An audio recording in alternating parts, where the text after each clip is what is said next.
Hello everybody, and welcome to a Monster Hunter 4 Ultimate stream. That's the word. How you guys doing tonight? Welcome. I guess happy holidays to you guys if I haven't seen you in a couple days, or if I didn't get to say hello to you for Christmas the other day. Happy holidays to you. We've been working on crafting weapons in 4 Ultimates G2 rank, and we're going to be keeping doing that tonight. I don't know exactly what weapon we're going to work on. I'll choose one out in just a minute or two, but we're going to keep working on those weapons that we've been upgrading. Soon enough, we'll be done with the list. I hope everyone's doing well tonight. I had a pretty good day. Jump over to the 3DS here. Music is louder than voice. I can see that. What did Windows do to my voice this time? One sec.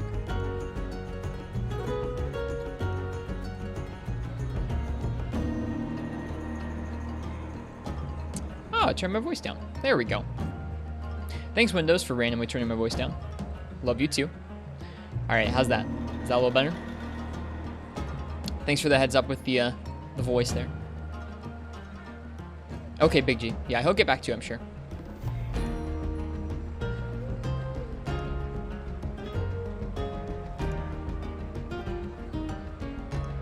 Yeah, hopefully that's better for the sound. Anyways, welcome everybody. I'm going to say hello to some folks, and then we'll start off with our quests. Hello to Big G. I hope you get some good rest and have a good day tomorrow. Thanks for saying hey. Hello PC4SH. We are jamming to the Dundorma theme. Hello Snow19. Congrats on your stream earlier. It was nice to get to come by and watch it. I'm going to keep shouting you out because we have a shout out command now, so I can do this thing. There you go. Check out Snow19. They had a cozy portable third stream earlier today off of a PlayStation Vita. And I like that. Hello, Syphonia and Dear Pico. Let's see, who else is here? Hello to Kruger. I hope you're enjoying 4 Ultimate. It's nice to hear from you. Enjoy those dual blades. Hello, Schmegel Eskimo and Digi Artist. Hello, Viotech and Skiffy. Skiffy's playing GU. It's crazy. Hello, Crystal Time Gear. And 21 Fire Red Papaga. Let's see. I think that's almost everybody. If I missed anyone, I'm sorry. Hey, Lassanine. Hey, Ken. Shiny Wrist. I did get a new light. Hi, Ken. What's up? What's your question? It's good to see you. I did get a new light. I got a gift card to a computer store, and so I bought a streamer light. Was it going to be about the lighting? Because yes, I got a light. We're not like streaming in the dark anymore. I probably will look a little bit different for a little bit. I'll probably tweak the settings just a bit. It's pretty bright, but the goal is to have it make things look a little lighter and a little smoother. It lets the camera act a little smoother, which is nice. You look different from what I know in you. You are bright now. Hello, J Novice. Yeah, I think it looks a lot nicer. I hope so, at least. I still have the same lights I did before. I just added another bright light instead. But no, same webcam. Same webcam. It's gonna do webcam stuff. All right. Well, let's see. What should we work on today? I looked orange last stream. Oh dear. Oh dear. Okay. Ooh, that's really small. Let me make that bigger. Hi, Kruger. Thank you. Thank you for the bits. That's very kind of you. Sandbarioth? Okay. I can do that. Alright, Sandbarioth, Sword and Shield. Let's see what that will take for us to upgrade.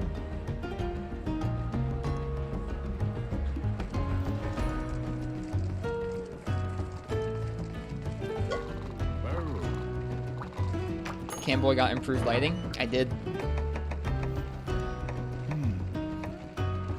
That's not it. There it is. Okay, it takes Black Gravios Cortex. Oof. And Sandbarioth Hardclaw. Let's get the Hardclaws first.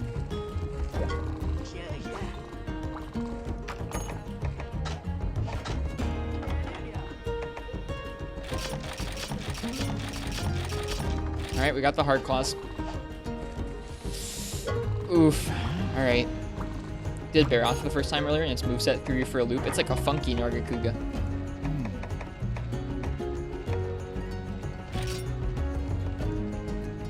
Could I just like wait until he's in the Hunters for Hire and get other people to do it? Look at that purple. None of our sets are even going to be useful for this sword, because all of our sets have handicraft right now.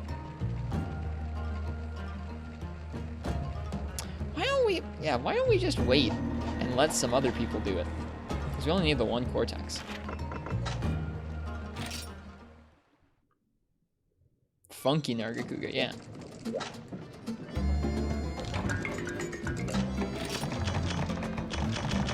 Let's see, can I send somebody out on a black Gravios?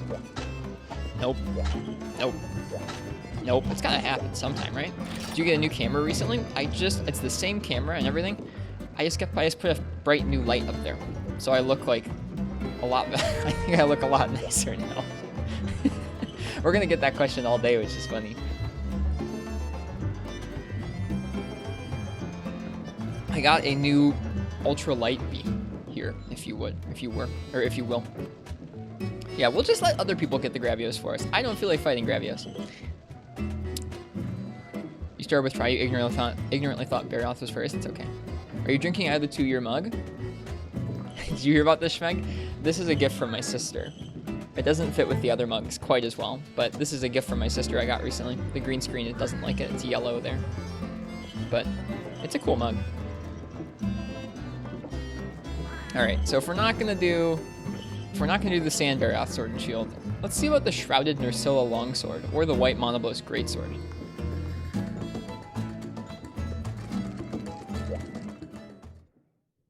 Big T mug. Thank you guys for sitting here while I indecisively choose what to work on. White Mono Greatsword? Okay. I already have Sarah Symmetry, so I don't need it, but it's such a cool design, I cannot pass it up. I cannot pass it up. Desert Celtis Queen incoming? If so, then we'll deal with it. I'm over it. I was a little mauled at Desert Celtis Queen last time, but I'm not mauled anymore. It's an upgrade off of Executioner, I know that. And we have everything we need for Executioner, that's nice.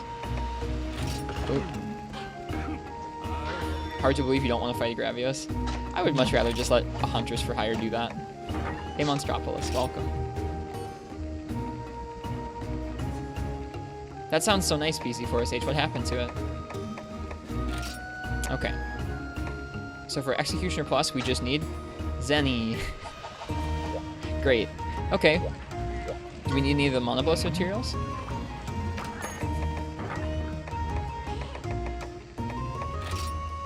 You're late? You're not late that much. I haven't done any hunts yet. We have everything we need to make this, so I really don't need to do anything for that. Let's see about the Shrouded Nursilla Longsword. I think it's in here somewhere.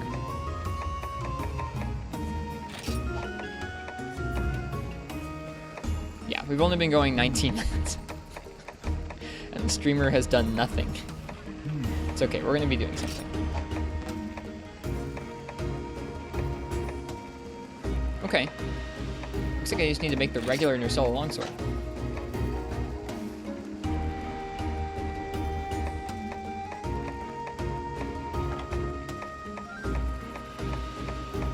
Or is it something you can craft? It might be something you can craft here.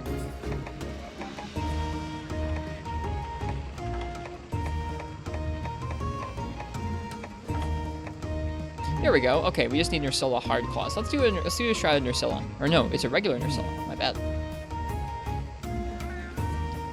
Alright, I decided what we're gonna work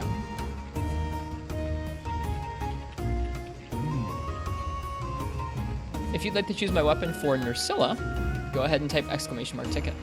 Yeah, PC4SH, most of the mugs I have are all secondhand. I love thrifting mugs. It's so much fun.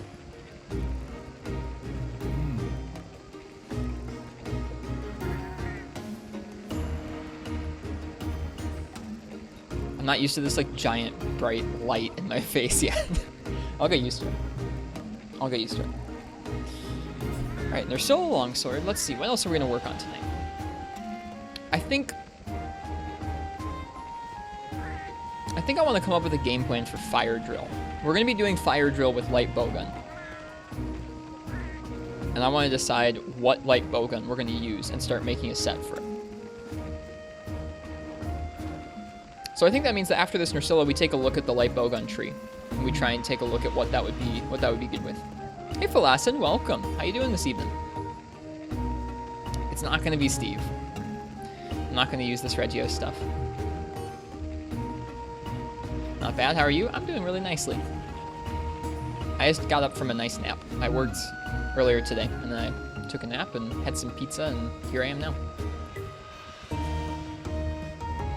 Having coffee and about to play some Monster Hunter. How's the Zinogre light bowgun? It's pretty good. There's a G-rank version that we already have made. Stygian's weak to thunder. I'm not sure about Brachydios. I guess we need to take a look at their hit zones too. So after this quest, we're going to sit down and we're going to take a look. We're going to do our light bowgun homework. We're going to look at their hit zones. We're going to look at what type of damage we think would be good for that type of hit, or that hit zone, and what type of shot would be good for that type of hit zone. And then we'll look at what guns there are that we can make right now. We'll do our homework. All right. Like I said, if you want to choose my weapon for a Nursilla, go ahead and type !ticket in the chat. Zin light bowgun is a massive normal clip. That's true.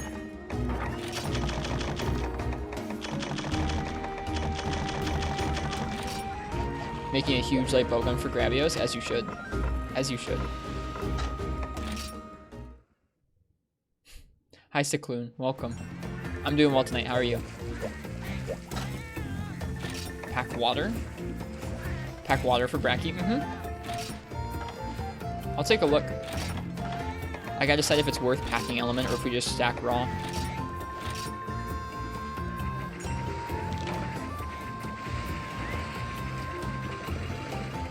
Hunt Noxilla? No, we're not hunting Noxilla. We're hunting Nursilla. Not the same thing.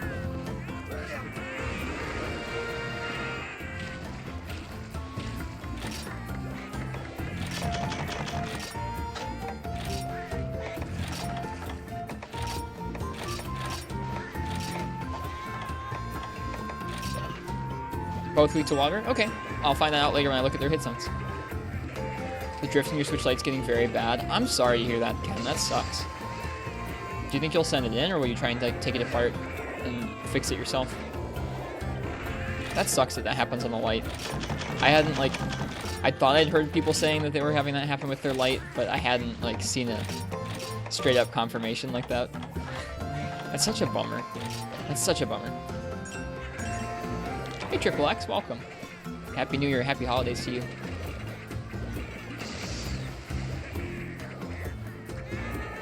Yeah, the easy fix is to spray some contact cleaner in the joystick, but I think you can take it apart and replace the whole joystick housing if you needed to.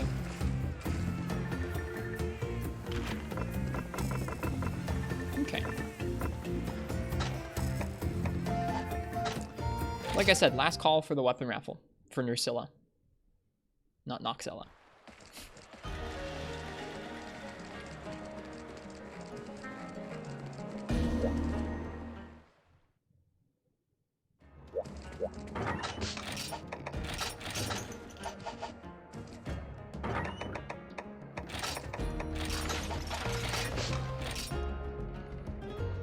Right.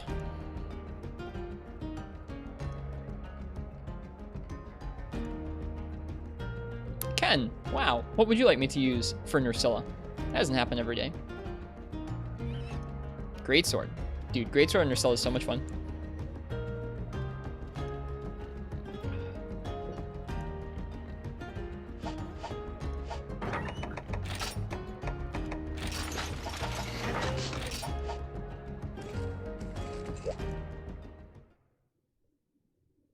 This Nursilla is about to get Sarah symmetried. Hello, Andy Volcano. Welcome.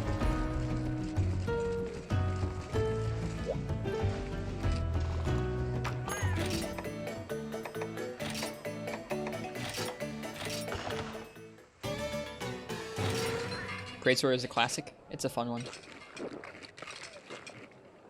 Not entirely sure what the best option for your Switch issue. If you haven't tried the contact cleaner, I've heard people have had luck kind of staving off the issue for a while with that. I know that it's tiny, but you can definitely take it apart, and you can definitely replace little parts by yourself. It's small, but it's not that... From what I understand, it's not that bad to repair. There's not like tons of glue holding everything in place or something. Alright, we need to try and break this Nursilla's front arms. Alright, there's a capture quest.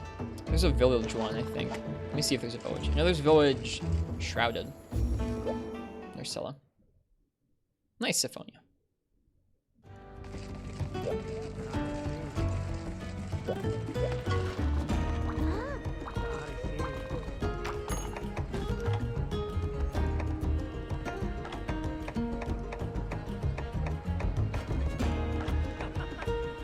Nope. No regular Nucilla. We just gotta do the capture quest. I think that probably gives us more of a chance at getting the arm piece anyways.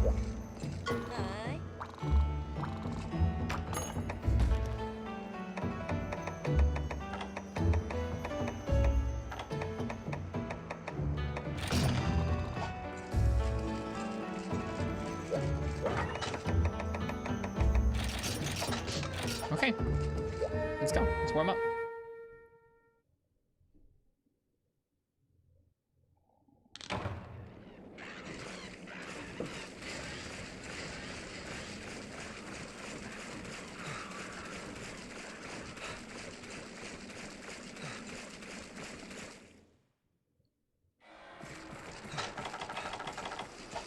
I was rewatching one of the old VODs because I've been uploading them to YouTube, and I encountered the moment where I was walking through here and Martz told me to stop and listen for the Dalamadur roar, which I think about fairly often in this area.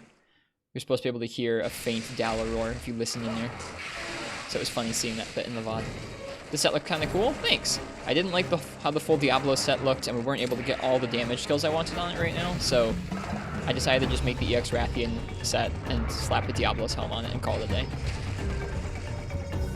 I think we end up with recovery up, sharpness +1, crit draw, and focus, which is all I really wanted for this set. I guess there are a couple more damage skills that'd be nice to have, but I couldn't get them.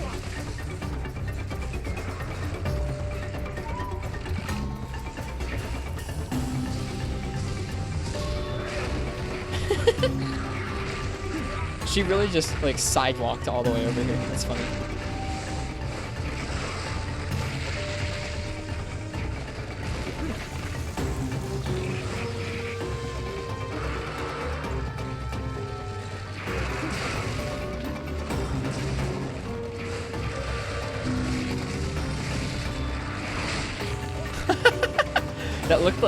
That looked like we were parrying each other. Like, it looked like she did a charge and I did a charge and we missed each other. It was cute. You need a People Blanket t-shirt? I don't know who drew People Blanket.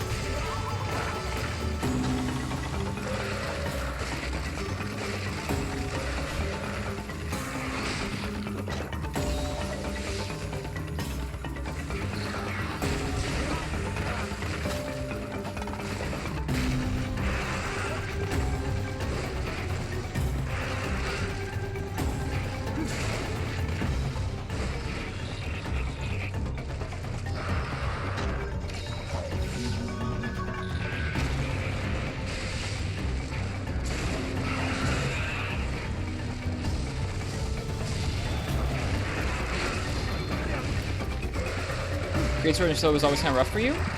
I don't mind the matchup. I mean, I'm getting dumpstered right now, but I don't mind the matchup. It's pretty fun. You can hit some crazy stuff on her.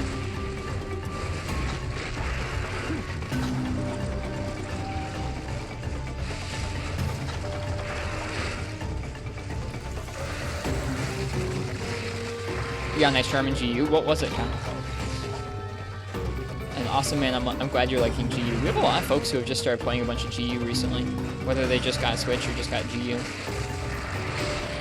It's nice to see.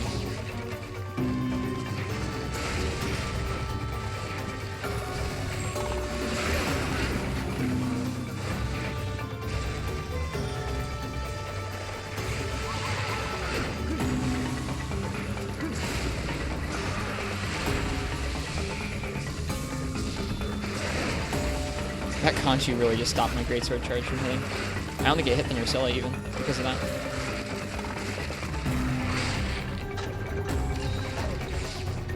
Yeah, let me know if the music is too loud. I think I may have turned it up a day or two ago. So if this is a little loud, let me know.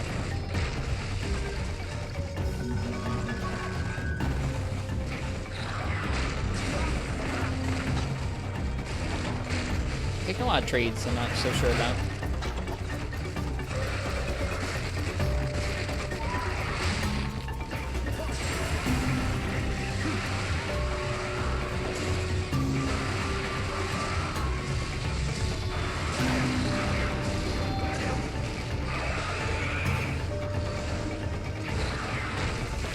Oops. That was a little silly, comboing in the vain hope that she'd jump into it. She did jump into it, just not in a way that made us hit her.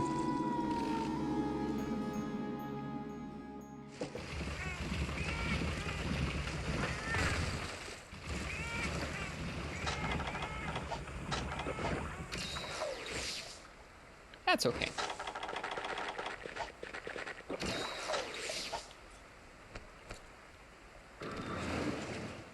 This great sword's so cool. It's such a fun design to collect in each of the game it's in each of the games it's in. I forget if it's in World. I think it might be. I forget if it's super strong though.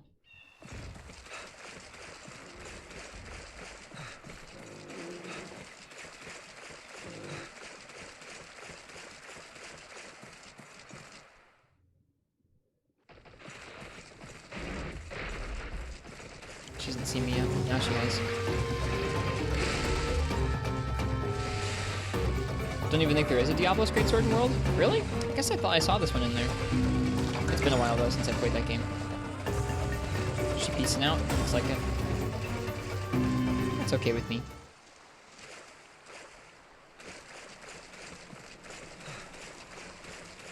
Hey, Harurush. There isn't a Diablo's Greatsword in the world? Bummer.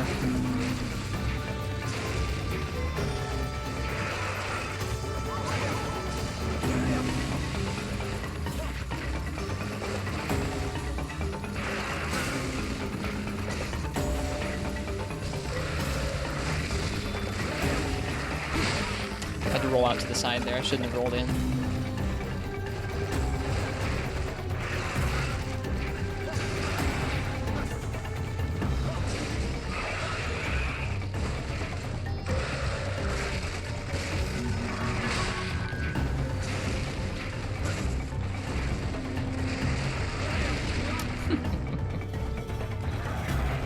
Did way less damage than you thought it would. What, the poison bite? Yeah, the poison bite isn't too bad. It's just that poison can get you. If you're already, like, partially down.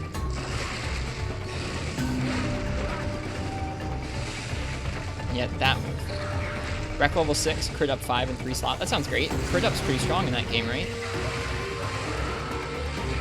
That's awesome. And Rec Up is a great skill. That's one of my favorite skills in the series right now is Rec Up. I think there's something to be said for making your potions last over the course of a hunt.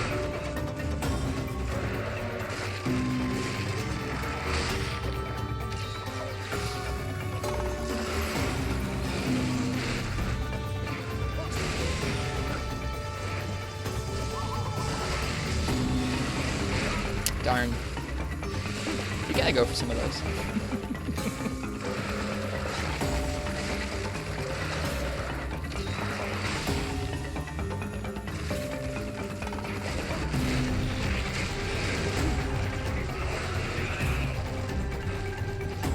I thought she was tired, but she seemed mad again.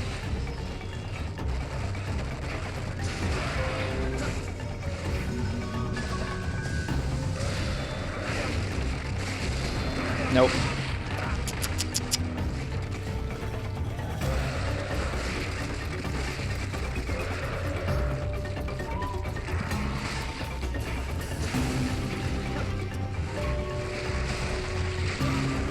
I'm not doing too hot on her right now.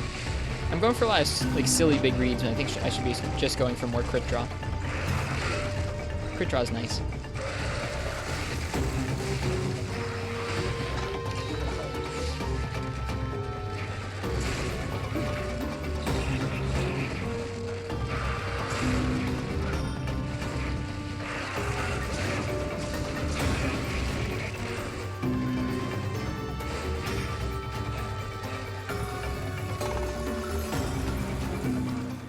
She pieced. That's such a weird way for her to just leave, is walking off in that vague direction there.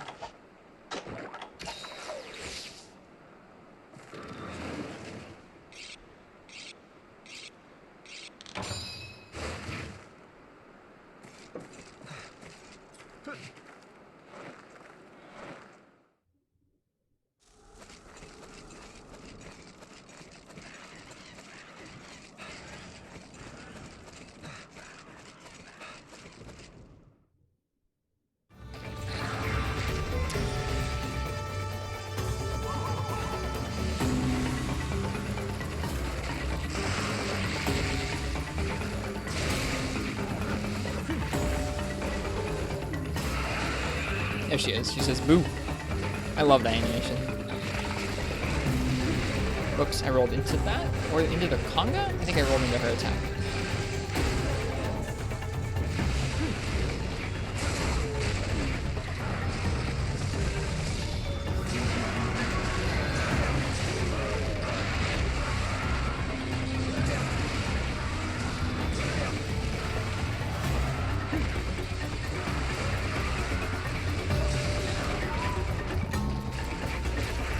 Oops.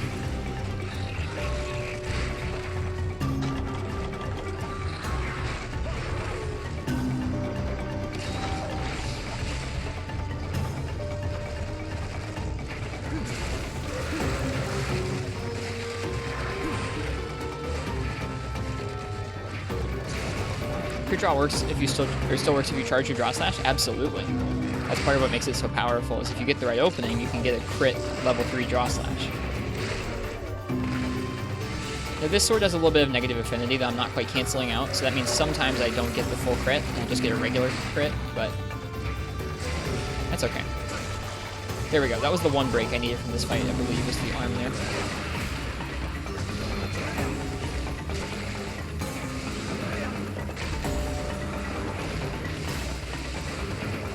I should probably be a little careful here.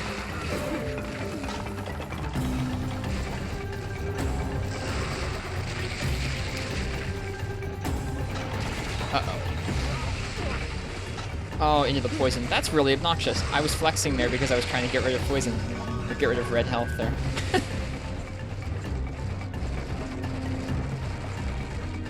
And this is the regular poison. It takes a little longer to wear off. At least I was good.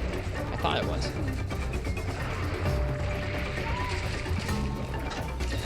And that's the same thing that happened last time. Like the exact same combo of attacks. That's okay.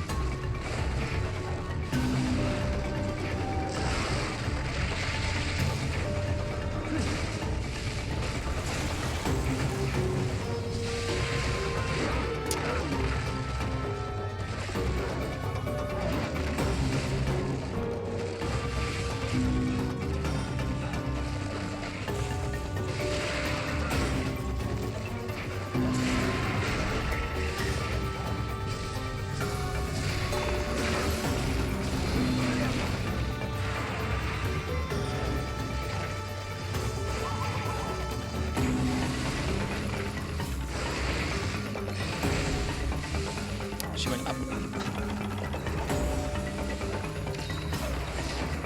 She's tired. I don't know if she's limp yet, though. I don't think so.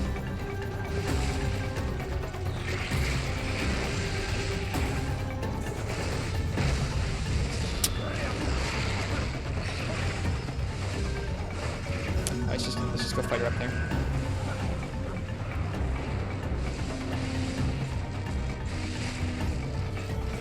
And then she goes down. Is she leaving? She's leaving. I don't think she's limping. I couldn't tell if that was a limp or not. Her limp animation is, like, distinct, but not that distinct. Cheers, Digit Artist. Enjoy your lurk. Have a good time.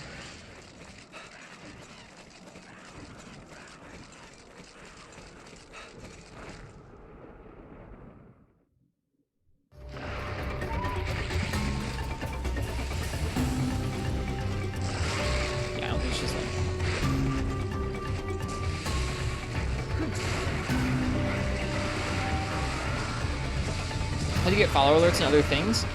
You add a program called Stream Elements. You sign up for a website called Stream Elements, and then you point your OBS to a browser source page.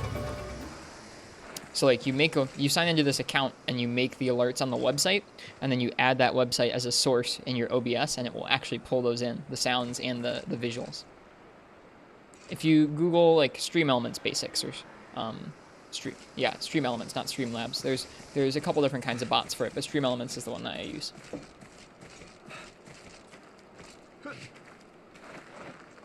You can do points with it, you can do sound effects, you can do alerts.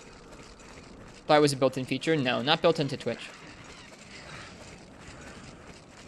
Okay, so she's weak, but capturing her in this next area can be pretty scary because she doesn't come down onto the ground very often.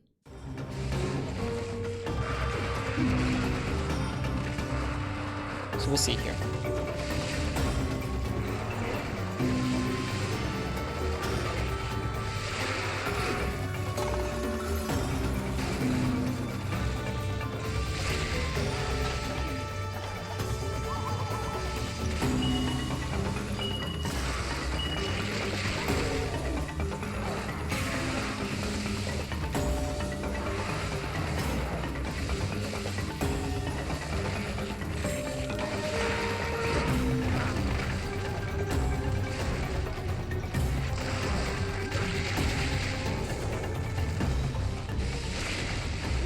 What?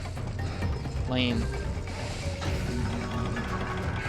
Yeah, this quest is annoying for this exact reason, and there's no other Drusilla quest. You can't limp off that way? What? Darn. It's good thing I brought another trap. I don't know if I can use the other trap until this one disappears. We'll see. Got 420 total moons in Super Mario Odyssey. Nice, Lass. How do you like that game? Yeah, I can't use this trap until the other one disappears. That's really obnoxious. I guess I didn't realize that I wouldn't be able to use that second trap. I should really know that you can't use the second one if you lay down the first one. Hello, FPS failure. I'm doing okay. We're doing a capture quest. It's getting a little zany. Probably your favorite Mario game? Wow. Pretty high praise. I didn't like it as much as some of the other ones, but I still thought it was really good fun. Will barrel bomb destroy trap? Nope.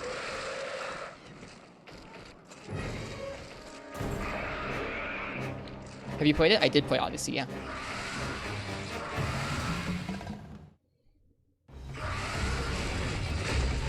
At least we had to come back in here.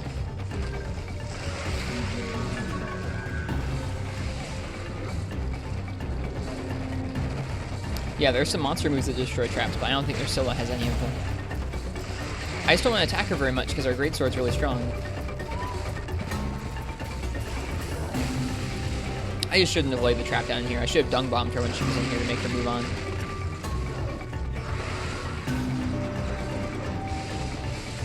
Come on. Get down on the ground. Come on, come on, come on, come on. You can do it.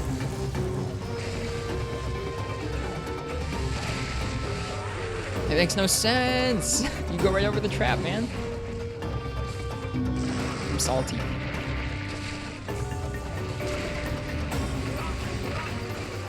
Alright, come here. Stop it. Alright, that does it.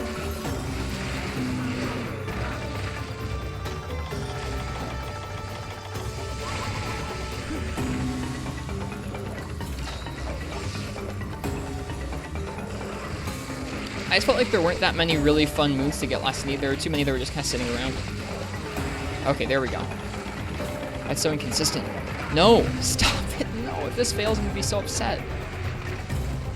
God darn it! You stupid Congalala! This quest goes so terribly wrong. That's so frustrating. I have another trap, so like we haven't lost the game, but man, that's frustrating. Alright. Fine then.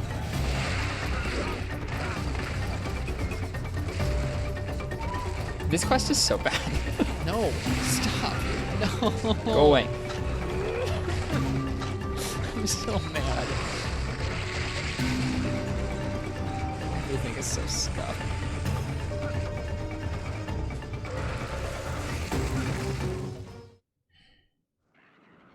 Yeah, I felt like Super Mario Odyssey was really fun, and the controls were really good, but some of the moons, like the vast majority of the moons, were just kind of like laying around. They weren't for you doing a particular set of platforming challenges or doing a challenge or figuring out a puzzle. And so I was kind of bummed that most of the moons were really, really simple like that.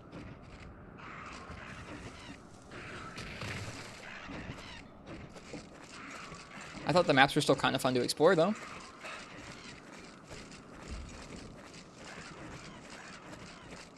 Okay, she went down to Area 2. That's fine. We can cap her there, I think. As long as she doesn't limp away from Area 2. Well, I mean, that's true, Lass, but, I mean, how many of them are, like, good ones?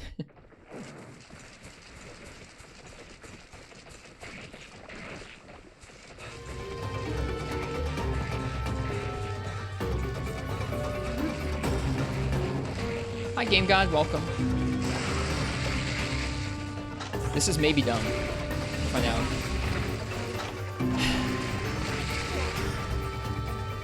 This quest is going really not well. Please just stay put.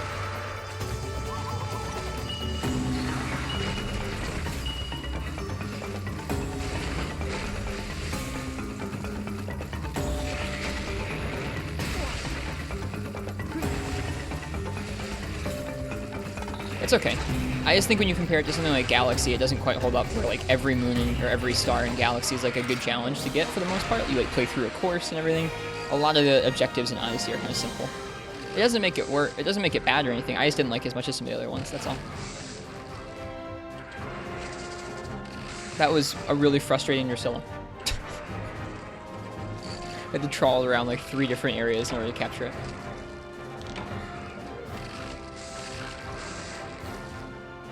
Could have been fixed by being more patient, but it's also just kind of frustrating.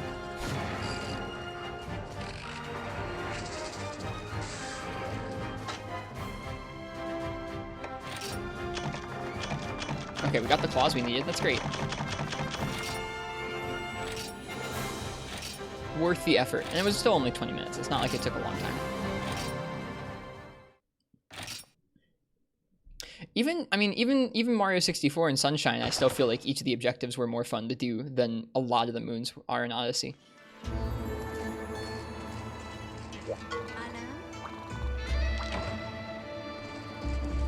Like, I don't know, if you were to take all the moons in each of the worlds and kind of total them up, I feel like there'd be not that many that were like close to the tier of some of the older games level designs, and a lot of them would just be like, oh, you broke a crate, here's a moon. Like, oh, you sat on a bench, here's a moon.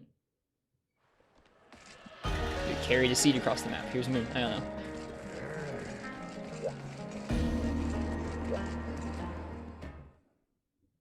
It'd be like if the Korok seeds from Breath of the Wild were like the whole game objective. But it is such nice movement and such nice map design to explore that, it kind of makes up for it. I don't know. I just missed some of the things from the old ones. That's all. All right, we're going to stop and we're going to do some light bowgun homework. We are going to be doing the next difficult quest in our playthrough here. Fire Drill, which is a Brachydios and a Stygian Zinogre in G2 using light bowgun. I want to look at these two and look at what kind of gun we should make for them.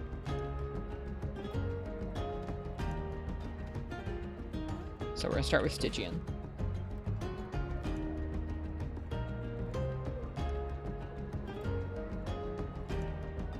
I need to make this smaller. Or, yeah, smaller. Oh my goodness, it's so big. There. I hope you can still see that okay. Can I make this narrower? Oh, I can make this a little narrower. That's good. Okay, okay, okay. There. That's how narrow it should be.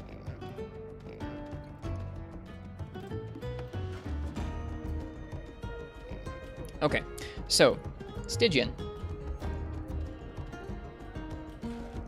Did someone say Celtis Light Bowgun with Rapid Water S that's effective against both monsters? We'll see. They're not that weak to water, so it kind of scares me a little bit.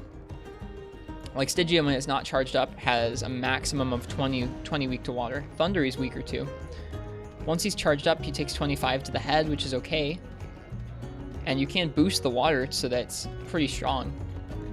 As far as shot type, he's weakest on his head with 55, and then 30 on the torso, 35 on the back, 35 on the back leg, 30 on the legs, root. Once he's charged up, he takes 55 on the back.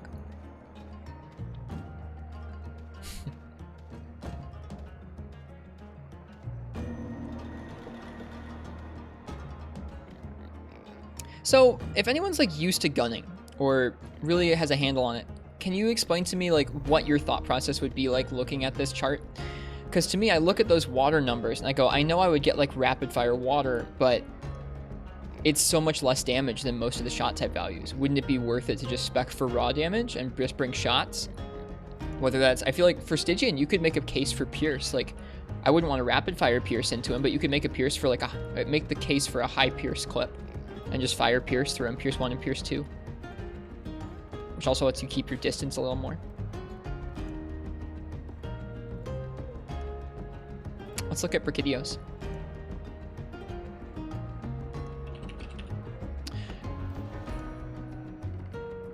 I'm scared of the rapid fire for both of these monsters because they're both so fast. I feel like once they're enraged, it's going to be pretty scary sneaking in rapid fire volleys.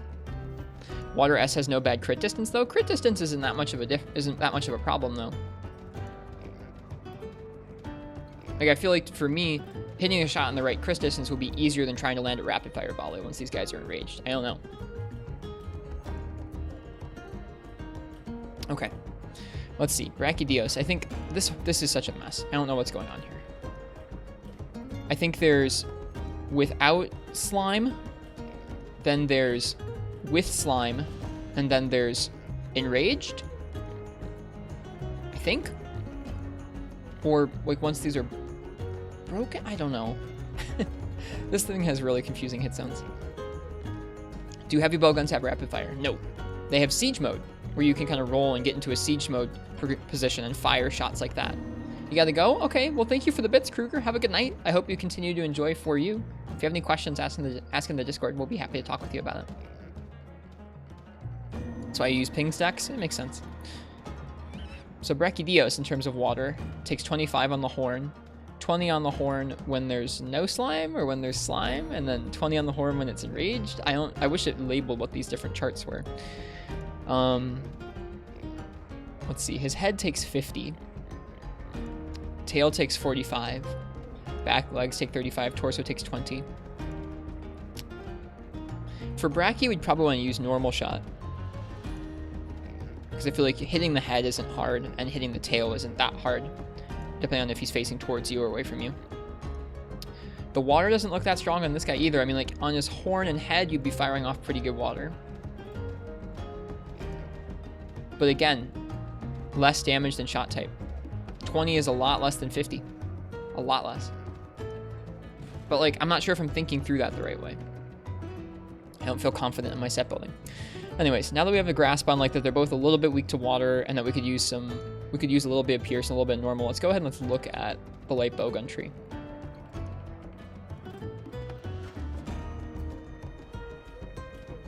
Pingsex has one state for Brachy. That's goofy. Okay, so we're looking at water. And I want to look at rarity 9 options only. I don't want to look at a bunch of stuff other than that. So this is the Stygian Zinogre one. It fires a bunch of stuff. This is hard to read. It's really cramped. You can see it fires 4 Pierce 1, 3 Pierce 2. We can't even make that one, though. We can't currently make the Stygian Zinogre gun because we haven't finished fighting Stygian Zinogre. Here's the Shell one, the Shell Gatling. Okay, let's get for reference what the Stygian one would be. And let's get true attack values going on. Welcome back, Ken. Don't understand the elemental weaknesses either. I'm like trying to think through whether it'd be more worthwhile for me to go for water shot on those guys and boost the water damage. Because if you look at those water hit zones, like, they're not great, but like, they're fine. And if you hit it with rapid fire water, then I mean, there's no crit distance and you can shoot them wherever and you're dealing some water damage.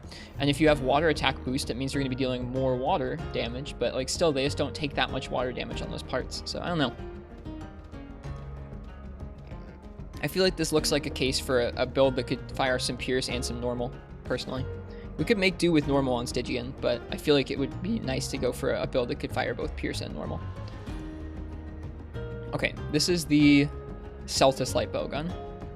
The final upgrade takes just Desert Celtis Queen parts, so we could make this. It rapid fires water shot, parashot, and poison shot. That's pretty nice, and it gives you some extra defense. That's nice too. 290 average recoil, average reload and recoil. Deviation is right severe, which is a bummer. Doesn't really fire Pierce. I don't know what these little brackets, I think, mean when you have the limiter removed, it adds those shots. Compared to Gravios, the go-to weakness is water. Good idea, Skiffy. Let's look at what Gravios' hit zones look like. Oh, I shouldn't type Skiffy in there. I should type in Gravios. Yeah, so on Gravios, it's a little better than that. The maximum on both of those monsters, I think, was a 20 or a 25, whereas on Gravios, it's 35, which is a pretty big deal. And once the abdomen is broken, it's a 45. So that shows you what, like, a good water zone is.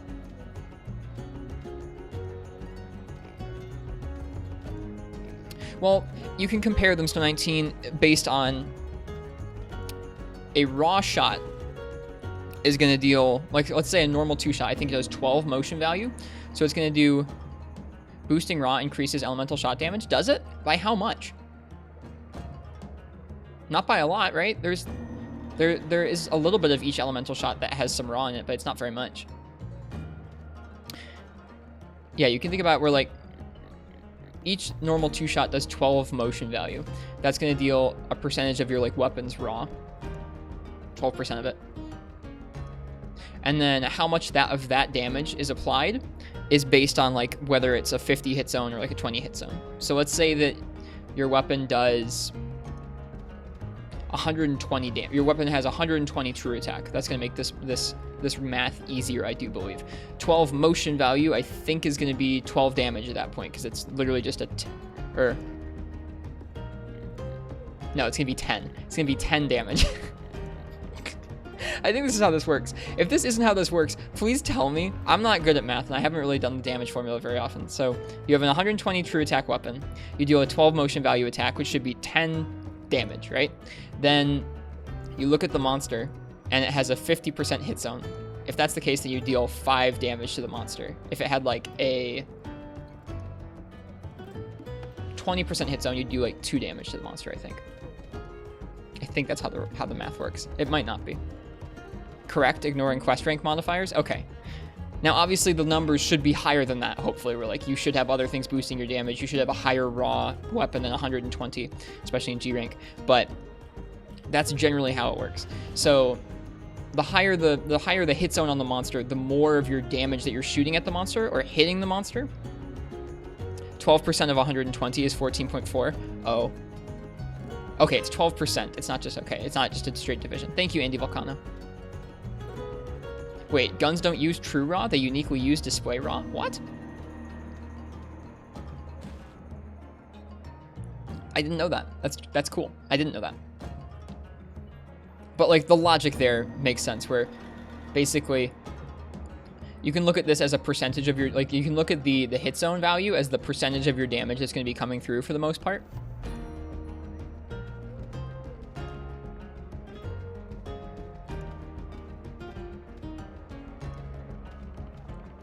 So if the raw values vastly outstrip the elemental values, it generally means you should use raw.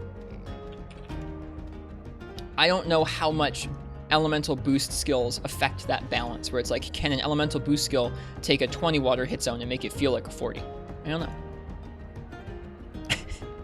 I really don't know how the gun, like, I can understand the Blade Master damage skills because they're generally pretty straightforward. And then as soon as you chuck me into the gunner stuff, I'm just like hopelessly lost because you're trying to layer different types of damage on top of each other. I'm just like, I don't know.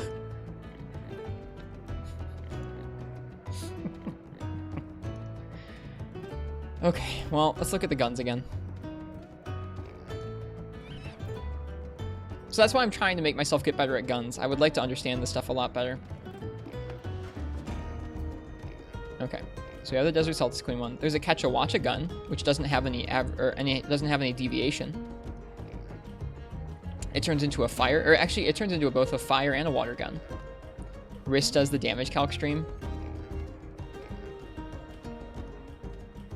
Wouldn't normal 2, normal 3 always be better than element unless there was a massive weakness? Not necessarily. You generally have rapid fire elemental shots, and I believe elemental shots deal their full element every time they hit. I don't think they have a reduction in damage like raw shots do when rapid fired. At least that's my understanding of it, because like with elemental values, every time you hit, you're going to deal the full elemental value that you're firing, or that you're hitting. The Ash Ketchagun is a favorite of yours for early G2. It looks good. 351's good raw. It's got 3 slots. They do have rapid fire reduction. The only things that don't are explosive shots. Thank you, Capilapis. Thank you guys so much for calling out when I say something stupid, because I'm just like saying what I think is the case, and I don't know, because I haven't learned this stuff. I feel bad for being the person with the microphone in their face and like just saying random stuff that like I think is the case. Yeah, don't do that. Oh, I clicked ice. I meant to click water. Oops.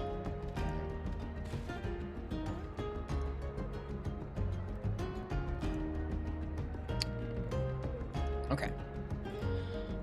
That Ash Ketchagun looks alright. What is this? There's a Ludroth gun in the game, but it caps out at rarity 2. There's a rarity 9 Plesioth gun. I think I already have. It fires water. It fires some pierce. It fires some normal. Rapid fires water shot, but not the other shots. Sleep and para. This could be okay. 351 for plus 42 defense. 1 slot.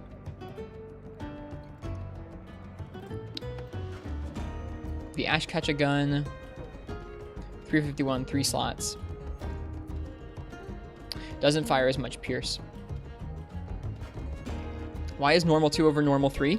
Normal 2 puts all of its damage into a single shot. Normal 3 has a shot that's actually a little weaker than normal 2, and then it has little like scatters that will scatter out from where it hits and ricochet off the monster, and those ricochets are where the extra motion from normal 3 comes from. Unless you have a very specific monster where the geometry of their body allows those scatters to hit consistently, it's generally a little worse.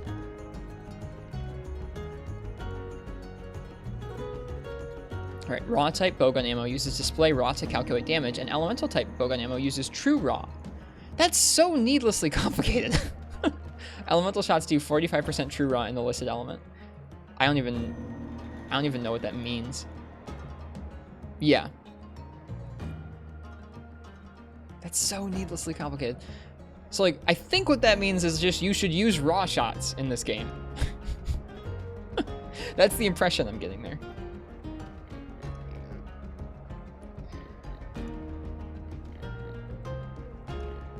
This Plezioth gun looks like it's in good shape. 351, 42 defense, para sleep and water.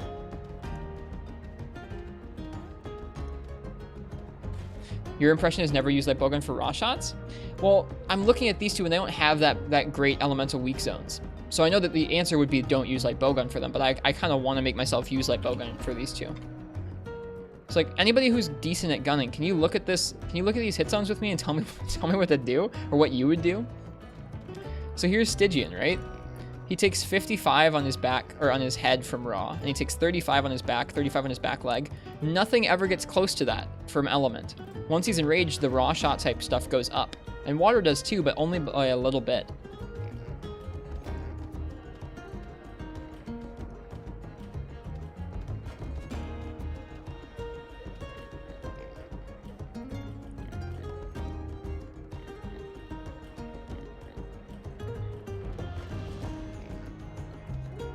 Okay, 23 elements a lot. That's a lot more than the motion value you're going to get off of a normal 2. So I can see why that would be considered better. Yeah, that was what my plan was going to be, Andy, was to use Pierce, I think. Stygian spams Dragon Blight. Yeah, so element is going to be rougher there too. Yeah, my plan for him looking at his hit zones was Pierce, because the head's really good and the rest are decent. So it's not like you're wasting a shot going through him. Like to pellet the Zenogres. Do they have some kind of magnet, or are they just decent like that?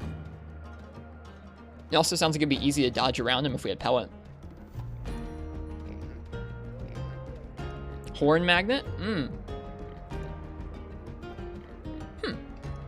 Hi, lass. Let's look at Brachydios.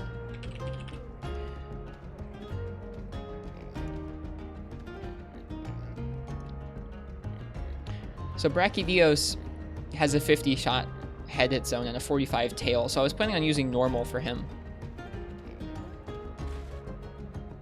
You often just use pellet and normal too, but you don't gun much. I mean, we could just focus on pellet and normal too for these guys. I haven't made a pellet set, but I know pellet gets boosted a lot by pellet up. We probably have a decent pellet charm.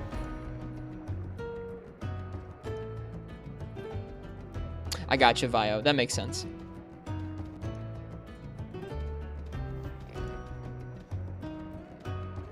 So I think, I mean, looking at their hit zones to me, it tells me not to use water, especially because I know I don't want to be rapid firing. I don't think firing single water shots is going to be good value, and I don't think I'm going to have a good opportunity to rapid fire shots at them. So I think I'm probably going to use limited removed light bowgun, or at least I'm going to try and use primary damage shots that don't rapid fire, because I think that's going to get us killed.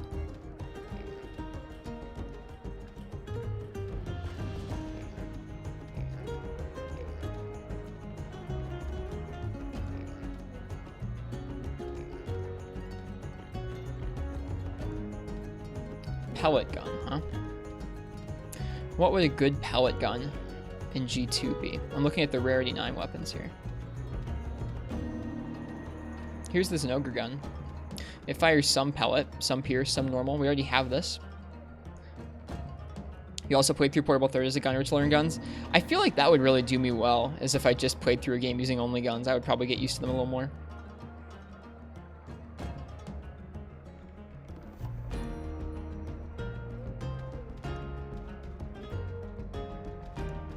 Lots of pellet on this IO Prey gun.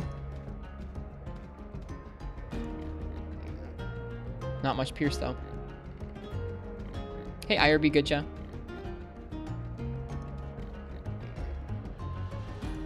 Desert Celtis Queen. Fires some pellet. Fires some normal. We could try pellet. The deviation on that gun, though, is something making me not want to use it. The Ketcha gun fires good normal and good pellet, and it rapid fires pellet 1, flaming and water and slicing. I feel like this Ketcha gun's really speaking to me. Those slots, the fact that I can fire so much normal and pellet. Back for sure. What'd you miss? Just me talking through some damage calc stuff and talking through, like, trying to plan out what kind of damage we're going to bring to fire drill with light bowgun. Right now, they don't look like they have great elemental hit zones, and I'm scared by the thought of rapid firing an element at them because they're both so fast. So I feel like we might roll with pellet and normal and just deal with that. And it is a catch-up weapon, which is great. That's true. Let's go see what it looks like at the smith. So for that set, what would you do? I guess we should see if we have any recoil firing the pellet.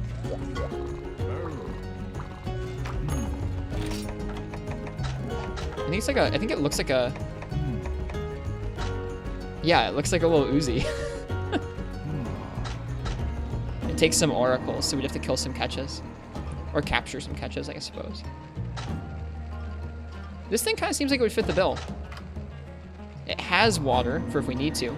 Yeah, also, yeah, exactly. Stygian spams dragon attacks, so elements and extra pain. So we could use water as a backup ammunition, which would be nice. There's some average weights on the rapid fire there, which you can't affect with recoil down or anything. Has a good clip of normal 2, has a good clip of pellet. You could fire normal 2 and pellet 2 the whole fight and never touch rapid fire unless you felt confident, and then if you felt confident, you could rapid fire pellet 1 or rapid fire water. Is pellet 1 garbage? To those who know.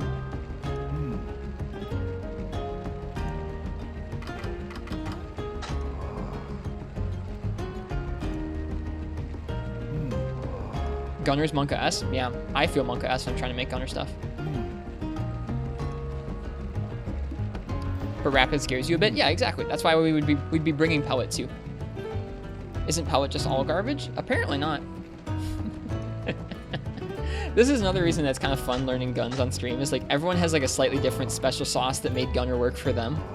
And it's kind of interesting trying to learn my own way through with everyone having a different solution for the problem. It's neat that gunning is so complex in Monster Hunter that you can totally go, nah, I don't want to use pellet on Zenogre. I'm going to use Pierce and just make Pierce and use Pierce for that. Or you can go, hey, I'm going to use Element and use Element and be super skillful about that. Or you can be like, hey, I'm going to use pellet. Welcome, Pro Cow. Hi, Kinesis. Welcome, folks.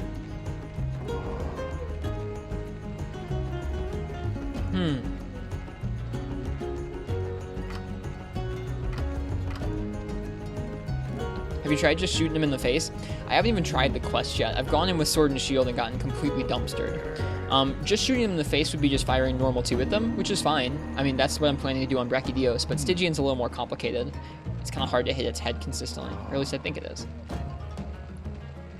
I also want to make a new G-rank gunner set, because I haven't made any G-rank gunning sets really yet, and so our defense is really, really scary and low at the moment. We have a set right now that's kind of cool.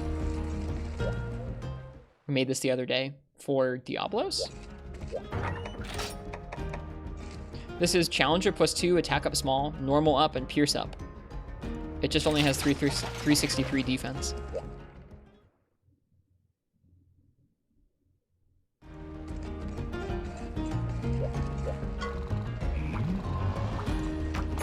I don't think I can upgrade any of the pieces of armor anyways.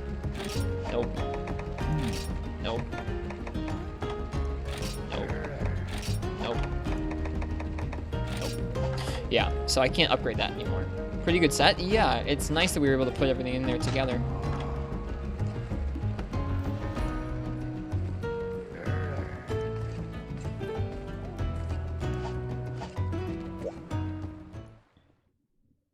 Hey, Shoxton.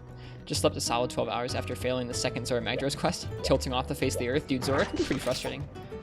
Should get rid of some old charms. Yeah, I probably will end up melding them. It's scary for me because I don't want to get rid of too many of the rarity 7 red ones because I use them when making high rank sets sometimes. There are some they're just straight up duplicates I can get rid of though. I mean, we could just try it with this set and see what happens. Anti-Juju? I don't really like it, Lass.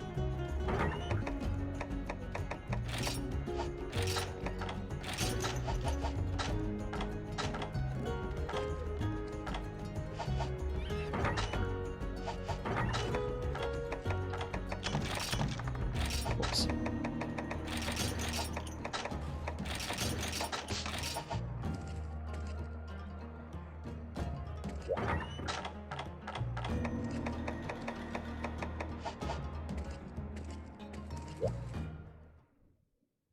Well, I didn't expect this, but let's just try Fire Drill.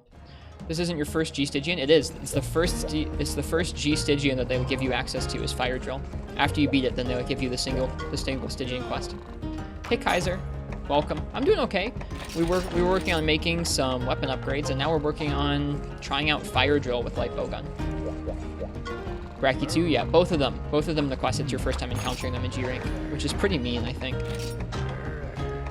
Okay, we have everything we need for this upgrade as well, which is nice.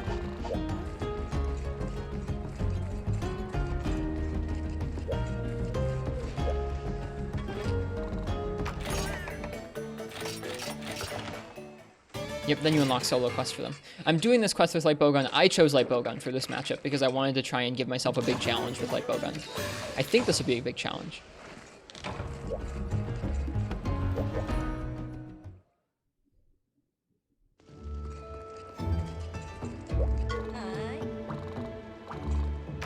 Let's just see what the pain points are.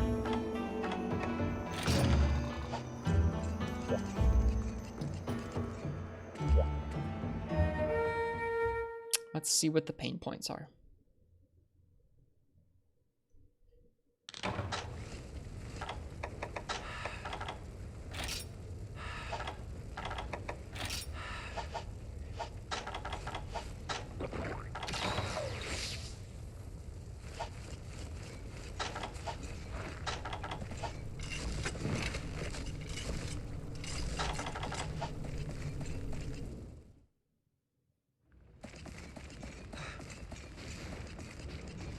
There he is. Thanks, Lass. I tried this with Sword and Shield recently and could not hack it against G-Rank Stygian. His Dragon Balls were intense.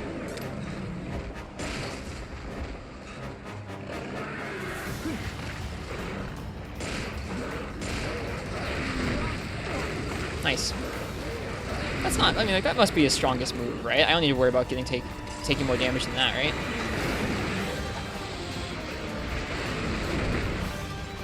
Right, that spawns one.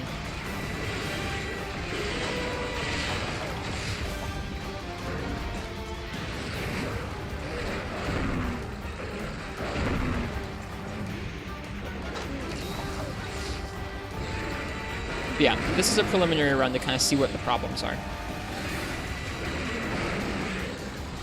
I don't fully understand how those balls work yet either.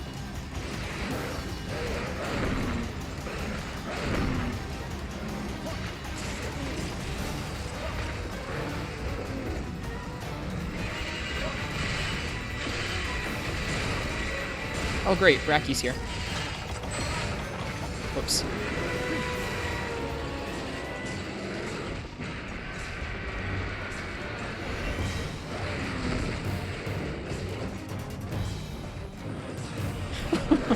And then you have Brachydios, which is another monster I'm really, really bad at.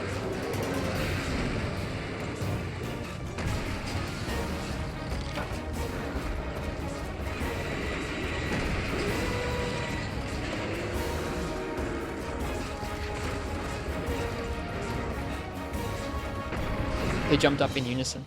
That was kind of cool.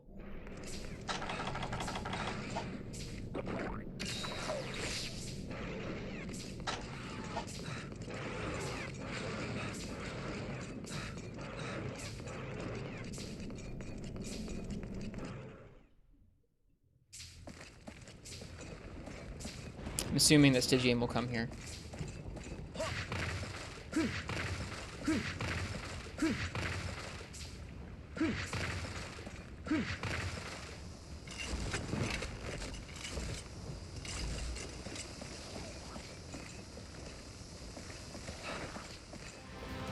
Won't believe what the strat was. What was the strat? Just shelling?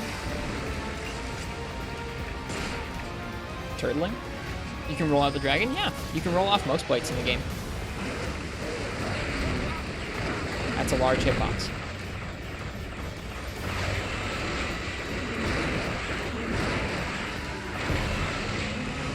Hello, Mark. Hold R and let them kill each other. Great strat. Oh, man.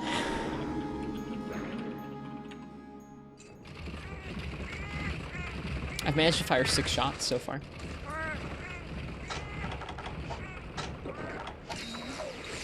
It worked, though? Well, that's not the strat we're going with. I believe it worked, though.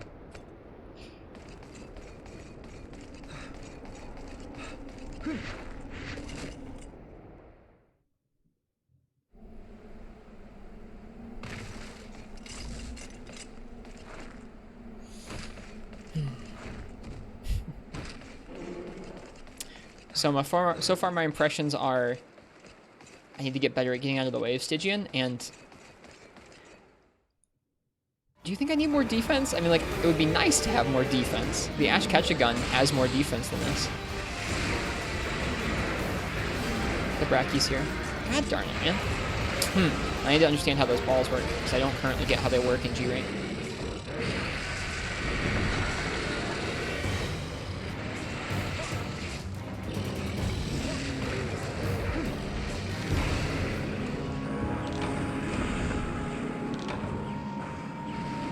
You do bio? That's good.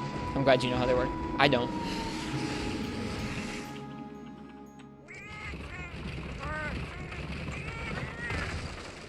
Yeah, I don't think this set is going to work, which is a bummer because it does boost the damage we've got quite a bit, but...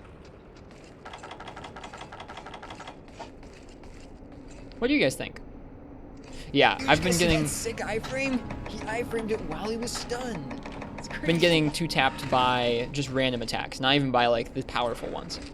I know that Gunner is supposed to have pretty low defense, but like I don't think it's supposed to be this low, yeah? So investing in some G2 armor would be a good idea.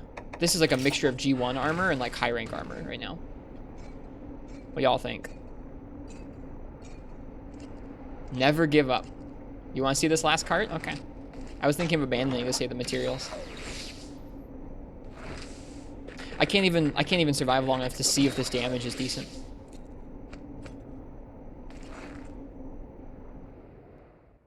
But I don't know if I should be going for pellet or pierce. I mean, like, it's too hard for me to tell right now. Like, I can't even tell if I can't even tell if this is going to deal decent damage to Stygian. I've only managed to fire 9 shots.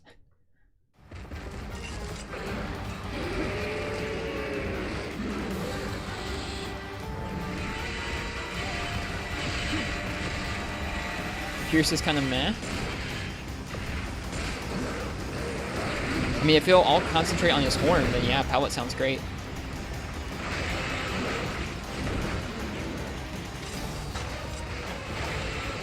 Oops. Okay. Well, that was just me getting hit, but him doing that much damage is a problem.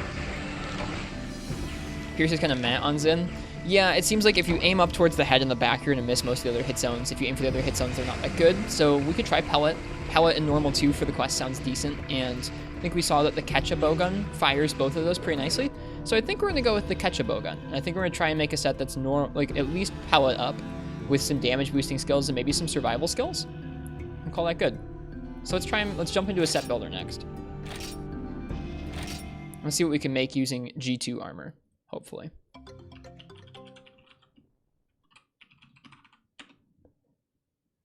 Pack the Ash Catch Light Bowgun if you really don't like Rapid Fire. Skiffy, did it look to you like I was going to be able to fit Rapid Fire in there even before he was unenraged? I managed to fire a total of 9 regular Pierce shots. You exclusively use Rapid for Light Bowgun? I would like to watch you do this quest. It'd be neat. I probably could learn a bunch. Legitimately.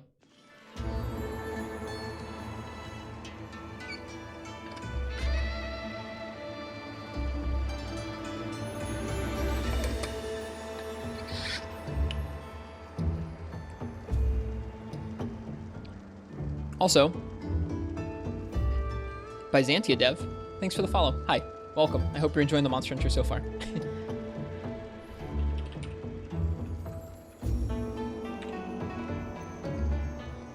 Light bowgun main? No.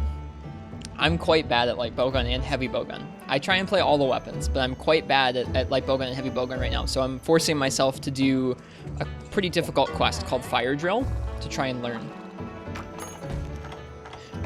We're going to be doing, this is the first time we fought either of these monsters in G rank, and I'm trying to solo this Brachydios and Stygians and Ogre with light bowgun to help myself learn. Yeah, it's my least used weapon, that too. I've used light bowgun in this game 47 times.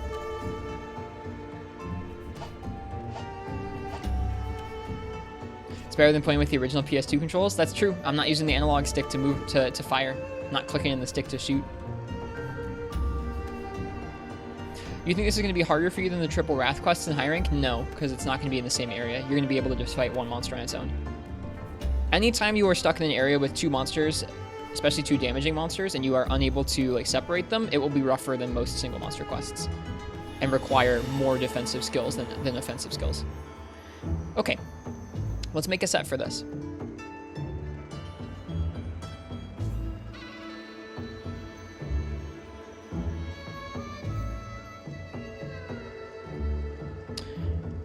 Alright, 10-star Caravan, G2. It's going to be a 3-slot Ash Ketch a Gun. We're not going to use Relic Armors. Can't they hurt each other? They can. They do hurt each other a little bit. Set building the stream. Sorry, that's what it's going to be for this. I mean, I need a lot of help making sets for this quest. Yeah, having two of them in the same area with you, especially if you don't have something like earplugs, can end up with you getting killed really, really easily with no way out of it. Like, I don't normally run earplugs at all because I think it's good to just try and position around the monster if you're going to get roar stunned, or just try and roll the roar if you can, which is fun. For multi-monster quests, I don't mess around. I bring earplugs most of the time because, especially if you're trying a multi-monster quest a bunch of times in a row, the RNG of, oh, it roared and I got clapped by the other monster and there's nothing I could have done there really sucks. You can use smoke bombs, 21 Fire Red Pepega, but they're really inconsistent. Okay, so we're thinking pellet up. I think Challenger +2 might be nice because they're both going to be enraged a lot. And that's it. We can't do any more skills, apparently. Invalid equipment is pinned. Oh, okay. I have... Ah, of course you can't get those skills with the Blade Master X Cello arms and stuff. That makes sense. Whoops. Okay. Yep, there's definitely lots of choices for that. More skills. What other stuff can get added in here? So we could get some recovery skills. I feel like getting recovery up or recovery speed 1 or 2 would be nice. Maybe Divine Blessing. Divine Blessing's kind of cheesy though.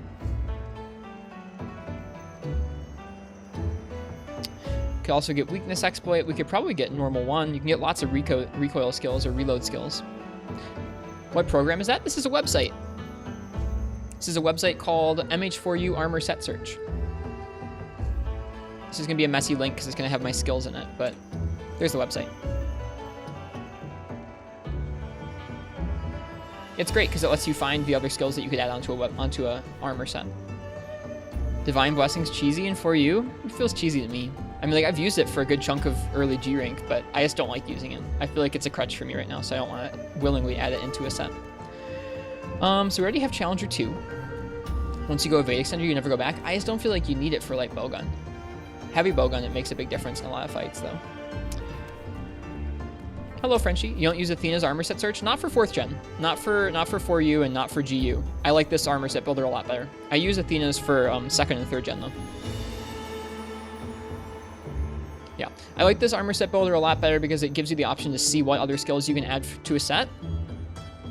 And it also lets you choose, like, let's say I search for this right now, and I always want to use the EX score cap because I really like how it looks. I can say I always want to use that, and I never want to use Star Rook, and then it will only show me combinations that have the EX score cap, and it will never show me Star Rook until I, like, unpin that. And I really like those options. Things seem brighter. I got a new light, Frenchie. Yeah. I got a gift card to, like, a computer store, and they had lights, so I bought a big old light. Yeah, the desk light is worth it. I think I look, I don't know. I don't want to say I think I look nicer. I think the camera feed looks a lot nicer. It's not as choppy and it's a little brighter. Earplugs, dumb bomb skill, we could do that. Hey Scylla's, welcome. Okay, so besides Pellet and Challenger, we could just do straight attack up. We can probably get normal up in there. Right? Yeah, we can get normal up, Pellet up, and Challenger too. That sounds pretty nice. What other skills can we get? We can still get recovery speed too, or recovery up. This is nice.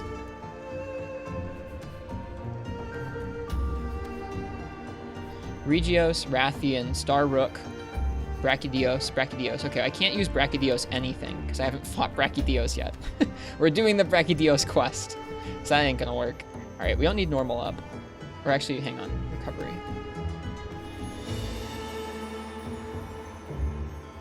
Regios, EX, Ingot, Agnactor, Regios, none. Okay, cool. What other skills here?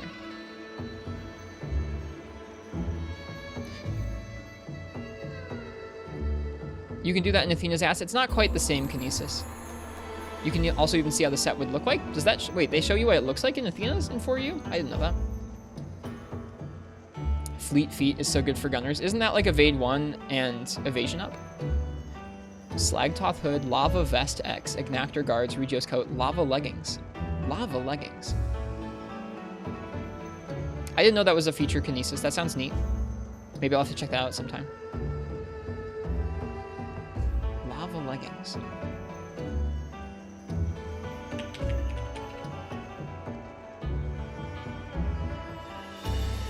It's Ev X and Evade Extender and Peak Performance. Ah. Lavasiath Shard, Fine Lavasiath Fin. Where do you get these from? Advanced A Black Day. Oh god. I don't think we've unlocked this yet. Or this is from Black Gravios and a Brute Tigrex. I think we might have that quest unlocked. Let me see. We could do that if we wanted to. Yeah, we have it.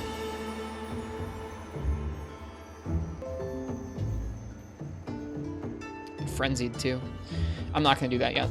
The next quest we're doing for progression is Fire Drill.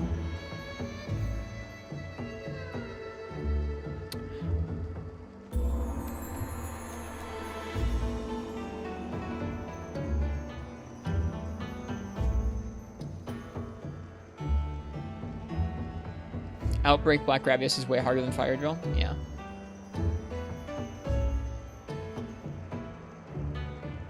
Yeah, I don't know. I've been using this armor set search for years. I like it better than Athena's a lot of the time.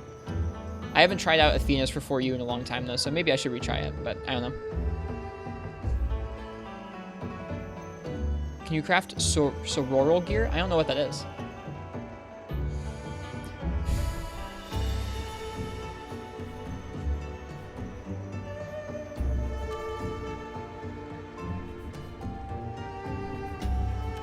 We could get earplugs.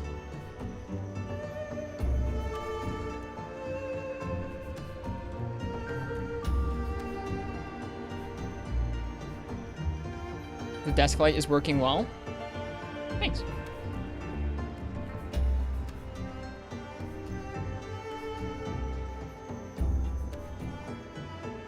Bio might be useful. What's bio? Might recommend the ace set from the arena. I don't want to do any arena right now.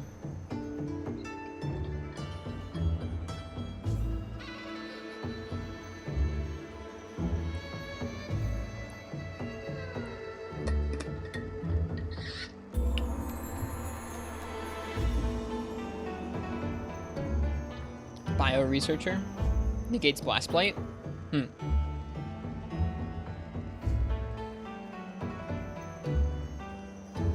Get water attack up because we do have water shot.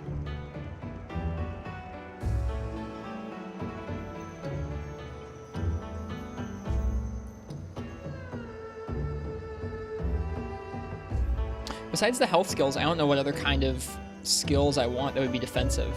I don't really want one earplugs. I don't really feel like I'll need to negate Brachy's Blast Blight.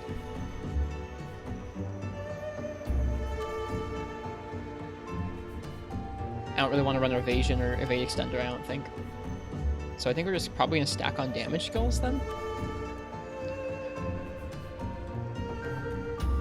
We could do Weakness Exploit. Or Combo Pro. Combo Pro might be a good idea. Guts, go for it. Guts might be good.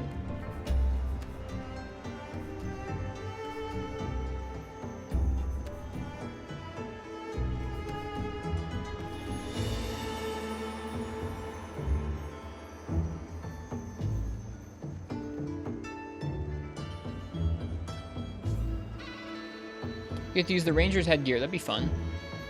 EX Ingot, Ignactor, Regios, Diablos. Any more skills?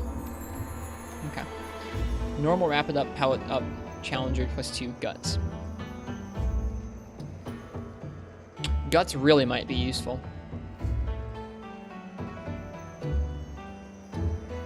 I think Bio does something with Dung too. Let's look up what it does then.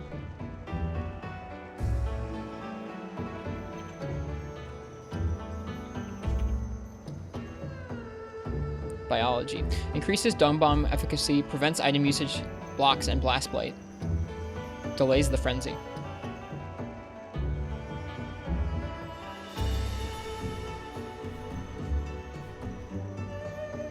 That's pretty nice. So increases Dung effect and prevents Blast Blight. That seems pretty useful for this set. On the other hand, you have Moxie. This seems like a pretty useful skill for this fight. Seeing as it prevents Blast Blight and increases Dung Bomb's usage. We should probably get that skill. Thanks, Ken. That's a good recommendation. I don't think we need the 15-point version.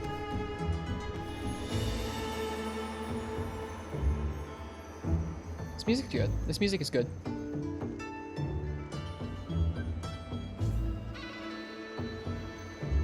Okay, can we get any other skills in there? Biomaster, Antivirus, Defense up small, Element attack up.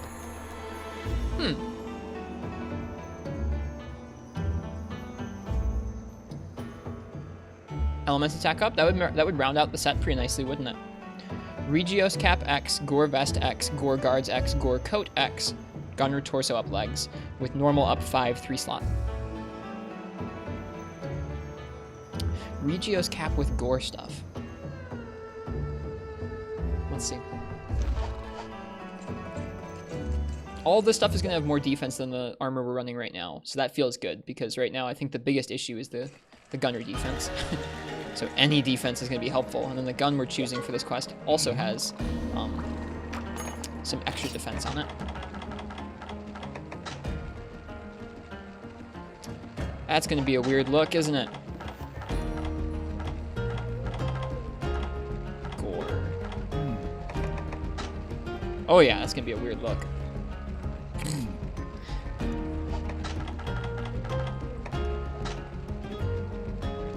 Incoming clown suit? I don't know if I want the clown suit.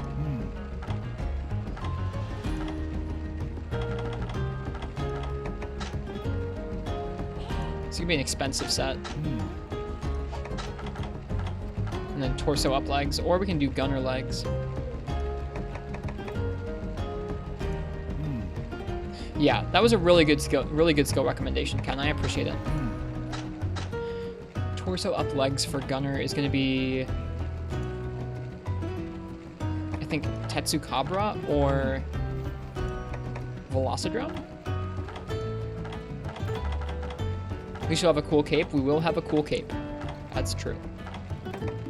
Alright, we already have them. I think we're wearing these right now. Yeah, they're torso up.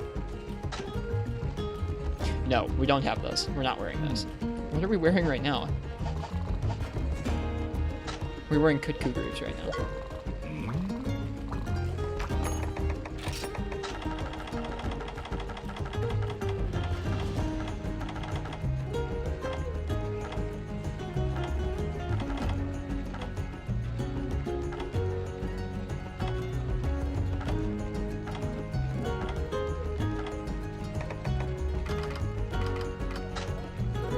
Ooh, that's really cool for Gunner. I like how that looks.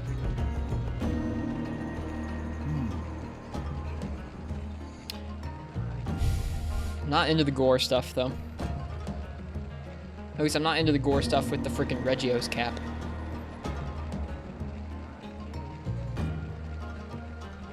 Another question for folks who... Another question for those who feel comfortable with gunning. If I'm going to be using pellet and normal as my two main ammo types in this fight, it stands to reason that the two most important damage skills for my set are going to be normal up and pellet up, right?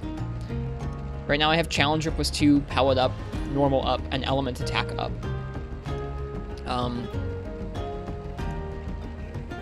Element attack up doesn't make any sense with this set right now. I'm gonna drop it.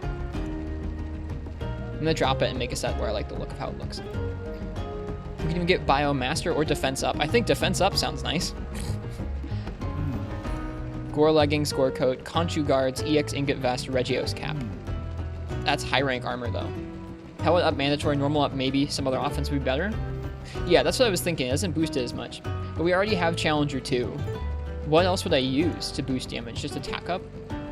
As opposed to normal up? I mean, attack up would, I guess, stack on top of the pellet too, which would be nice. Weakness Exploit? We could do Weakness Exploit.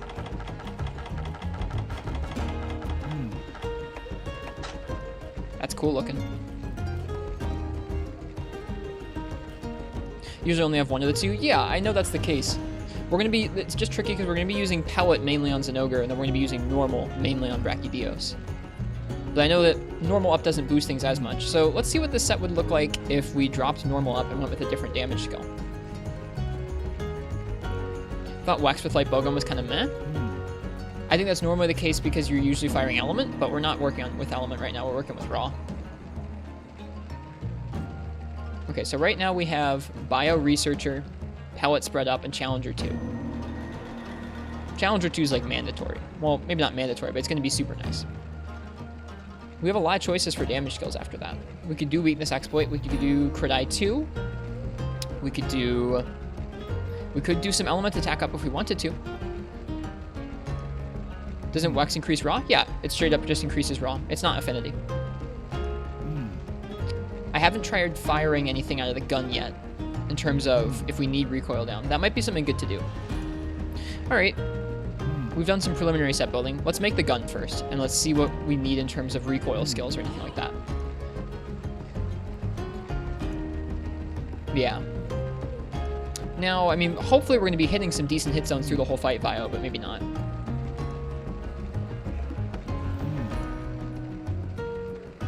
Like, the pellet is supposed to latch onto Zinogre's horn pretty well, and then we're going to be shooting Brachy's head and tail most of the time, which are more than 45 as well. What's the stated raw on the Ketcha gun, anyway?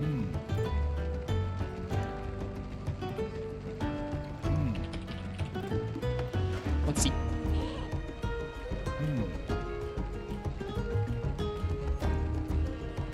It's going to be 270 true attack.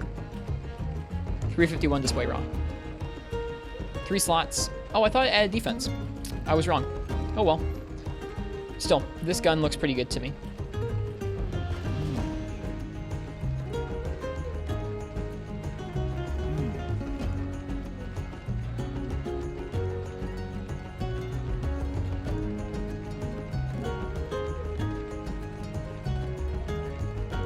I think we should make the gun and see what kind of recoil it needs.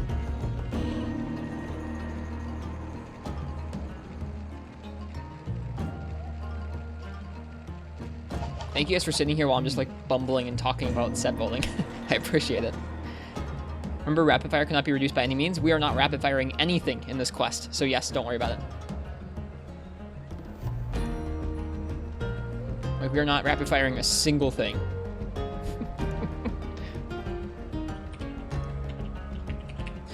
Anyways, if you want to choose my weapon for a Ketchawacha, go ahead and type !ticket in chat. Thanks for hanging around. I appreciate it. Like I said, I always feel like slightly guilty when I'm just sitting here doing set building as opposed to like hunting for you guys, but I don't know. I hope it's still entertaining, sort of. And I do end up learning a lot from people talking with them during set building. This is gonna be hard. Not the catch and watch it, but fire drill with light bowgun.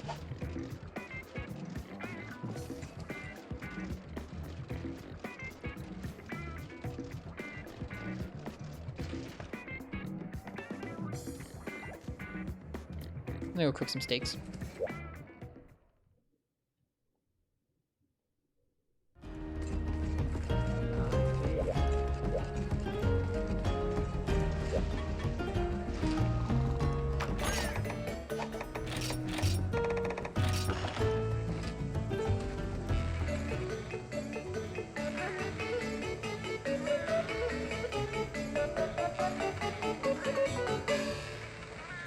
So tasty.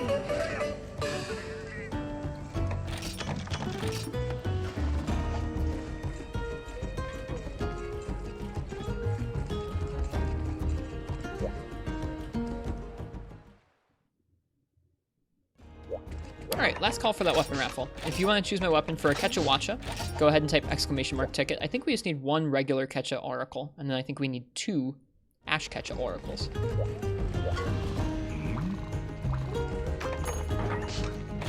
I think I also prefer when Weakness Exploit doesn't boost affinity, because I think that stacking so much affinity in the game is a bad thing.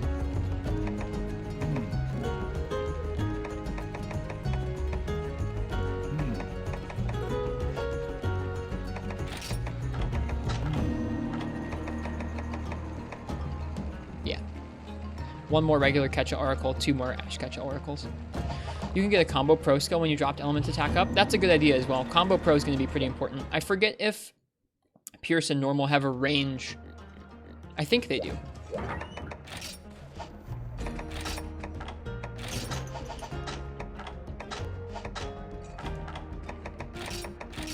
Yep, they have a range.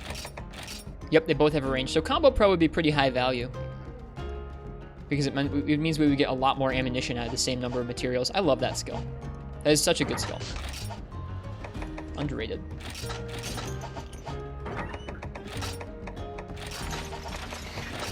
Alright, let's see what I'm going to use for Quechua. Alright, Apex Plesioth, what would you like me to use for a Quechua? This is beans!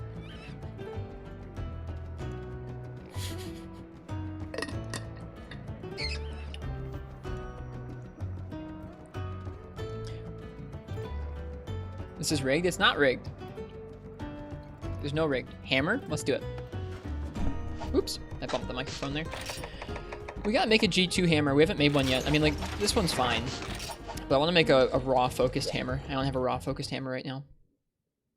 Hip checked the pole. Just like hip checked it so hard that their name splat out.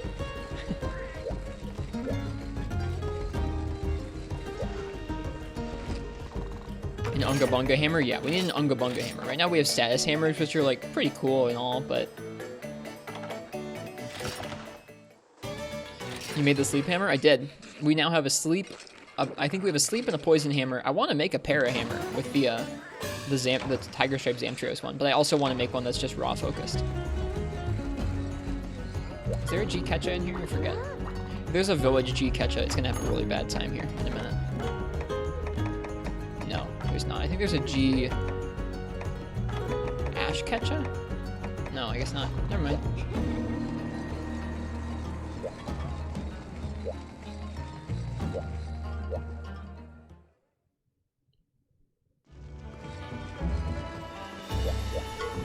Oh, I meant to update the stream title with what we were actually going to work on tonight, and I forgot to. Oh well.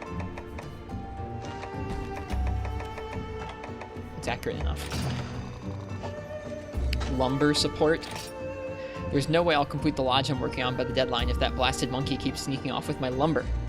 Chase the beast off before my client gives me the axe. That's funny. That's a play on like lumbar support for like a chair. I like it.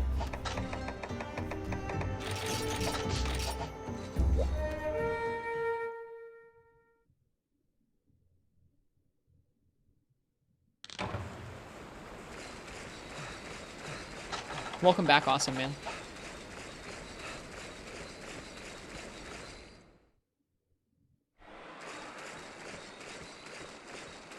Did you just explain the game's pun? I did. I feel like lumbar support is slightly like obscene, like obscure, not obscene, obscure. Hammer looks sweet. Dude, Shrouded Narcella's stuff is so neat.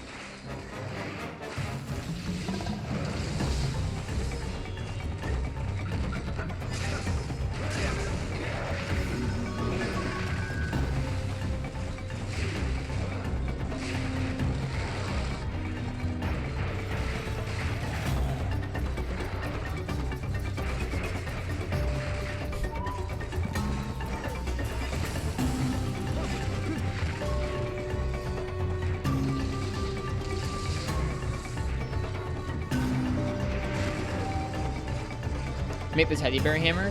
Why would I make that when I've got this one? Oh, he got me.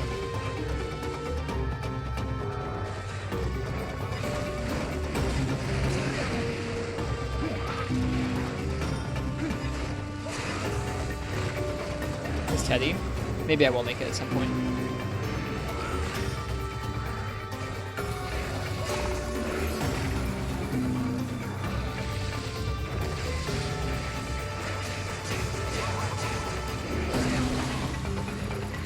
Broke something there. I think it was a claw.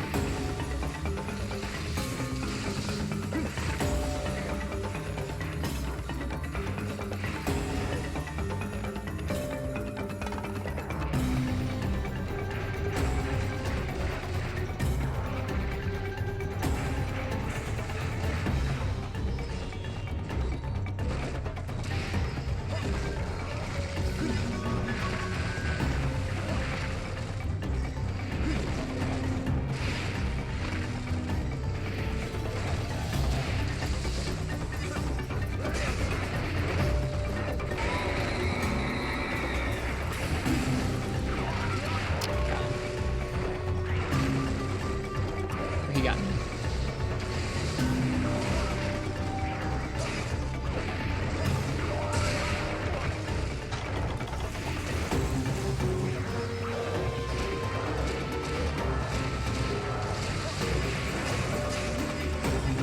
Ooh. Whoops. That feels bad.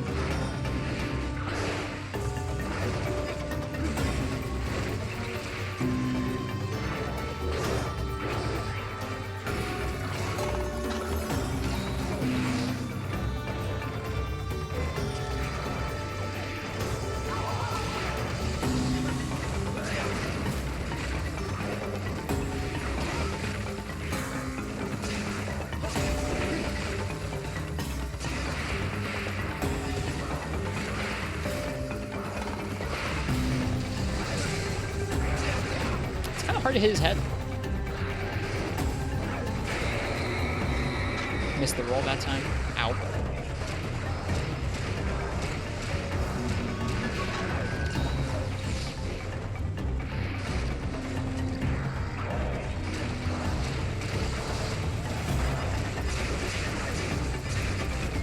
I rolled out again. Or I spun out again. That feels really bad.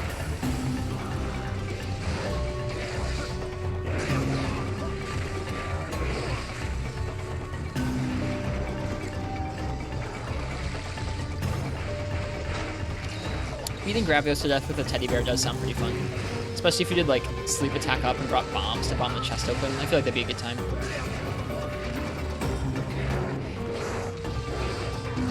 Sleep attack up, bomb attack up. Just like a bomb hammer set with the teddy bear.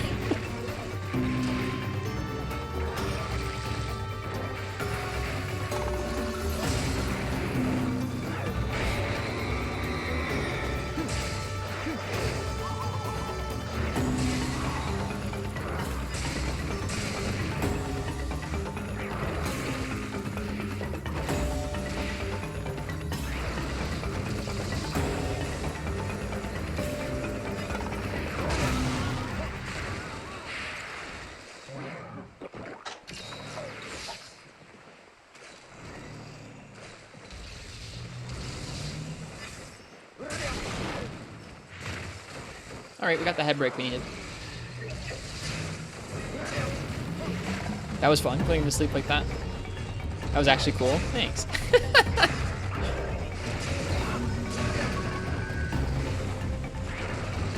Every once in a while, something cool happens on this stream, I swear. I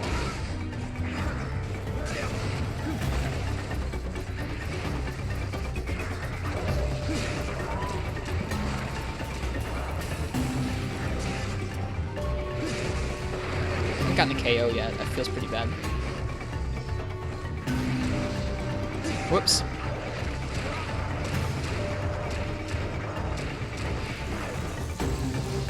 Is he limp already? No, he's not. Okay.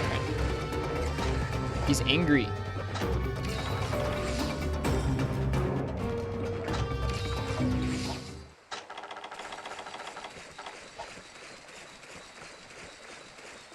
Can Hammer KO in Freeman Knight? Yeah. It's a little tougher too. KO is second gen was the first generation that added KO, and it works a little differently in that game. In this game, if KO can be applied by the area you're hitting, like if you're hitting anywhere near the head, it will apply KO to the head. In Freeman Knight, it only applies KO to the head if the head is the only hit zone that you hit. So something like Rajang, where it has like a really tiny head, if you hit like its head and its neck, it won't apply KO. You'll see a KO, like there'll be a KO effect. Some like yellow sparks that come off the head, just like in this game. It just looks a little different. So KOs in that game can be a little trickier because you basically have to sort of tipper the monster, essentially, where like you're only hitting the head if you want to KO.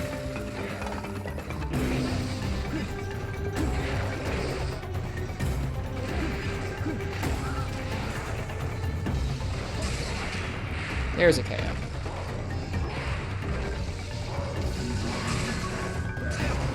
Did Forso Hunts with Hammer for fun, didn't get any KO? Yep, that's probably why.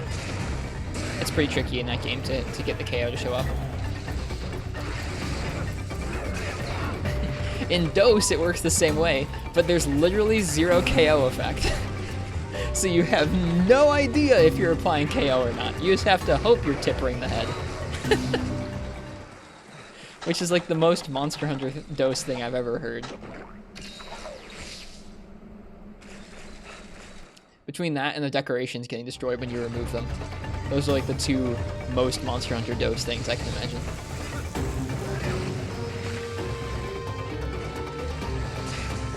He's hungry. Yep, in Monster Hunter Dose, if you remove a decoration from a piece of armor, or if you upgrade the armor, I think, it destroys the decoration.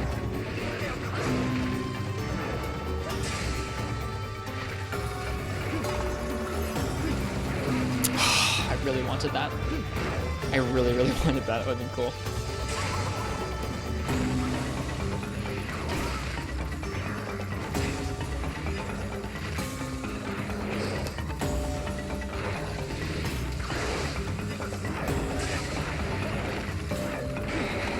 Missed it.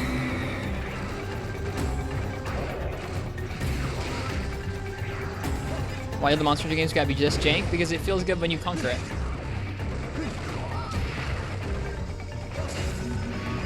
There's a balance somewhere where it's like not too janky, but it's not too free either. When it's too free, it's not satisfying.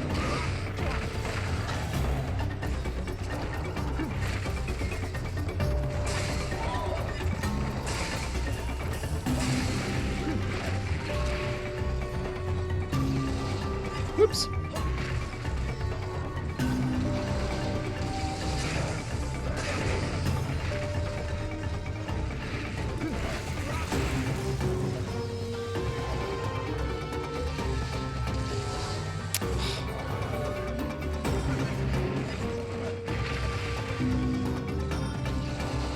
He looks so tired. I know, I feel bad.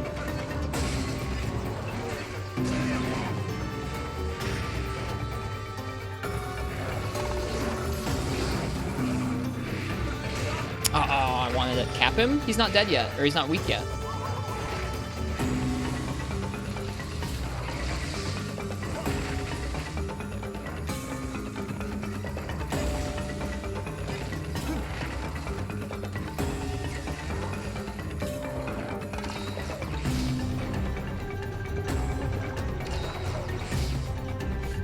He's just like actively running away from me. I'm sorry, Ketcha. I'm gonna cap you, don't worry. As long as you don't just randomly die.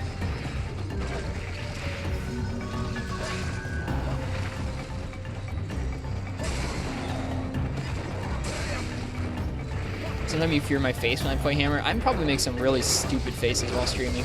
I'm glad I can't see them when I'm paying attention to the game. Yeah, you know, just like fall over dead from a heart attack. They do that sometimes. They randomly die. I hate when your monster just dies.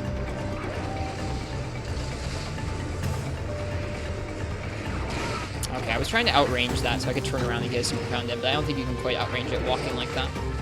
It's kind of evil. Sorry. I know I make some dumb faces. Sometimes when I watch back the VODs or I see a clip, I'm like, oh my god, I hate my face. I try not to think about it too much.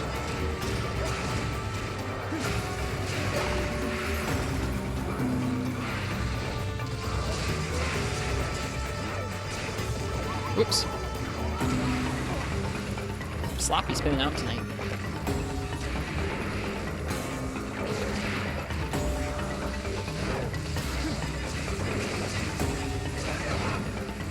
I think I just put him to sleep and woke him up. Gonna be saying that a lot more with the new light. You think so? You think my face looks worse with the light? You think I will dislike it more with the new light?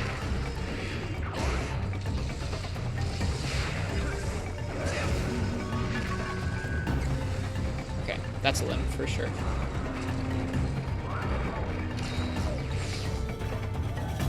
Time to cap the ketchup. I think it looks a lot nicer. Like, I think it looks smoother. Doesn't make me look as shiny, which is nice because I don't like looking sweaty and gross. And I think it just the more light coming into the webcam makes the webcam a lot smoother. Before it was a lot choppier.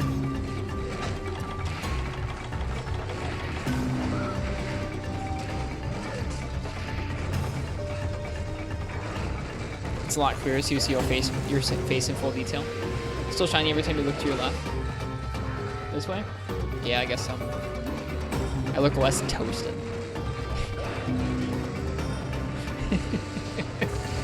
It's a really good upgrade, and it was just lights too. It wasn't like a new camera. But this is a nice enough light, I can use it with a camera, like an actual camera someday if I want to. He looks orange to you before. There were some times where I would get kind of orange. I still might get kind of like red in the face sometimes if I get upset about something, or if I laugh really hard. Is the video flipped? The video is flipped. Yep.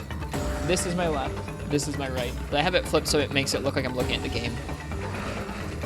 Otherwise I'm like looking into the corner and it makes me look weird.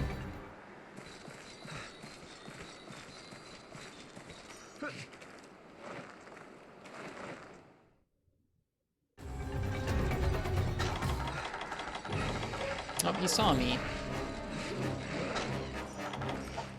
That's fine. And your actual right is the shiny? Oh, okay. This way? Sorry if I look shiny. I mean, I'm gonna look shiny regardless. Like, I'm gonna look like a sweaty nerd because I'm a sweaty nerd. I think this light will just help me look like less of a sweaty nerd.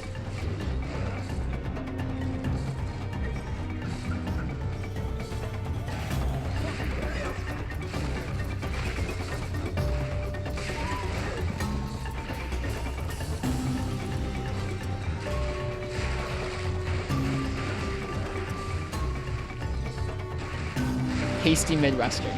Yep, pasty Midwestern sweaty nerd. Sure, let's tack on the adjectives.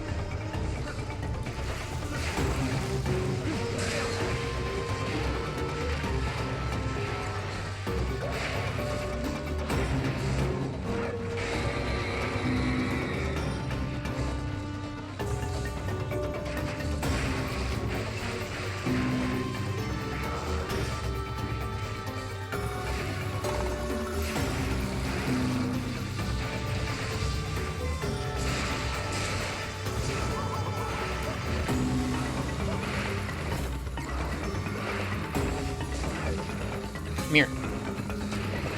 Oh, god darn it. Come here. You can do it. I was gonna say, our capture busts so far tonight have been a little janky. We did it though. We didn't kill the ketchup. We capped him. Which is always the goal.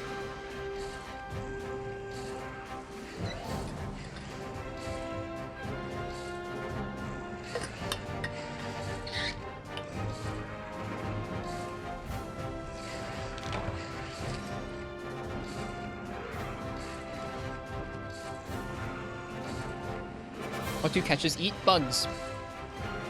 Ate ants.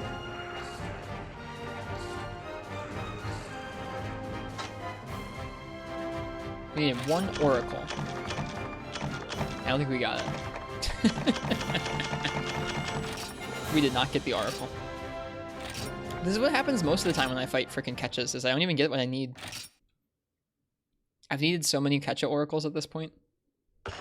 Alright, what should we do next then? At least we have lots of different things to work on. It's not like we have to like mauled out only doing Ketchawacha to make this gun. They never drop ears. I know, it's really annoying because it's like that's their like signature part too. I need a Zinogre Jasper.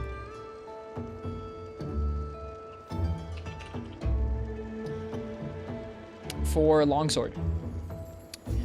You get a higher chance at them from G-Rank Zinogre, so we're gonna do G-Rank Zinogre.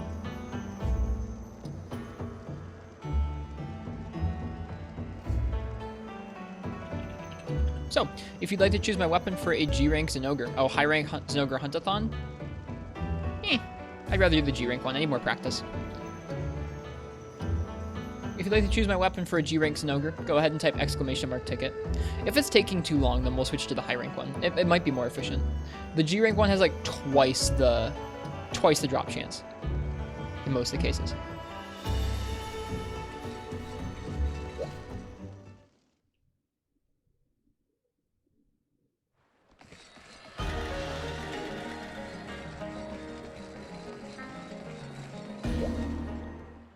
Looking for Jaspers? Mm-hmm. Yep.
Alright, but yeah, if you'd like to choose my weapon for a G-Rank Zinogre, go ahead and type ! ticket in the chat. If I draw your name, that means you get to pick what I'm going to use on the next hunt.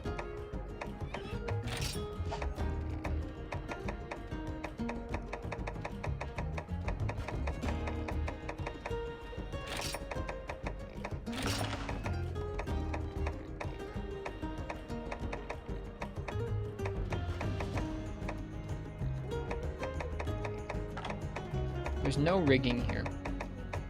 Don't you guys worry.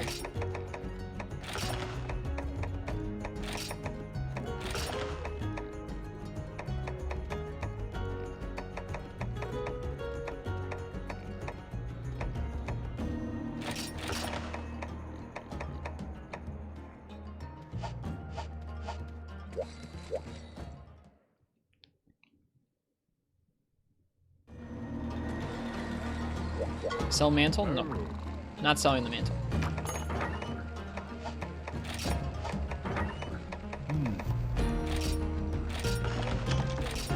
Okay, we need one more Argent Stouthorn and we'll get this freaking thing. This thing is so cool. I love this greatsword. It's not as good as Sarah Symmetry, but I don't even care. So cool.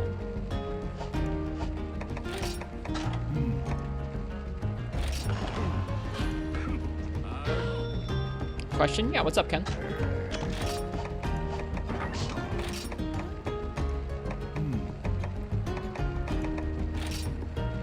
Cephalos Perp Scale, Shrouded Dracilla Cortex. Not excited about the Cephalos Perp Scale. Hey, Noxella. It's not rigged. Why is the white Monoblast Greatsword green? Because they're bringing it back from red. It was brownish red before, and so when they bring it back to white, it's kind of greenish.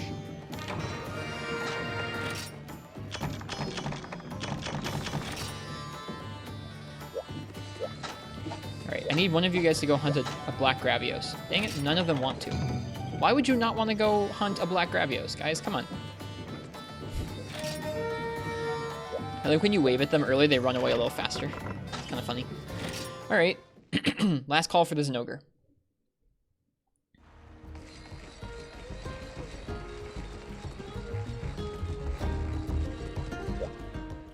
Need us a Jasper.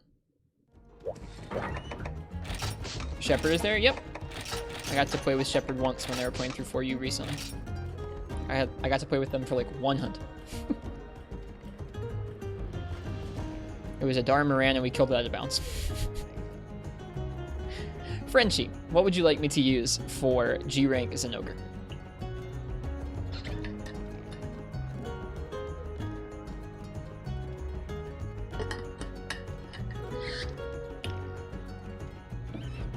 It's not rigged. It's not rigged.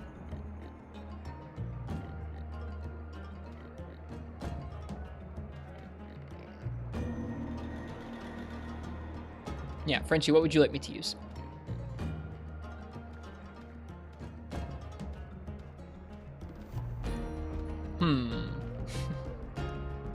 What's it gonna be? For Zinogre.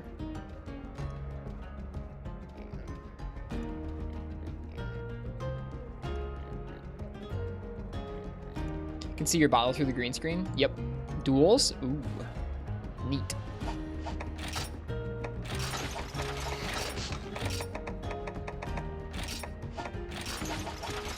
Duels for Amatsu? Dude.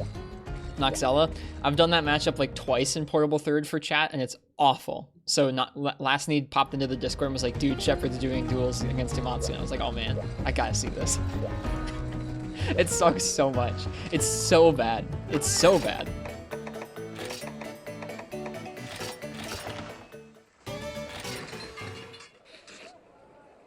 You have to settle for hitting her feet the entire time, which is awful damage. What's Amatsu? Amatsu Magatsuchi is an Elder Dragon in 3rd generation. She's only in the game's Portable 3rd and Generations and Generations Ultimate. I guess it's not, I'm not even sure if it's a she. It is only in Portable 3rd and then Gen and Gen U. It's better in Gen because you have different styles you can use to deal damage to her and arts to deal damage to her. In Portable 3rd, you don't really have a great way to damage her outside of just hugging her feet and dealing bad damage the entire time. Who gave Shep dual blades? Last Need did.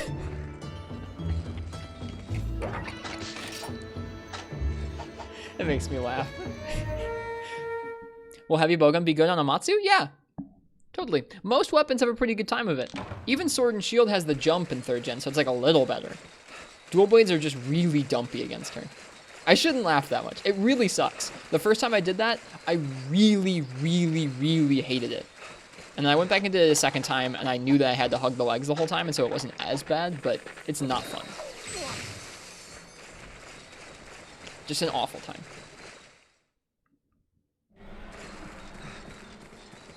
Like, would you like to hit the dumpiest hit sounds on this monster for the entire fight? Cool. Have fun. Yeah, Hammer's great, because it can burst damage on her head and get lots of nice flinches.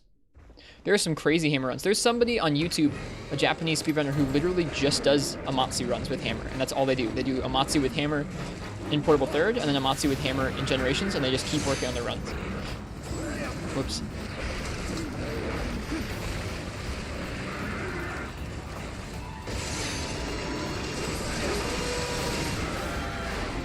Yep, these duels are nice and strong.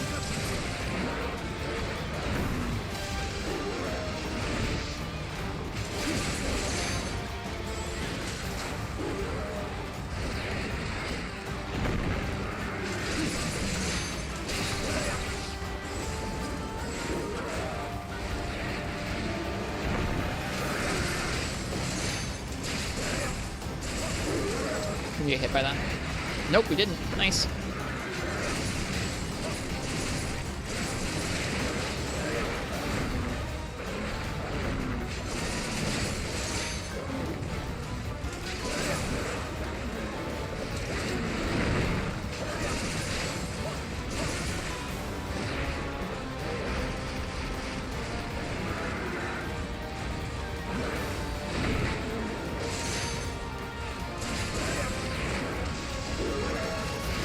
I mean, I don't know. I don't envy him trying to switch between all the different games all at once. Switching between different Monster Hunter games, I feel like is pretty difficult if you're not going to be spending a decent chunk of time with each one.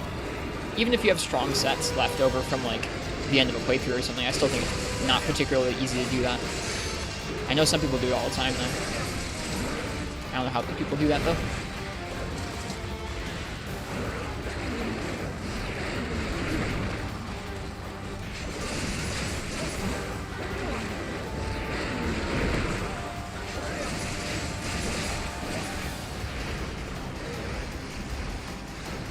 Challenge the Super Tornado. I guess I'm actually going to be doing the Super Tornado later tonight.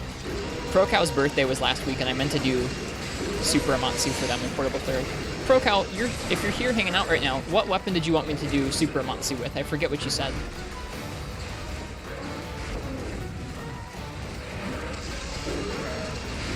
Woo. Dual swords? If they say dual blades, I'm not doing it. Soast Monhunt, thanks for the follow, welcome. I don't care if it's your birthday. Nobody's choosing dual blades via Matsu. There's literally like 3 or 4 hours of that content on this channel in VODs. You can go back and watch those and enjoy them all. You don't need any more of that content, believe me.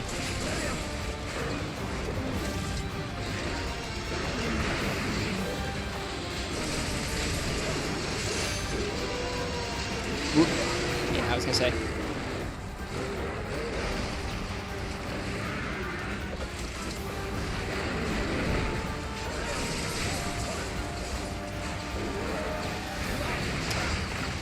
Three or 4 hours of content, 3 or 4 hunts. The first attempt for that probably took me like 3 or 4 hours of trying.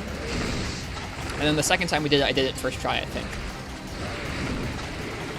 I don't do like gimmicky boomerang runs either, it's not my thing. That's just not the kind of Monster Hunter I enjoyed playing.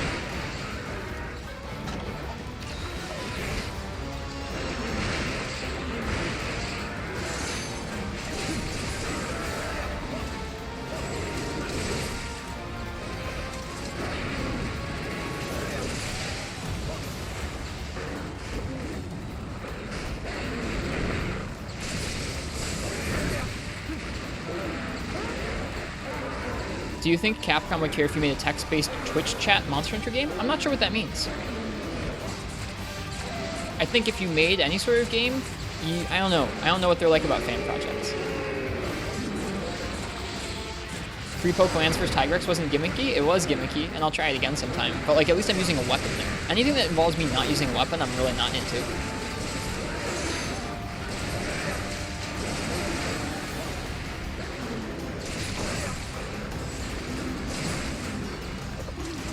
Those chat games where you rob banks or do basic RPG stuff?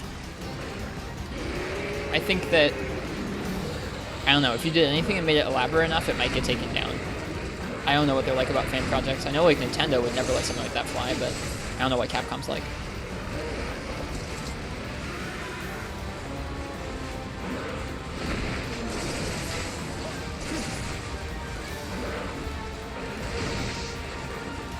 Oops.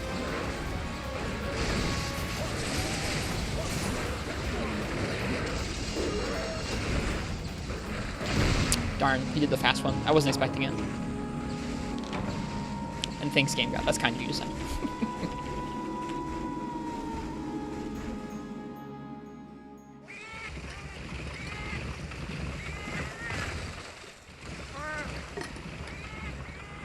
Yeah, that's what I would say is probably Capcom doesn't seem as litigious about stuff like that, so I don't think you'd get in trouble for it or like ask to get it taken down. I definitely wouldn't sell it. Like, if it was free, it'd be fine, probably. But I don't know.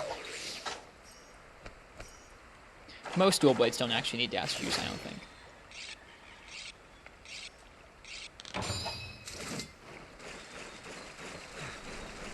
Did he come to Area 1?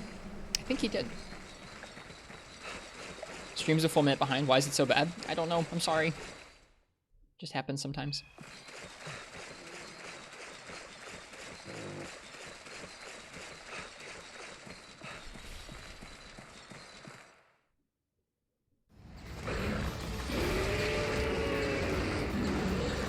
Yeah, I agree, Hyper Ray.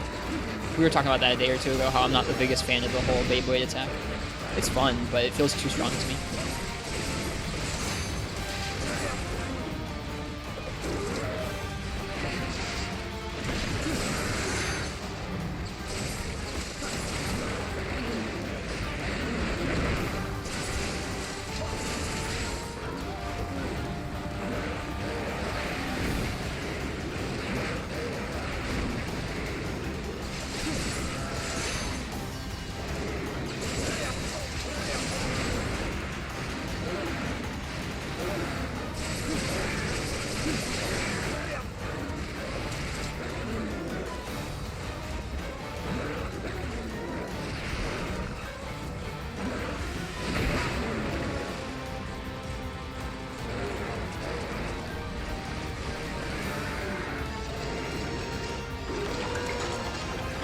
No Jasper.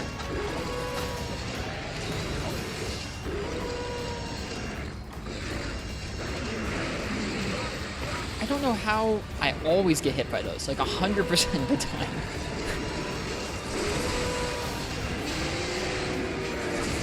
Alright, let's get him out of the loading zone.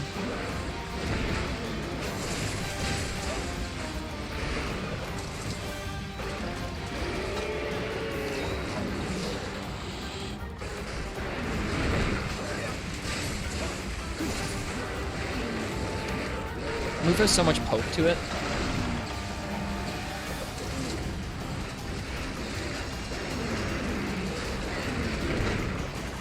I should have tried to let that health regen, although I don't know. We were pretty low on health.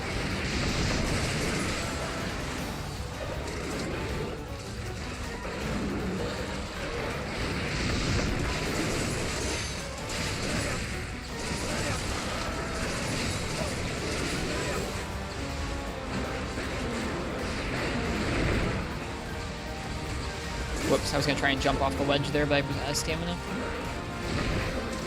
Should probably heal again. Is that quick pause slam unique to 4U? No. The quick pause slam is the normal slam that an ogre has. He normally doesn't do that combo he just did. He normally does a big charged one. Yeah, that one. That charged one is unique to 4U G rank. He usually does 1 or 2. It's really rare to see him do 3 in a row, but he can vary them up in this game, which is really fun, really neat. I actually really like that. I don't like the charged ones. I think they're boring and easy to dodge most of the time.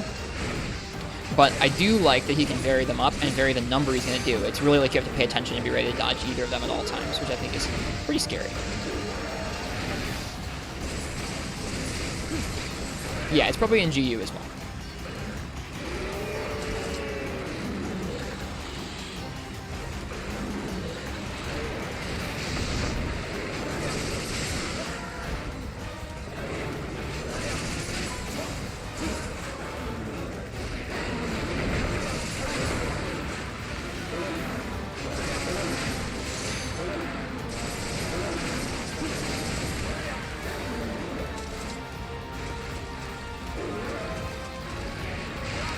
God darn it, man. I always get hit by that, man. Charge stomps also have a projectile.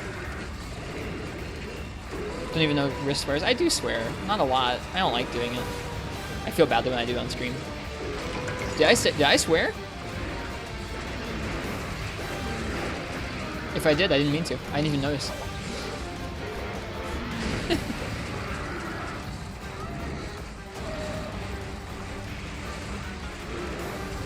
I was about to. I don't think I meant to. I was probably trying to say fun last inning.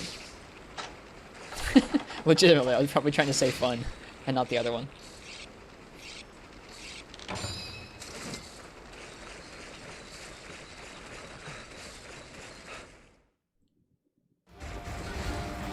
What other one? You know the one.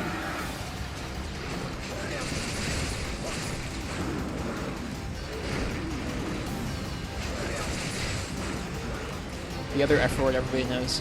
Fable-horn.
Yeah, I get angry at games, Ken.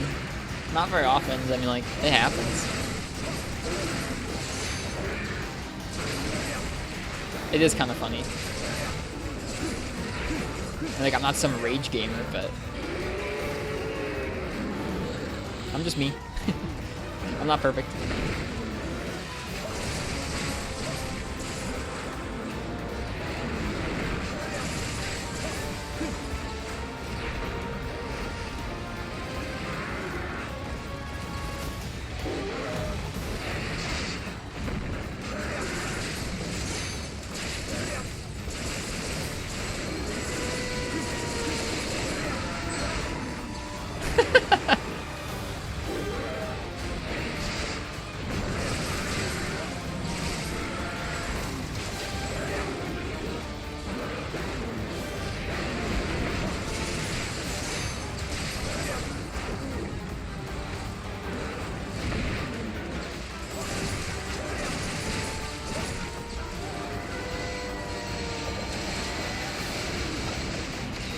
The most wholesome streamer? I don't know about the most wholesome either. There are people who are a lot more wholesome than me. But I like trying to be a nice place to like hang out and talk about Monster Hunter. Wow, we got hit by the startup of that move. That happens quite rarely. Uh-oh. Bummer, bummer, bummer. That's too bad. 2 carts, gotta be careful. I really like this G-Rank Zinogre. I think he feels really fun. It really feels like a smack fest where like you can combo him and he's gonna combo you straight back.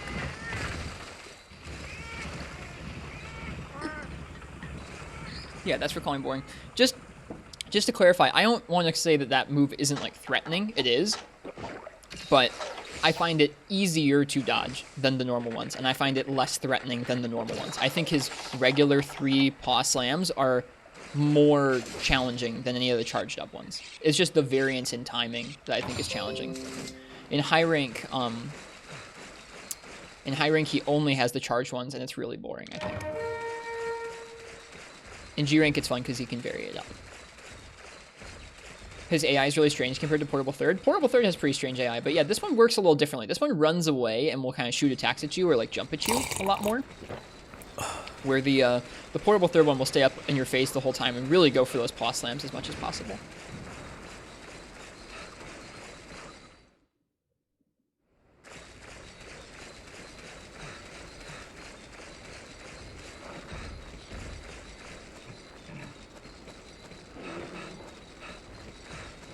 I guess I like Portable Thirds because I like the whole, like, it's going to run up to you and it's going to give you 3 quick iframes that you need to hit, and you need to be able to do them or you're going to get squashed. I just like that. I think that's fun.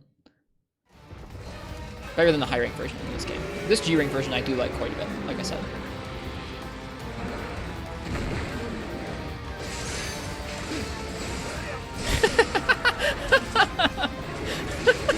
We missed all of that attack and then all he did was one little boop.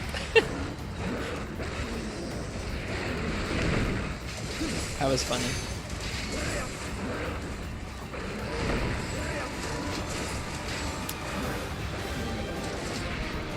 Getting slapped around in Portable Third with Heavy Bowgun. It's gonna be tough with Heavy Bowgun, yeah.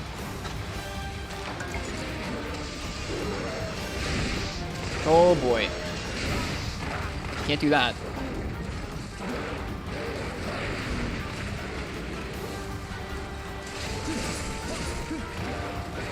I hate that move. Got so much poke.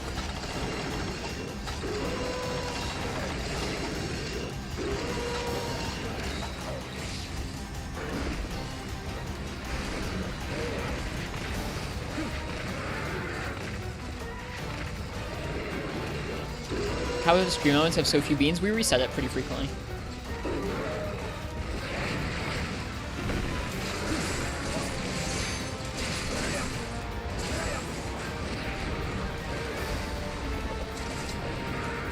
Hope you get that, Jasper. Thanks.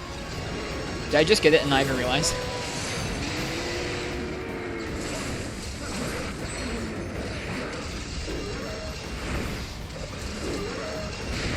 Ouch. I handled that wrong.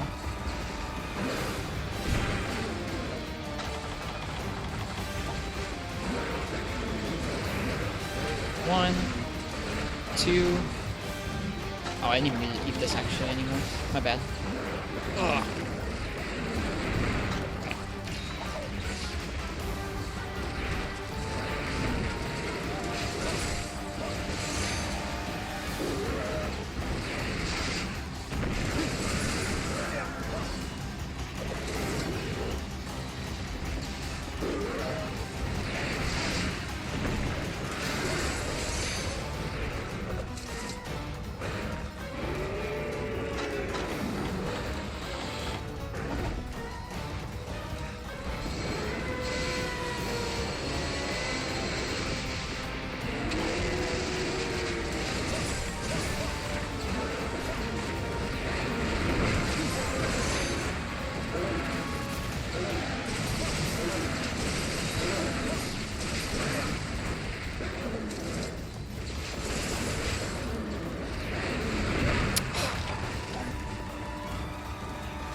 Probably could have gotten a mount there, but I'm trying to let this red health regen. Level 140 is really different from regular G. Yeah, I bet. I'm excited to see what that one's like.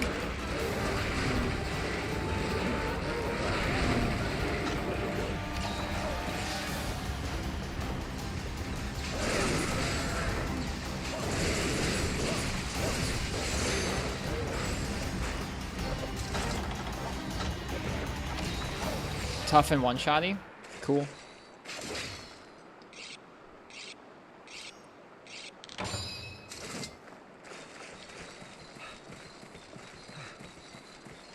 I look shiny. Hi, Mark. Thanks. This is with a new streamlight that I got yesterday. You're shocked and appalled. Why, Mark? Or, why, Nox? Why are you shocked and appalled?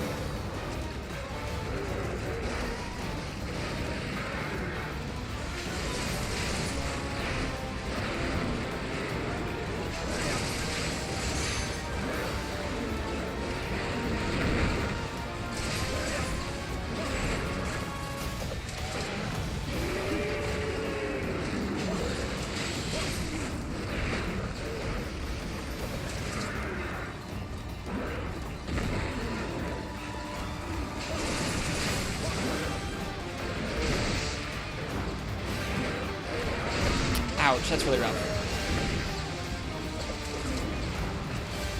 Your preferred class in your waifu anime card game didn't get amazing cards for the new expansion. I'm sorry.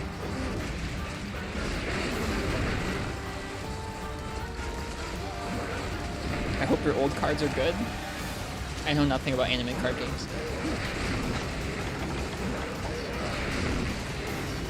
Focus and don't triple. Right now I'm focusing on just avoiding him so I can get red health regen.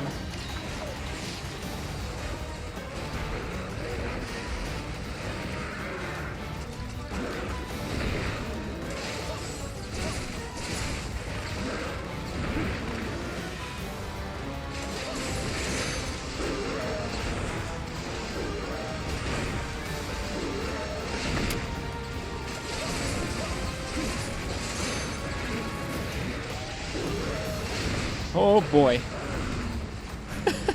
Running out of stamina as he's charging those pause times at you is pretty scary. There's a limp. That's nice.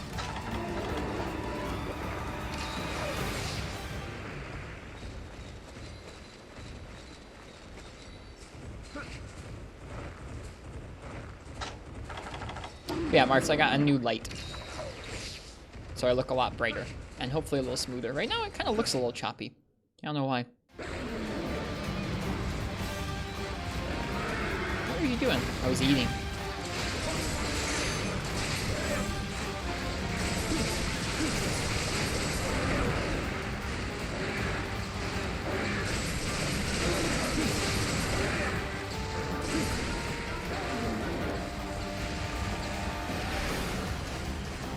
Is 4 O's something? I don't think that's an emote. I think that's just someone freaking out.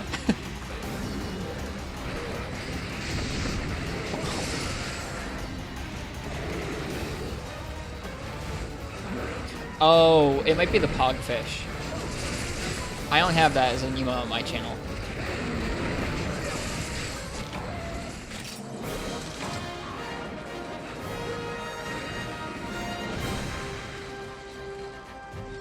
Why people Omega Kek Happy Champ hands when? LOL. We could add the Pogfish to the channel. This was a fun hunt. I like that he's still really, like, he's still pretty tough for me. Did you cut tail? No. I really rarely cut tail on Zinogre.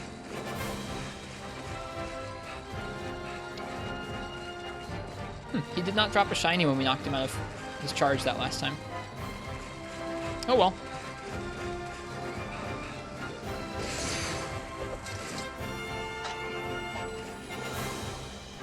Do we share fashion stuff in personal MH Showcase? Yeah, that's where fashion stuff should go. It's for all kinds of stuff. Is there a break you've never got? I mean, I've never broken anything off Dire Morales.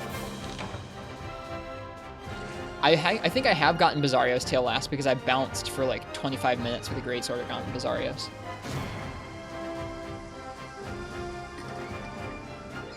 I think shinies are limited to 2 drops for most monsters. That could be the case. No Jasper here. We didn't do the sub-quest, so... Oh well, no Jasper this time.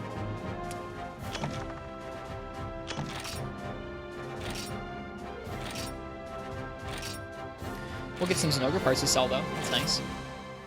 Marcelo dropped 4 shinies. It might be like different kinds of shinies come from different kinds of staggers. And each stagger can only drop them once or twice. I don't know.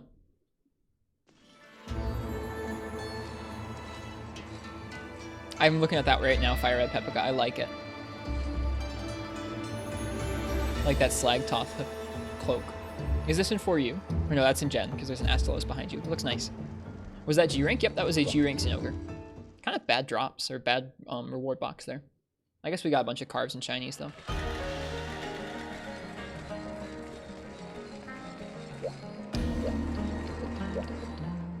We're going to do an Ash Ketcha next. I'm going to let you guys choose my weapon for that. We spent enough time screwing around with set building earlier for me to just say, yeah, let's just do some hunts now.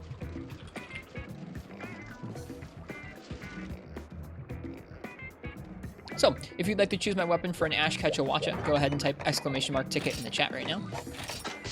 Probably going to use the bathroom before this next hunt. Also going to sell some Zinogre bits if I've got any left over. I like how I have a Sky Emerald on the plate, but no Jasper.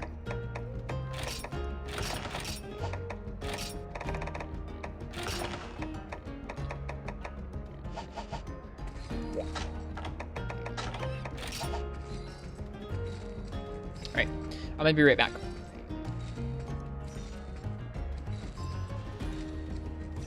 See you guys in a moment.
Alright, last call for this Ashkechawacha weapon raffle.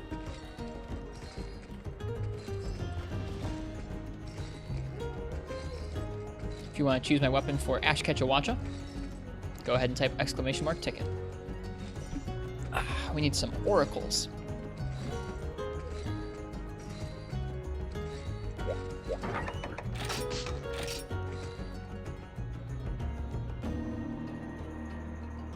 I'll give it a second here because I guess folks weren't doing it before. Let's see. It's 1 a.m. right now. I hope ProCow is still here. Let me see. Is ProCow hanging out? I don't see ProCow here right now. If ProCow comes back, we're going to do some portable third for them tonight for their birthday. I said I would try Super Amatsu for them. Right. Let's see. Shoxton. I don't know if you've won before. Congrats. What would you like me to use for Ashkechawacha? Not rigged. Finally. Finally happened. Rude. It's not rude. Good thing you got some Amatsu practice in recently. Not much practice. Hunting horn. Let's go. You're tired? Cheers, Ken. Have a good night. Rest well. I had a really nice hunting horn set, and it's gone. It's been lost to the ages. It was based on this set though.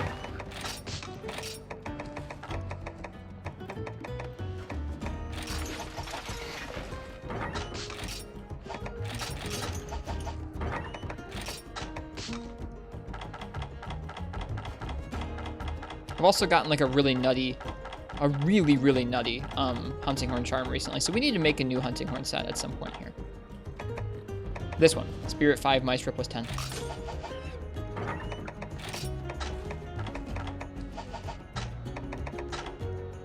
Right now we're at Challenger 20, we don't need that. Speed Sharpening, Recovery Up, Horn Maestro, Divine Blessing. We don't even need the Handicraft.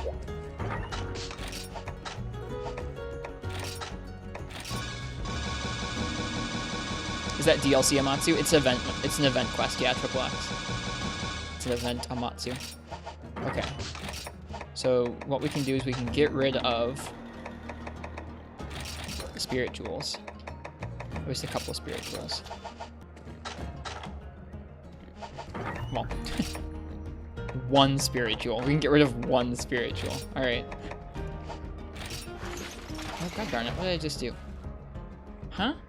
Oh, I took off my armor. Why am I confused? Why am I confused?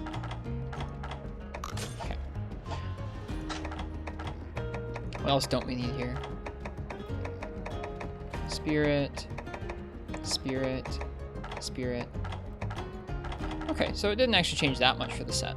And there's no slots on this horn, but that's okay. So we have 2 slots to spare? Yeah, we have 2 slots to spare.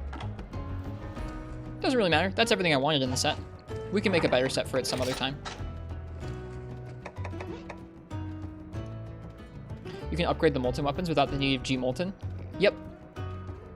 I know. I've been meaning to farm up more Tigrex and upgrade the couple Molten weapons I've got. Because I do have some already made.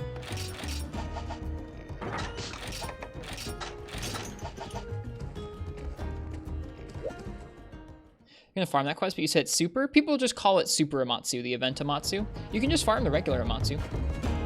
It's just supposed to be like a tougher version, that's all. I think it's got more health and probably hits a little harder. I don't think it has any special new moves or anything.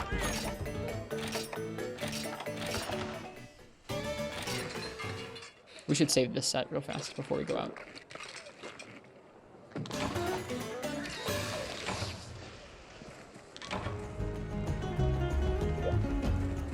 The click clack. I forget when I made this horn.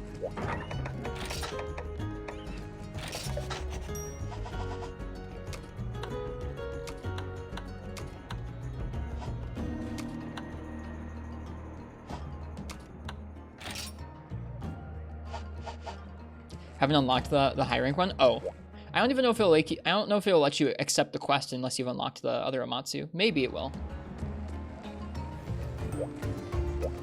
It might if you were in the final rank, but you just hadn't unlocked Amatsu yet. I don't think it would let you do it if you were like an earlier rank of high rank. Is Hunting Horn viable for solo play in Gen 3? All weapons are viable for solo play in all games. Like, there are certain matchups that'll be tough for different weapons, but like, and there are some weapons that stand out in each game as being like overly strong sometimes, but every weapon is totally fine to solo through the game with. And anybody who tells you different is just wrong. Some people have like high standards in terms of how easy it is, or in terms of, I keep sitting down to eat when I already ate. In terms of how easy it is, or how fast your clear times will be, but you'll be just fine. Like, some people have a really hard time soloing things with Lance in older games, but it's a super solid weapon. It's just, like, Hunting Horn is just a very specific mindset of play. I'm not always good at it. And Gen 3 Hunting Horn's pretty fun, yeah. It got reworked from 2nd Gen. 2nd Gen's a little weird, but 2nd Gen's cool too. Felt like it was really, really slow. You have a song that you play. Every horn starts with XX or triangle, triangle. And what this does is it makes it so that, first off, you move a lot faster. Like, you walk faster than any other weapon in the game, I think. And then if you play it again, your attacks won't bounce. 2nd Gen Hunting Horn song playing is pretty slow. It is Noxella. Seeing people who got really used to it, though, is really cool. Like, imagine hitting a Hunting Horn backslam with the wind-up of a Greatsword charge. It feels so good.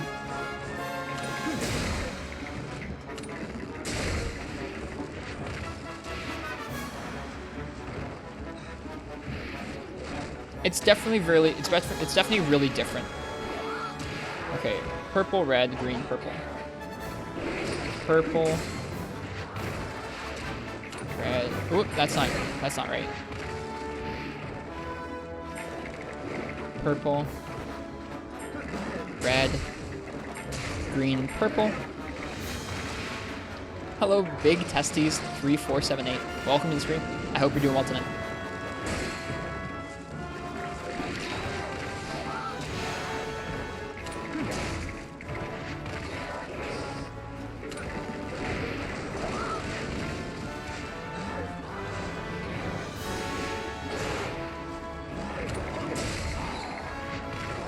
What, his hands up? It's not even in our chat, Marks. It's a guy, like, putting his hands up. I guess basically just praising.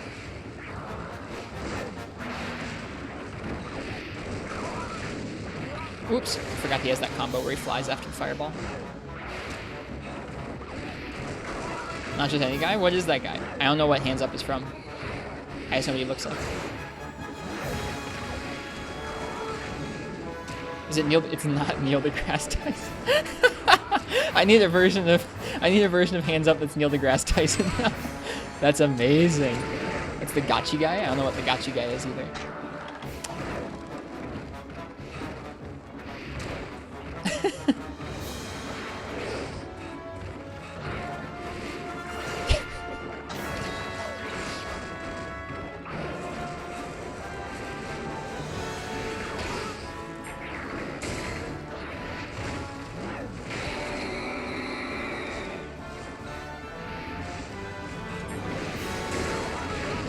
Not safe.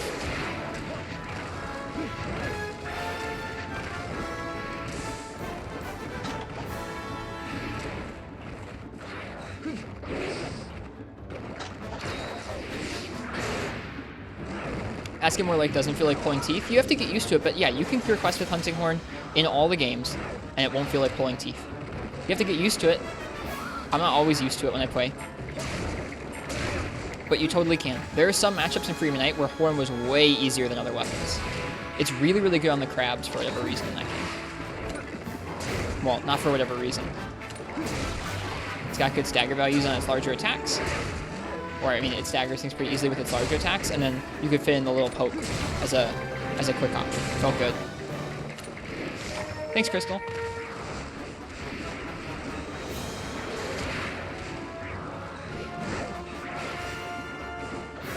And yeah, Gen 3 Hunting Horn and this Hunting Horn are not that dissimilar to each other. God darn it. I forgot about that combo. feel that Hunting Horn doesn't really have any very bad matchups. I don't know. I wouldn't say that. I feel like there are some faster moving matchups that I have trouble with, but I'm not a very good Hunting Horn player, so.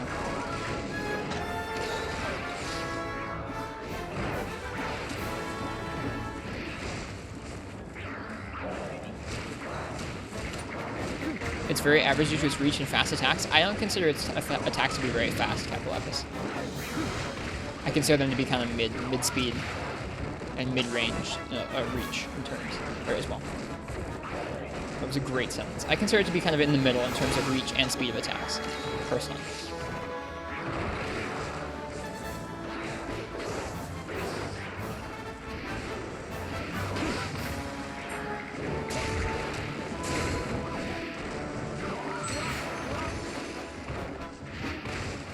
Yeah, and I think it says something that monster matchups usually feel different depending on if you're experienced with the weapon or if the weapon just clicks with you. Some people just have an easier time using weapons like Lance or Hunting Horn. Other people have a harder time.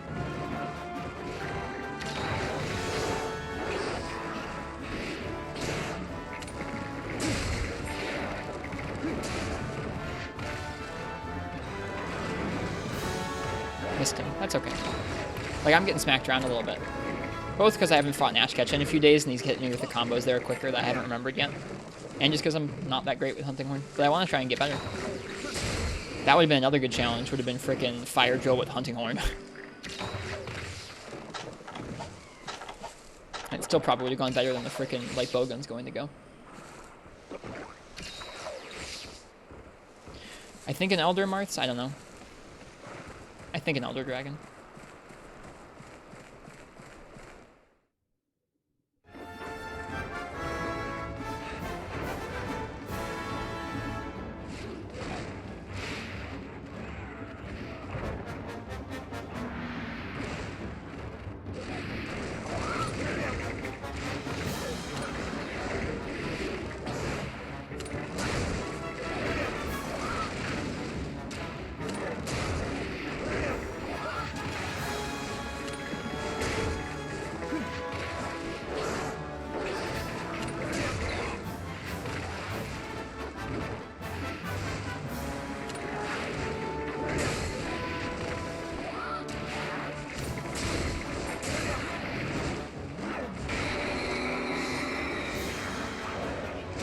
Yeah, I think it has a very specific playstyle that feels a little different to me than Hammer or any other weapon in the game for that matter.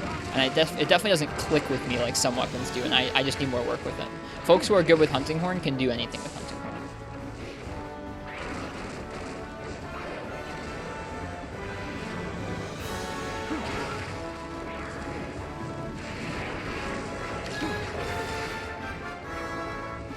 Just like a G rank at Cantor solo, Sword and Shield with a few minutes left. Nice job, FPS failure. That's rad.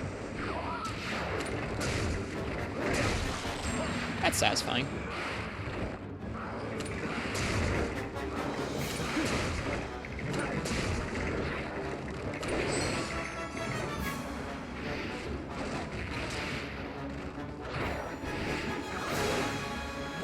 Yeah, if you want to see good gameplay of someone playing through 4U G rank with Hunting Horn, go check out Amadeus225 on YouTube.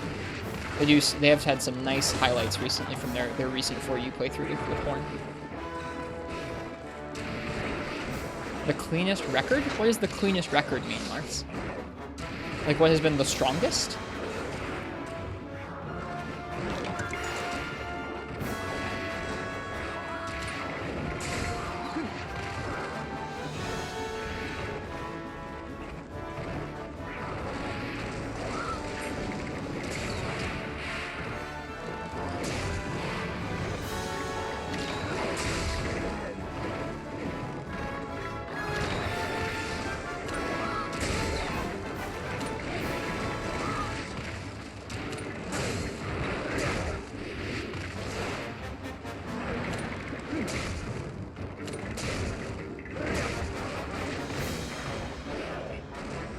Strongest over the most games, but as a ratio because Gem 1 weapons would obviously be better in most games, I think probably Heavy Bowgun and Greatsword are the two that have been consistently strong options in all of the games.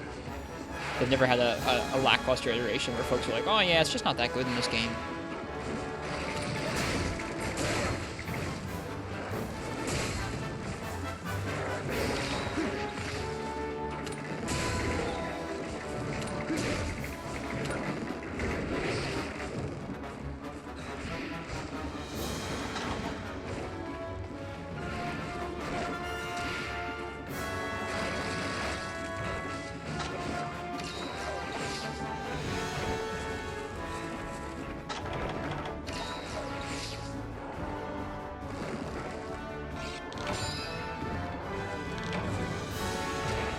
Has Heavy Bowgun ever been rough to play? I mean, like, no rougher than in any other game. I mean, like, as you get towards World and Generations Ultimate, you get more creature comforts, but I feel like it's about the same difficulty of play, unless you consider, like, pressing in a stick to shoot really all that difficult in first and second gen. It's like that's the main difference between PS2 bowgun and PSP bowgun is like, are you okay with clicking in the stick to shoot? It's fine.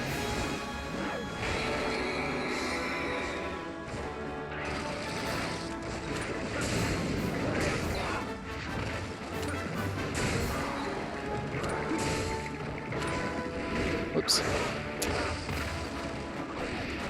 You pick Sword and Shield Cap Lapis. I would agree with that. It never feels overly strong to me, but I think it's consistent in all the games in terms of just being a nice option. It might be, I feel like Great Sword and Heavy Bowgun are even cleaner, but Sword and Shield's easy to pick up, and it has strong aspects to it in pretty much all the games.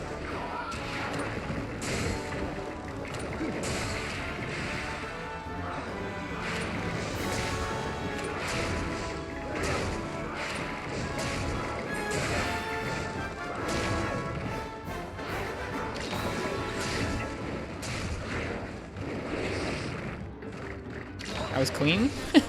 Thanks. We eventually KO'd him.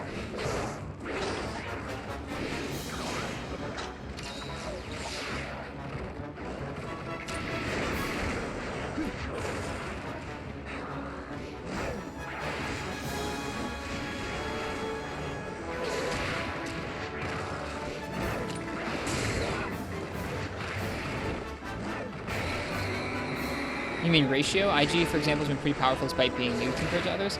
I don't know if I fully get the question then.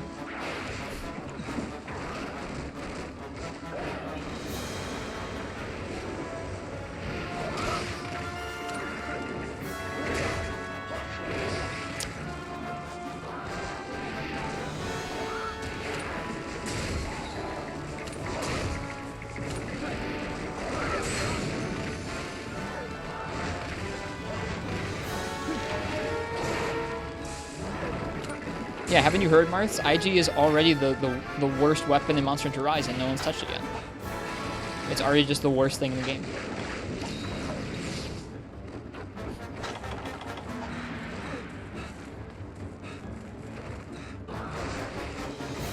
I don't actually want to talk about that in the chat at all.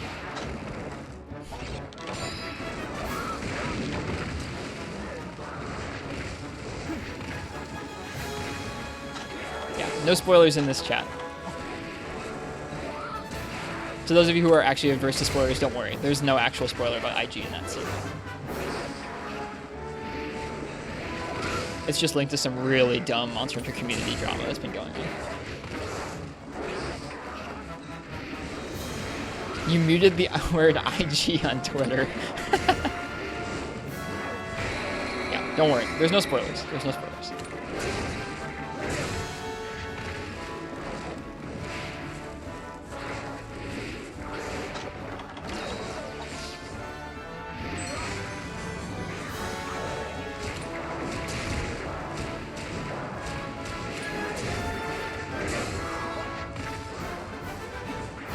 Does SB attacks? I don't know what SB attacks are, but again, I don't want to talk about actually any spoilers from Rise. Anything from after the first trailer, we're not talking about in chat here.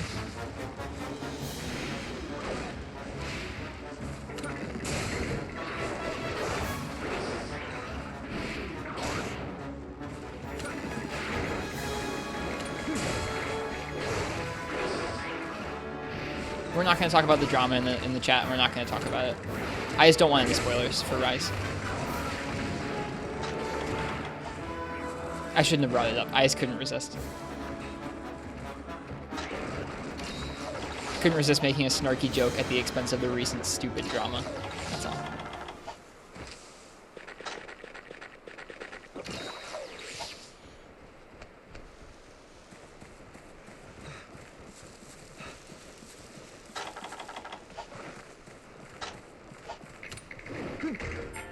The demo's close anyways, yep.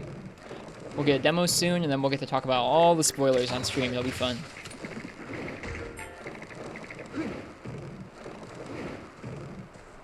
Seems like this is taking a while. I mean, it's been like 10 minutes. It's not that long of a quest.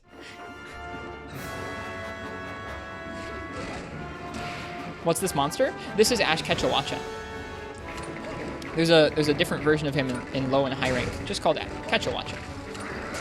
This is his subspecies that's exclusive to G rank.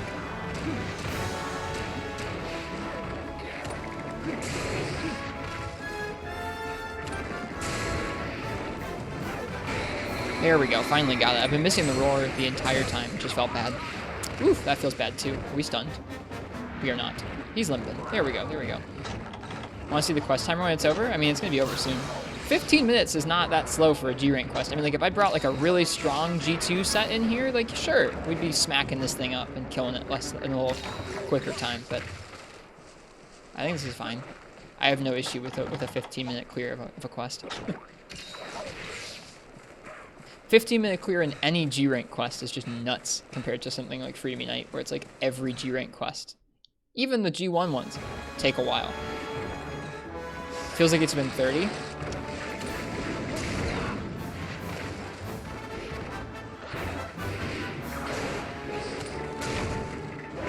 Should cap him.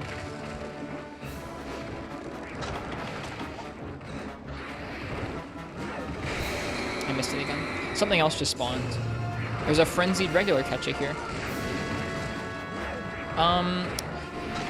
What we're gonna do is dung this one. Nice game, God.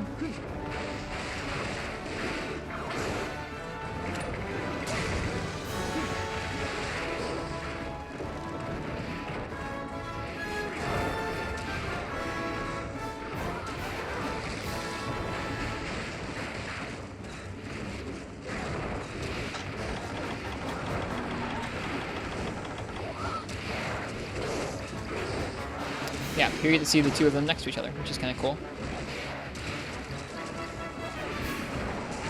Got him.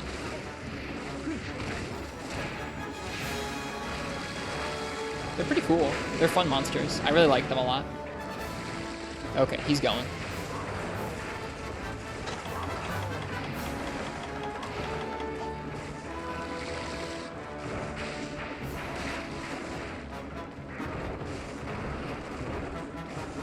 There's no dates allowed. This is 2020. Can't you see this one's sick? Can't go on dates. What you talking about? This one's already sick. That would be cool. Did you make full catches Z? I did.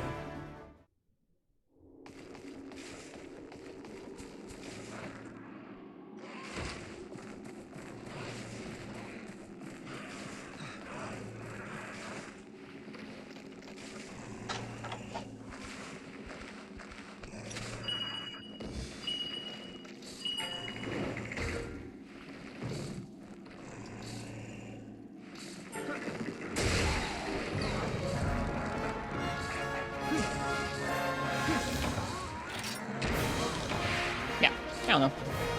Like, 17 minutes isn't super fast for a quest or anything, but it's fine for me. Some of these G2 quests we've been doing have been taking me like 30 minutes with like rougher matchups.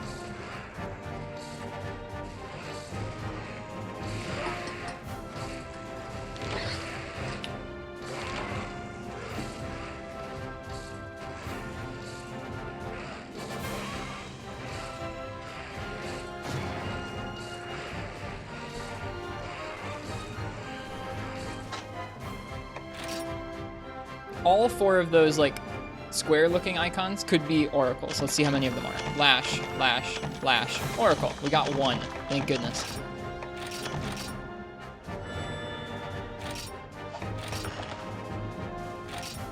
Timer was 17:59.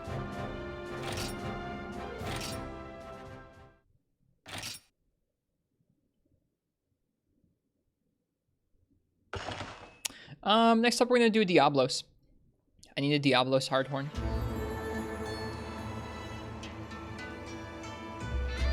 I'm gonna do a Village Diablos.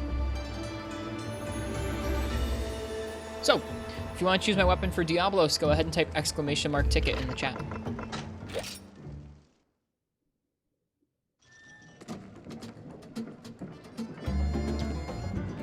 That's okay, Snow19. Like, while you're still gearing up, it's, I mean, really at all, it's fine. There's no requirement to go faster, any particular speed that's required. A lot of my solos in G rank have been taking 30 plus minutes. That one didn't because this gear is pretty strong for that, but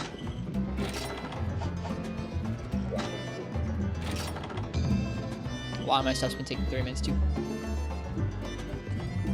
Isn't there an event Diablos that one might drop hard horns better? I'm good. You're stalling from charm farming in GU because you're already tired but you don't want to sleep yet? Stay a while longer.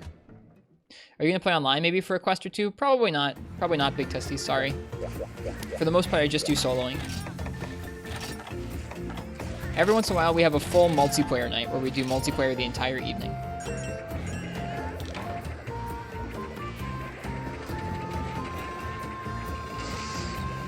Most of the time, though, I'm trying to practice a certain weapon or a certain monster. I don't practice very well when I play with more people. Or play with people.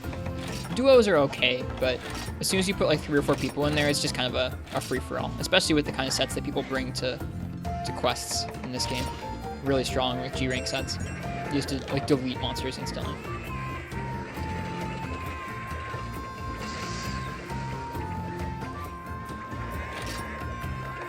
Yeah, when we do multiplayer nights, we talk about them in the Discord first to help choose a night for them, and then they're full of custom quests made by Marth's tip in the chat. Custom quests not designed to like give you a bunch of like free stuff or level your HR up or anything like that, but just designed to be a good challenge for 4 people.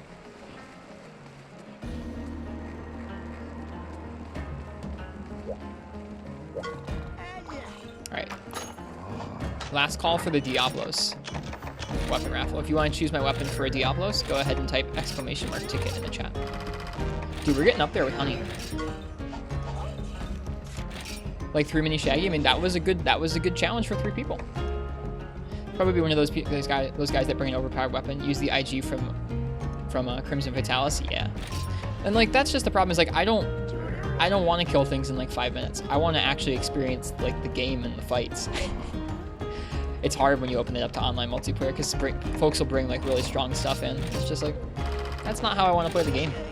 I don't have as much fun when the monster just dies. It's fun every once in a while, especially if it's like a monster I really hate.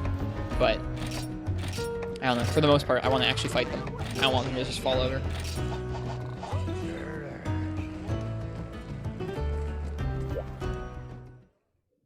Don't you want to delete Black Gravios in 5 minutes? I mean, yes, but I've also not fought that many Black Gravios, so I don't feel like I've earned it yet. Would you do a 4-man for Human Knight Fatalis? Not until I've beat it for real.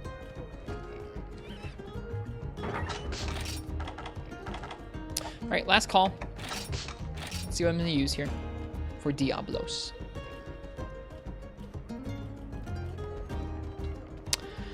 Frenchie, dude, the double win. That's nuts.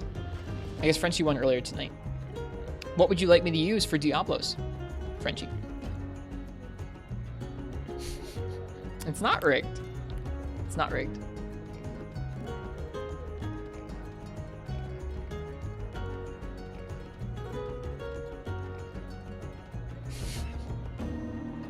IG? Nice. Let's get it. Let's get that Kinsect Horn break. Let's compare our 2 insect waves right now. Oh my god. Look at that. So we're getting a hard horn so we can use this insect glaive. Already, look at the difference between our purple crab glaive and the Diablos glaive. It's got a lot worse sharpness, which is going to be rough, but dude. 930 attack. Alright, this is my first time using this. On a village Diablos too, this is going to feel pretty bad. Oh well.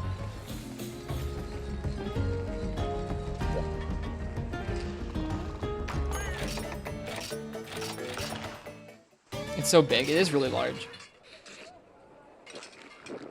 We've had some people win 2 or 3 times in a row before. Yeah. It's always kind of like freaky when that happens. Rapid success equals feels bad. I mean, like, when I can tell it's not that I'm doing well and it's just the weapon that's carrying me, it does feel bad. Those weapons always have the chonky raw. This one's going to have natural purple for us. Or no, not natural purple, but it's going to have purple for us soon, too. Yeah, I'm gonna have fun with this. I don't know if I've done IG on Diablos yet in this game. It's also my first time using this insect glaive. We've been working on making it. We need a hard horn, and we need... I forget what other stuff. Oh, Devil Joe stuff. Devil Joe stuff is what we need.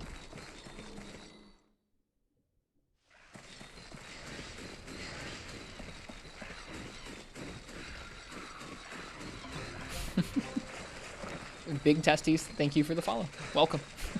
I hope you're enjoying the stream so far tonight.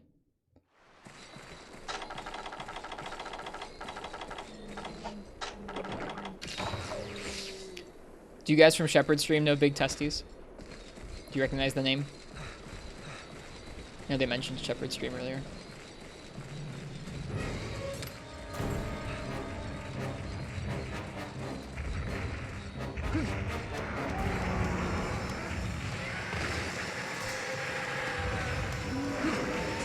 Alright.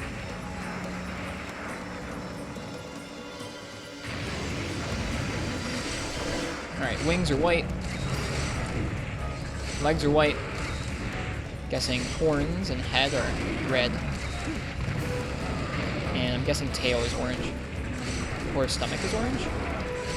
It's gonna hit us. Yeah.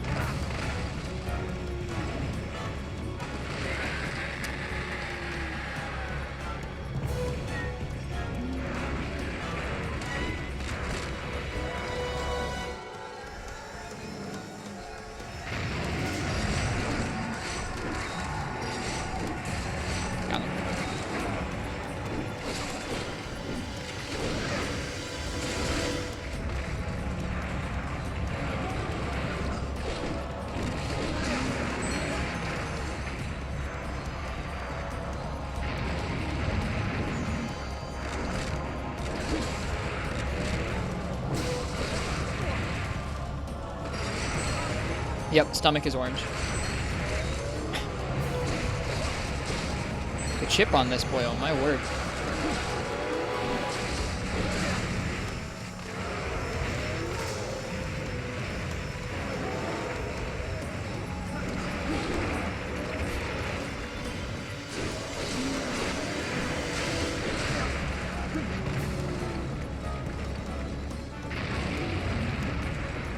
I've done that matchup on stream before, Big Testies. It's not fun. It's not a good time. Dual Blades versus Matsu. I mauled it out real hard at it the first couple times. Mount him for easy tail cut? Gotcha. I could do the mount now that's enraged.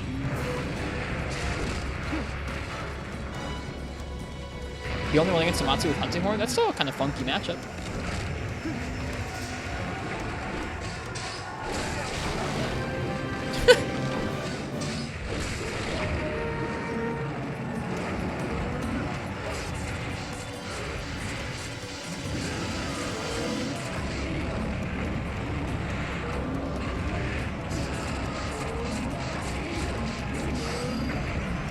Of course.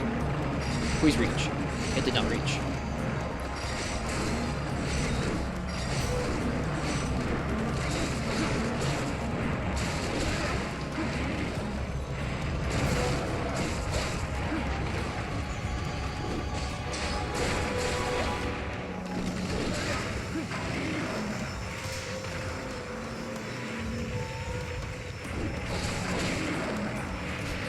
Oh, I almost got it.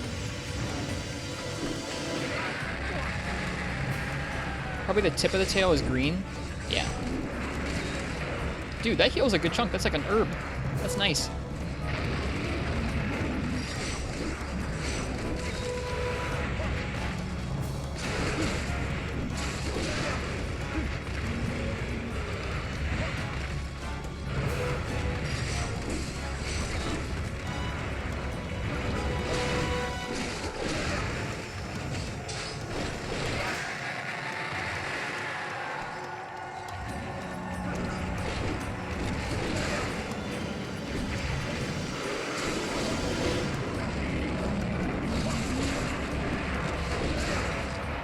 Oops, got tremored.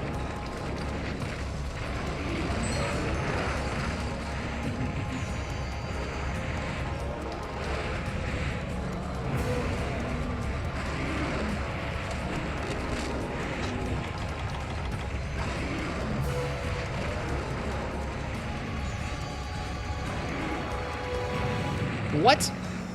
That's supposed to get stuck. Guess not that time.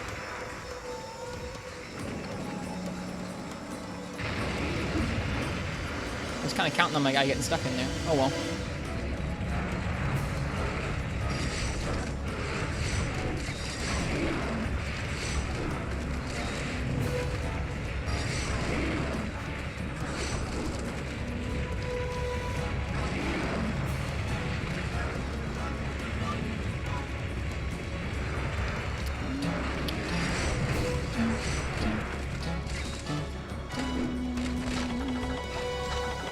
Cool. Razor Sharp makes even this amount of white sharpness viable, which is really nice. That's actually kind of surprising, but when you imagine it twice as long, it makes sense. When's the longest you've ever been walled on an entirely new monster? Are we talking on stream, or are we talking just in general? I don't even know if I have an answer to either. On stream. Let me try and think back through all the things I've fought on stream. There was some stuff in Iceborne's campaign that gave me a pretty tough time because I hadn't been playing World for a long time, and all of a sudden I was trying to like rush my way through Master Rank to get to the end as fast as possible, just because that's what everybody was doing on release. So there were some hunts in Master Rank that took me like 12 tries. There were some things in Freeman Night that were really tough. I can't really remember what they are anymore. I think other people on the stream like might remember some hunts from back in the day in Freeman Night that were really tough for me, but I have a hard time remembering. Like the first time I played through Freeman Night. Like the first time I was playing Freeman Night on stream. Off stream? I don't know. I can't think of something like... I think the multi-monster quests have walled me more than any one like monster ever has. Freeman Night Fatalis? I mean, that was like... We were walled for like a night, but I mean like multi-monster quests take me a lot longer than that sometimes. I don't know.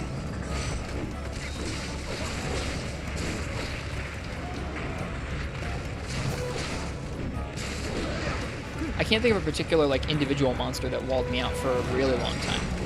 There are lots of ones that have walled me out for like a night or two.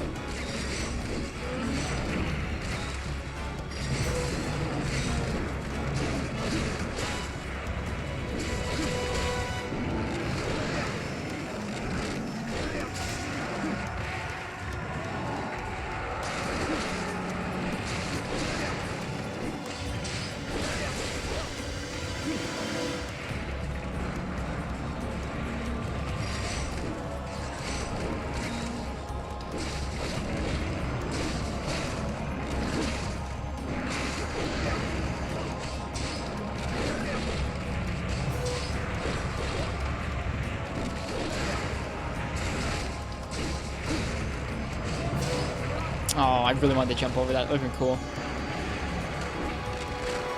Yeah, I think some things from Iceborne's playthrough took me like 10, 11, 12 tries. Stuff like Sharish, Valda, Rakidios, Namiel. Those things all giving me a pretty hard time because I really hadn't played much World in a long, long time. I only started playing it like a couple days before Iceborne came out. I've been playing Freeman Night. So jumping from 2nd gen up to 5th gen was a pretty big shock.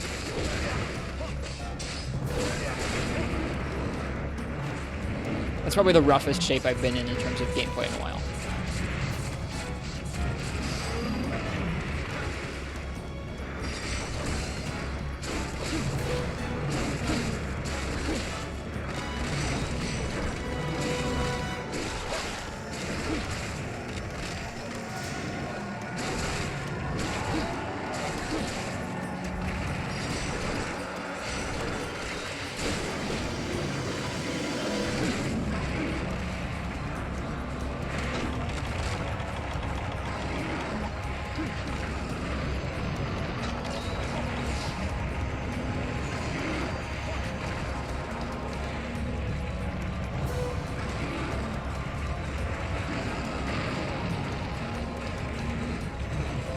Whoops.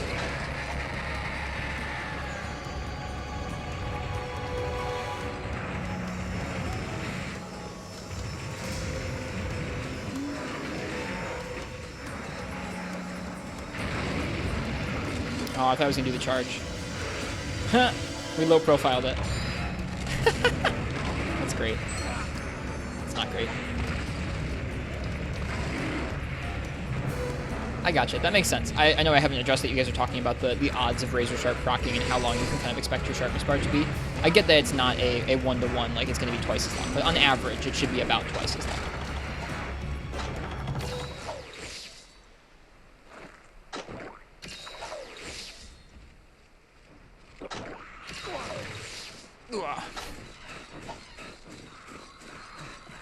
Yeah, this is a fun matchup. Thanks, Frenchie.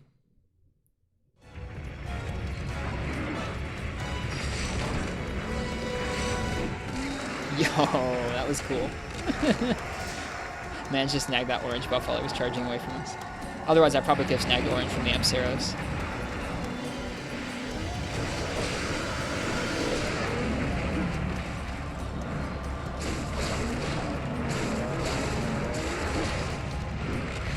Oops.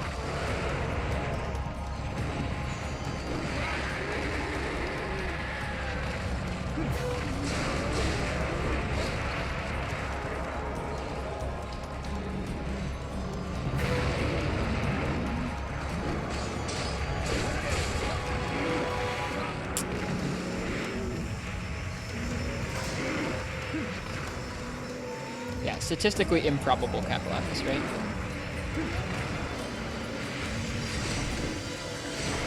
Whoops, should have jumped there. Probably should heal.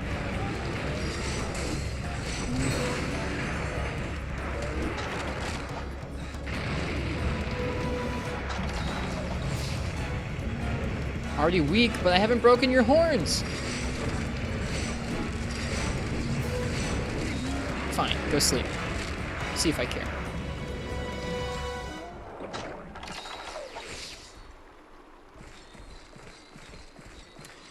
Like, I know that I think I've been playing this quest kind of smoothly.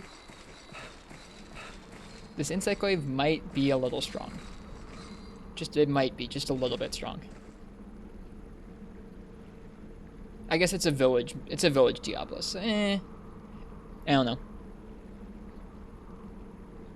Did you notice the KO damage on your bug? I did, yeah.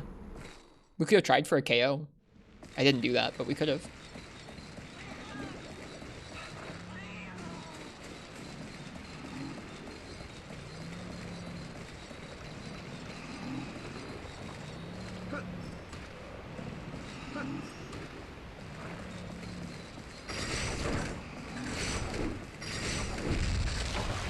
Nice.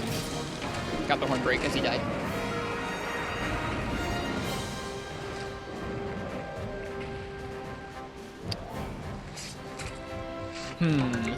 Yeah, that feels like a pretty strong matchup there. Yep, we got the horn break. Feels good.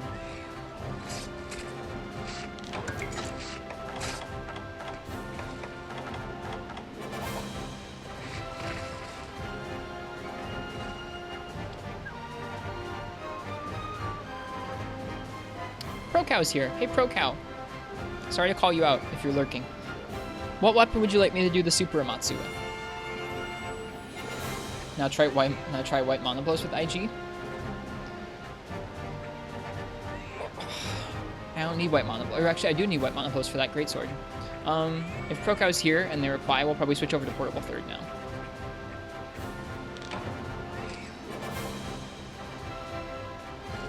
If not, then we'll keep rolling with it for you for now.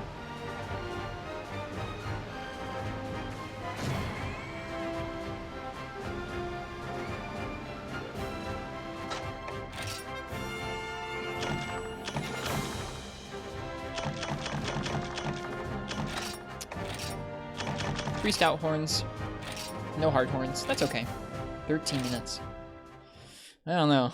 Yeah, this IG seems a little strong. I felt like I was moving though, so I don't know. A hub one probably wouldn't go quite so quickly.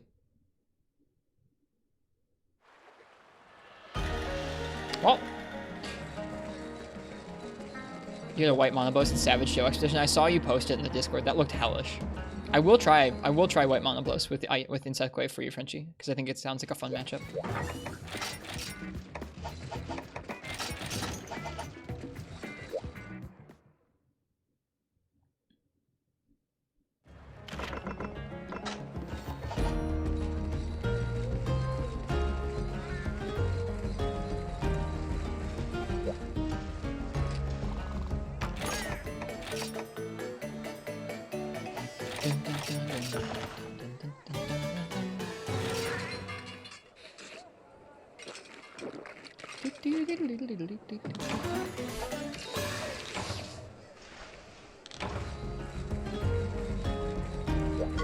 Hey, Fog.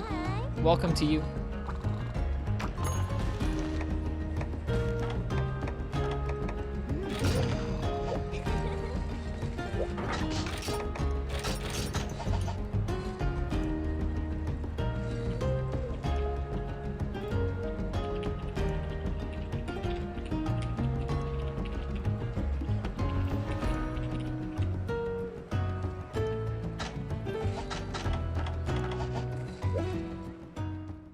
How you doing tonight, Fog? We've had a nice night. Lots of different hunts. Because we have lots of different weapons we're working on.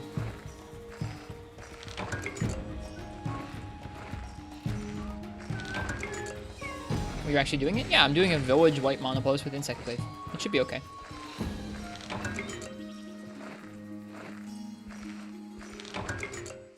I thought it sounded like a fun matchup. I like white monoblows. He's cool.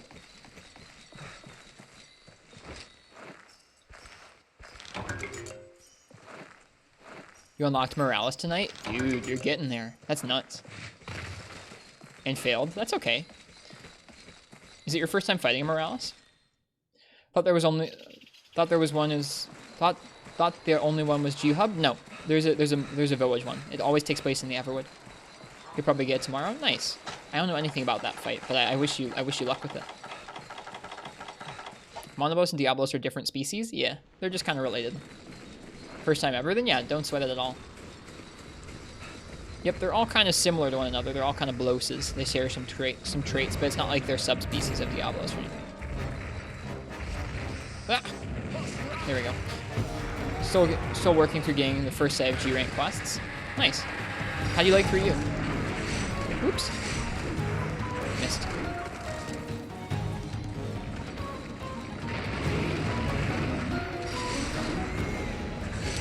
Dude, these darn slopes. Oops. Cool. I'm really excited for Lucent Nargacuga someday. That's going to be such a treat for me to fight.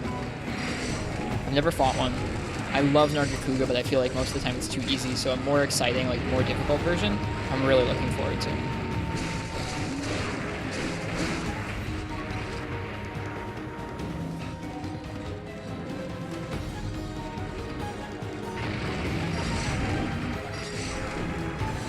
Oh shoot.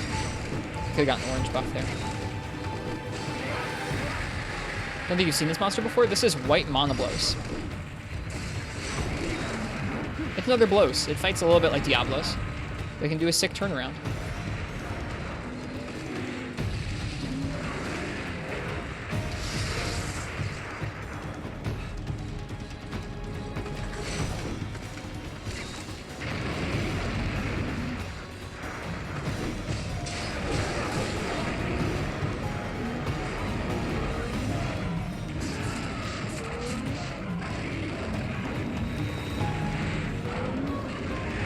To each their own. Someone's gonna love a monster you hate, and vice versa.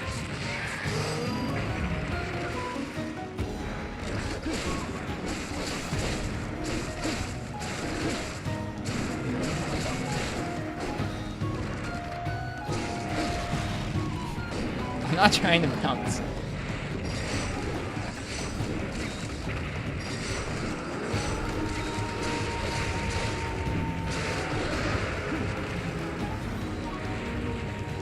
Really enjoying doing all the monsters underwater right now. Like how you like how the weapons feel? That's really rare. Not that many folks feel like that. So that's cool. I'm glad you're enjoying it. Aw, I was so roar stuck there, or roar stunned there.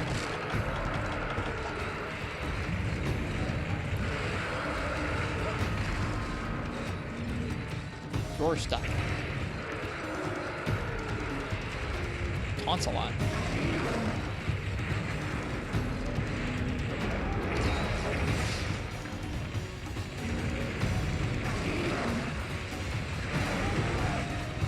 Oh, the ledge! God darn it, man. I was trying to run in between those and I didn't get to.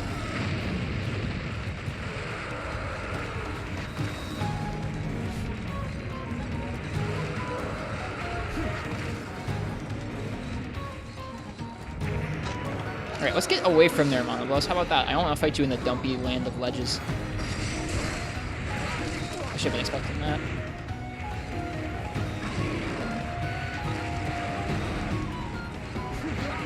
Tracking on that. Ooh.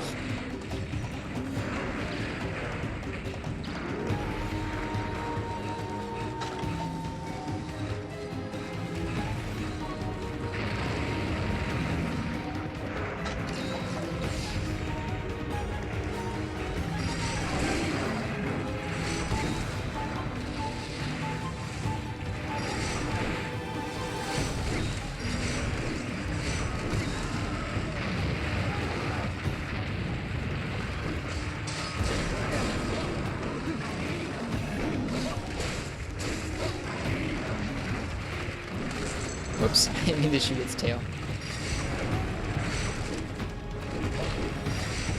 Yeah, the movement that you need in order to dodge Aliva's stuff is totally messed up by all of these ledges. I don't want to fight him over there.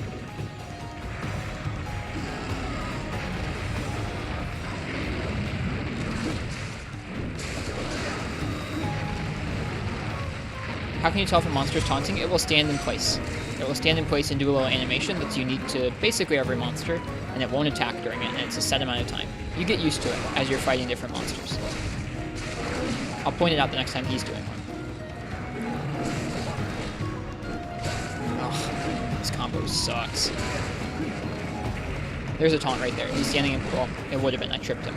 He was standing in place, and he wasn't going to move. Taunts often take place when a monster is raging, or beginning to enrage. But they can happen other times, too.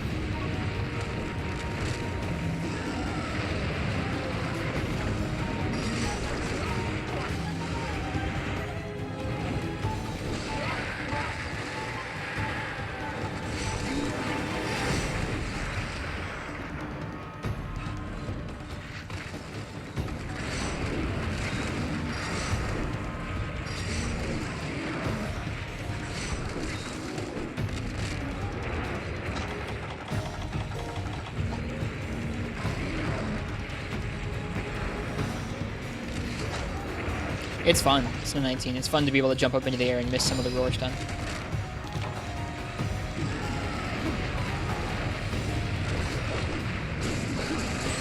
That wasn't a worthwhile trade.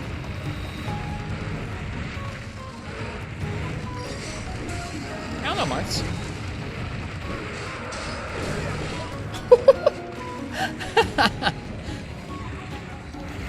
That was neat. How often do you see someone jump a white monoblows charge?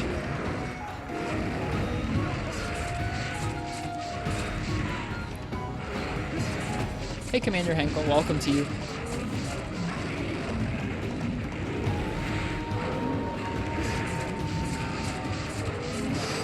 Okay. Alright, there we go. Now we can hit the actual good parts of the monster and not worry about hitting his head.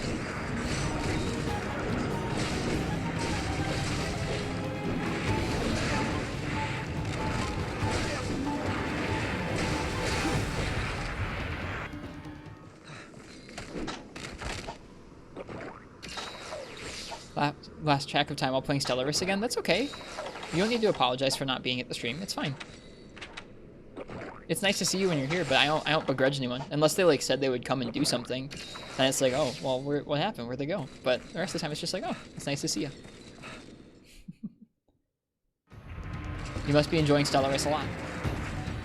I don't know if I'm saying that right. I'm saying it like it's my name, Stellaris. It might be Stellaris or something.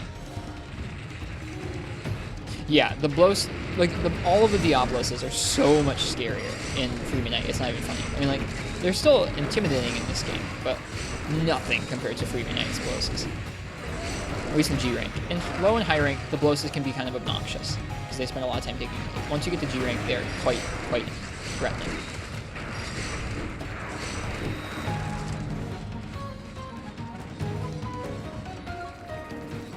Like, there's no way that dig is going to hit me, ever.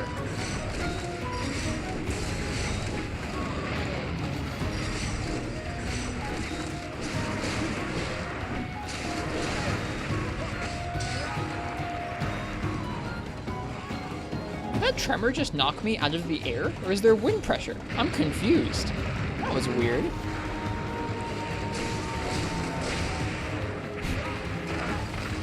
Thanks for the info. No worries, Digi Artist. See you next stream. I hope you have a good night.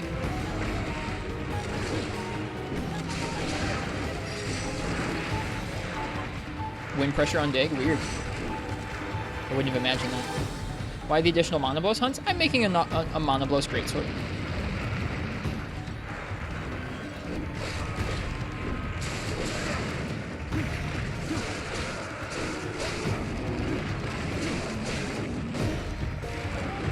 Ouch.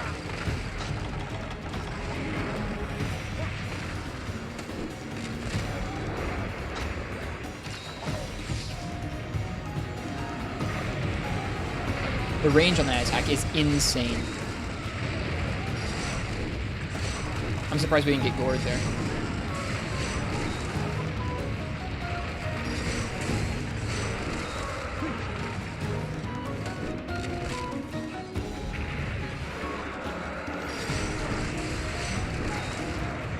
Ah, wasn't ready.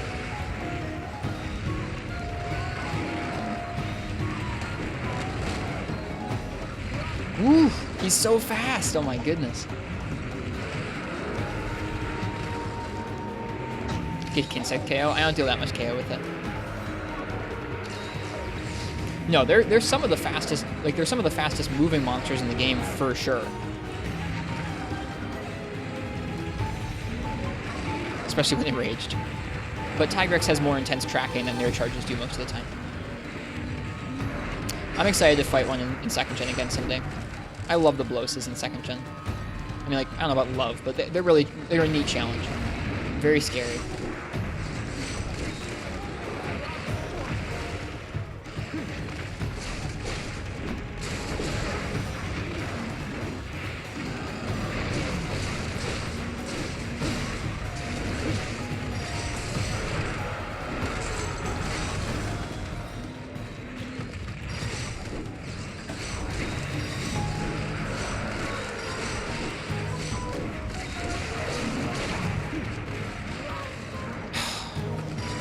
Jaggy.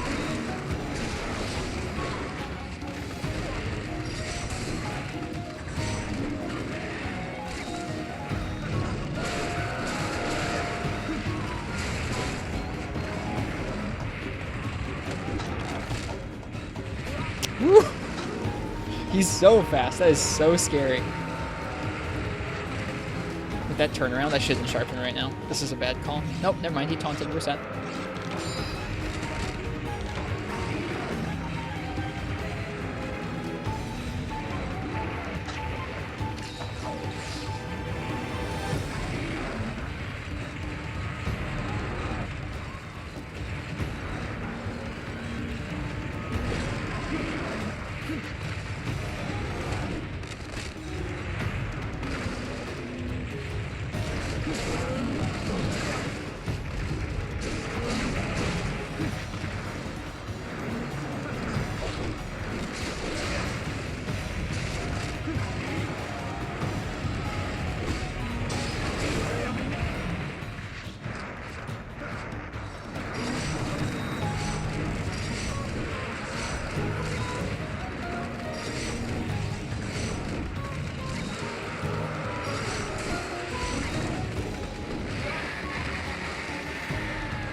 They legitimately do have some roar combos in this game you want to watch out for, so doing that cancel there was nice.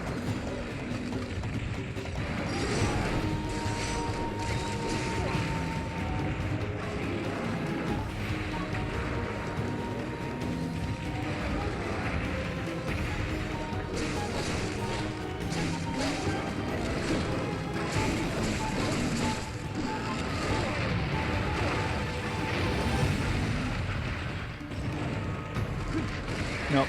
I was trying to do a jump that I rolled instead. Let's see if he combos us. Nope.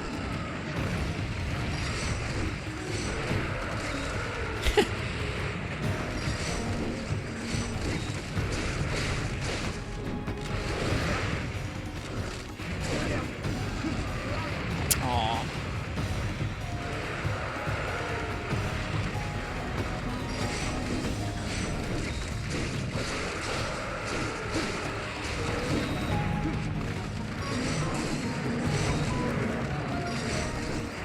really hard to get orange buff from him.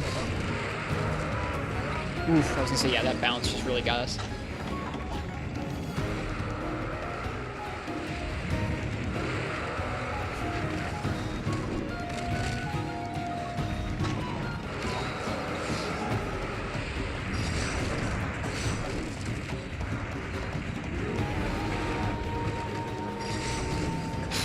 I'm trying for that orange buff. It's really difficult to get.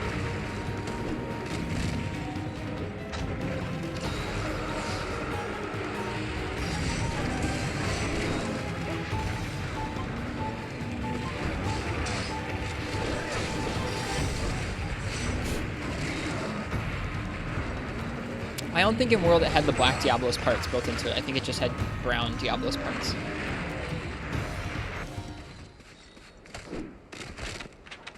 And yeah, I think it did look similar to this. I don't know if it was the exact same design though. Should sharpen before the next area. Seeing as we don't have speed sharpening on this set. The tail? Thank you. I would have forgotten it. Thanks to both of you. Yeah, I would have forgotten I chopped this off because it was a while ago.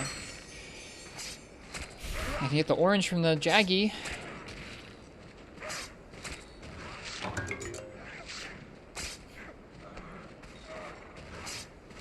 Please give Hardhorn from tail.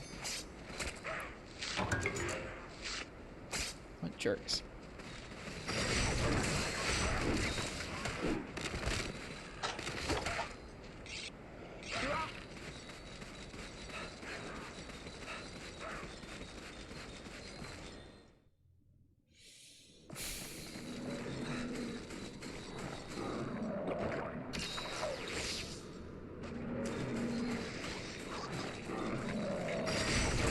Crabs give orange too. That's nice.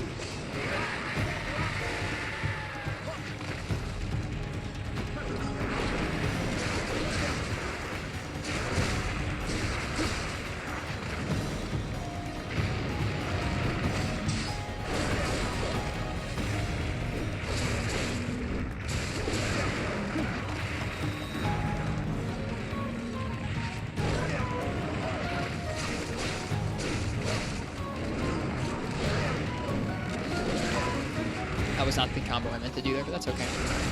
Should sharpen him while he's unenraged.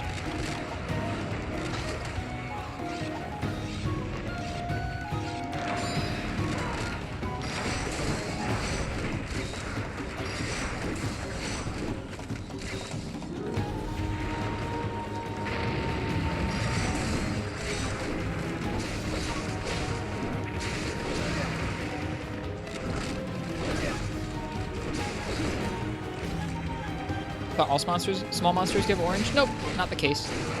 At least I don't think so. If it is, then I've never noticed.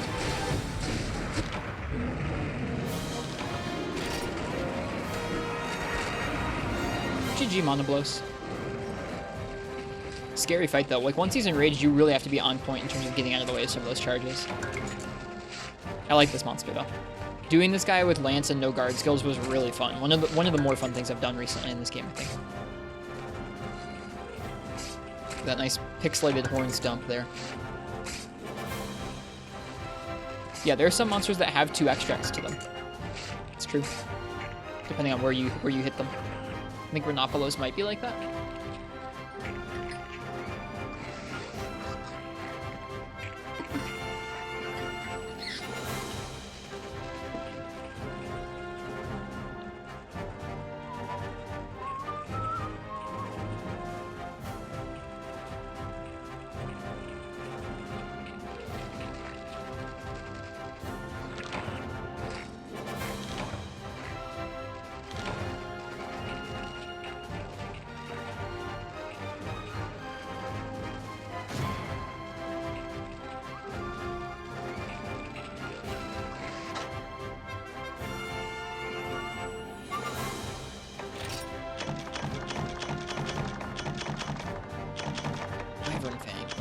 We got the horn we needed.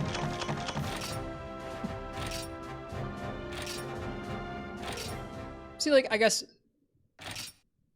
that was a white Monoblos instead of an Ash Ketchup, but I don't know, 17 minutes is pretty smooth. I think 17 minutes is like a pretty average to good clear time for G-Rank. No, not even. That's good. That's a good clear time for G rank, I think. I don't know, Fog. It would have been freaky, but really cool. Seeing what those would have played like in frickin' 2nd gen. Expensive horn, or expensive sword. But we got one of my favorite designs in the series now.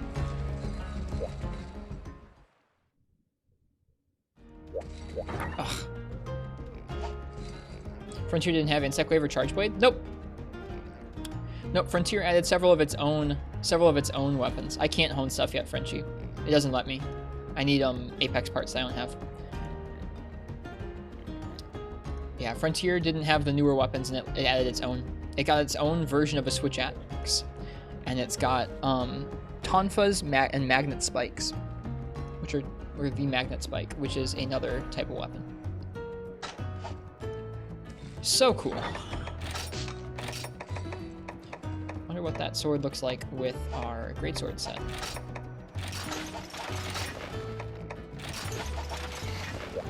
Oh, what a cool sword. I love the sword so much. So it's got less raw and worse sharpness than Sarah's Symmetry, but it's got more sharpness and less negative affinity, so you're going to be critting more often. Sarah's Symmetry is a lot better, but I'm just happy I have this one. I just wanted to collect it. We'll use it sometimes. Next multiplayer night, we should do some Apex hunts. I can't do them in G rank yet. I don't have Wystone Drive. They haven't given it to me yet. I still only have the high rank Wystones.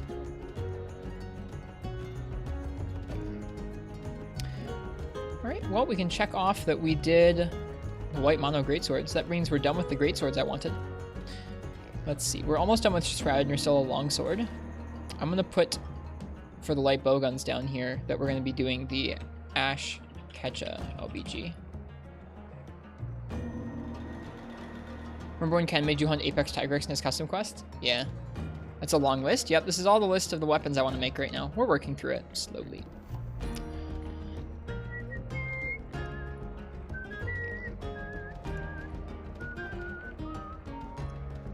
Oh, let me see if we can upgrade the Tiger Stripe switch axe. Really want Tonfas in the main series. We'll see if that ever happens. I kind of doubt it.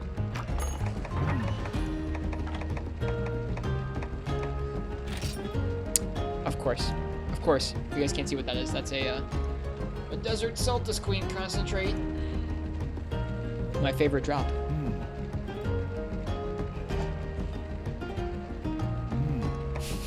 We're not working on that right now.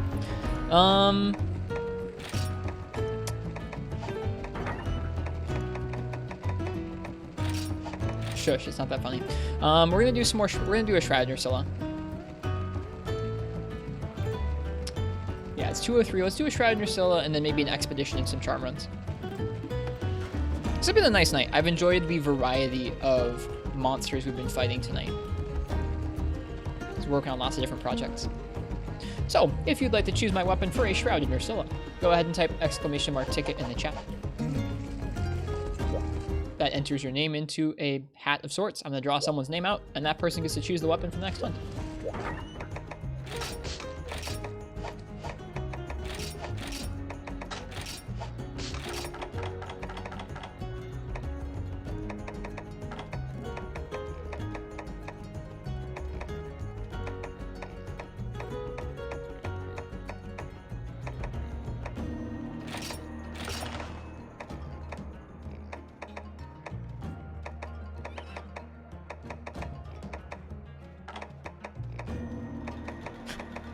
Still can't believe we got that pallium.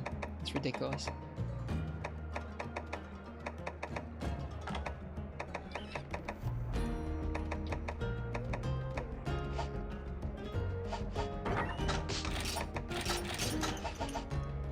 I think I'm gonna go use the bathroom again. I'll be right back. And then when I get back, we'll do that Shrouded Nursilla. Go ahead and chuck your name into that weapon raffle with an ! ticket if you want to choose my weapon for that. And I'll be back and we'll do some Nursilla in just a moment.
Oh, I forgot to put the be right back text on. Oh well. Alright, let's see what I'm going to use for this Shrouded Ursula. Skiffy, what would you like me to use for Shrouded Ursula?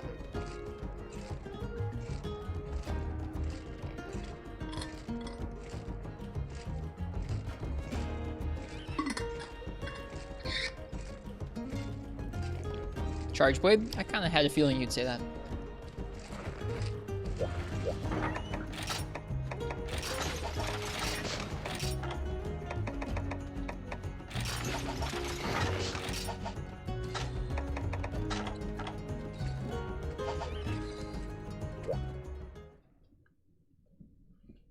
Alright, I'm going to do the hub one. Doing the village Ursula with this setup would be kind of mean.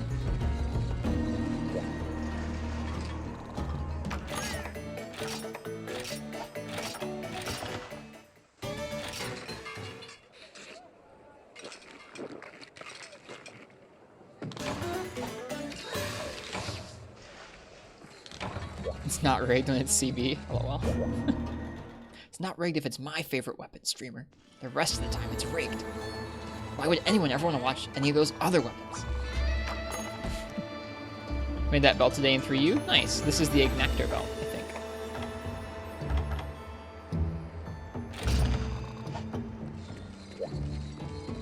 It's pretty.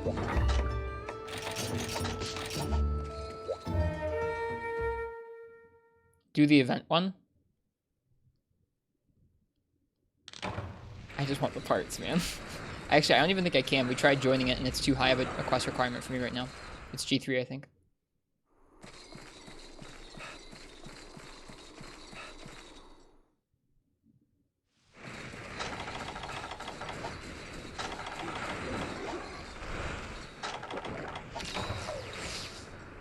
I need to make more paintballs. God darn it.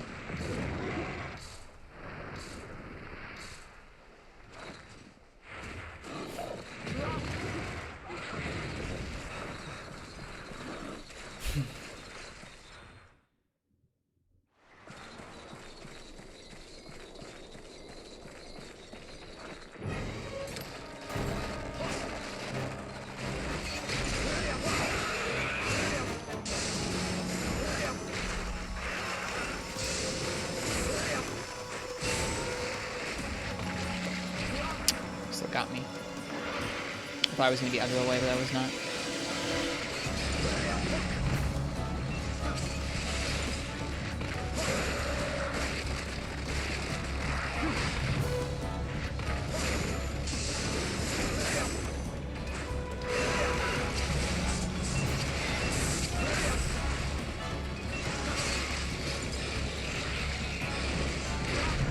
Oh, I was trying to get ready to guard point.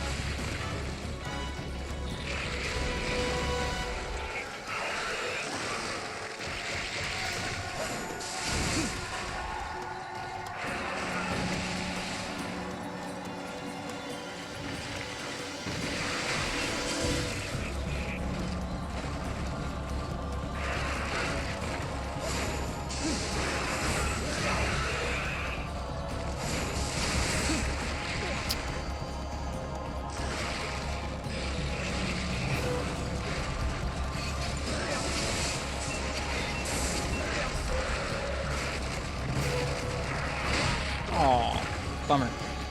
We're gonna die. We are 100% going to die. Oh, that was as fast as I could have tried to sheath and get out of the way and heal. And nope. I guess I could have dropped a smoke bomb. Is maybe what I could have done there. That would have been a little quicker. Maybe. I probably still would have gotten hit. Don't flub the poison guard.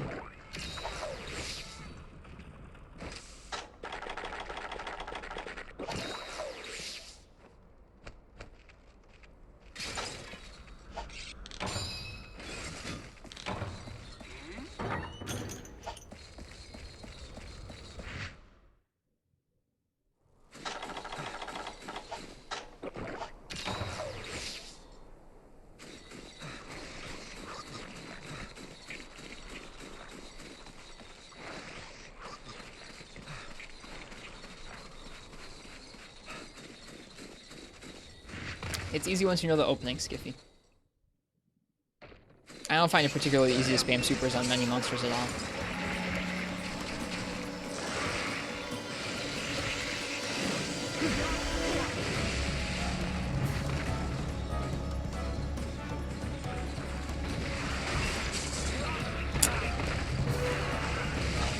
Dang it.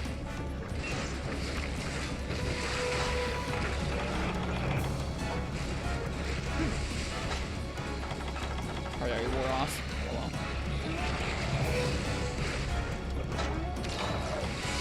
I mean, it also looked like it wasn't going to be that good of a movie, so Brave, so I don't know. I feel like it probably wouldn't have made a lot of money anyways.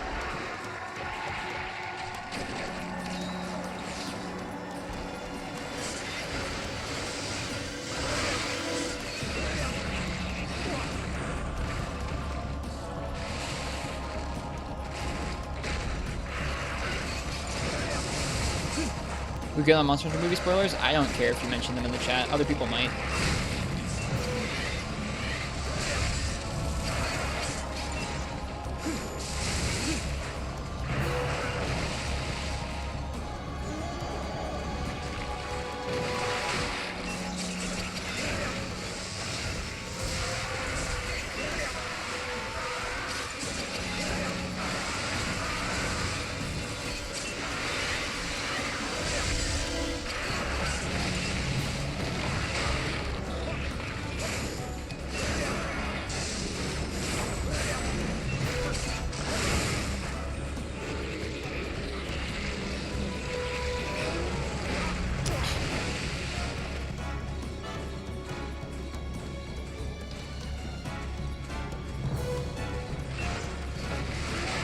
Is there actually... I hope there's not a sex scene in that movie. I'm so close to the steam bomb. No!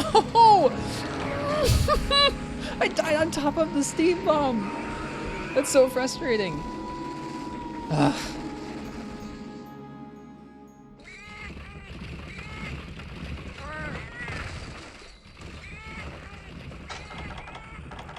There's something you don't need in a Monster Hunter movie, it's a sex scene.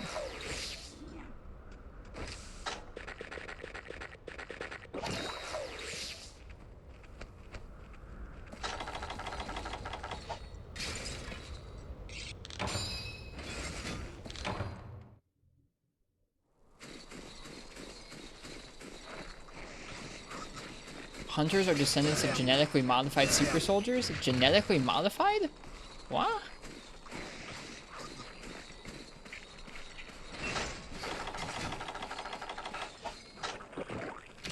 I don't think we're genetically modified super soldiers. I think it's just I think they're just strong people.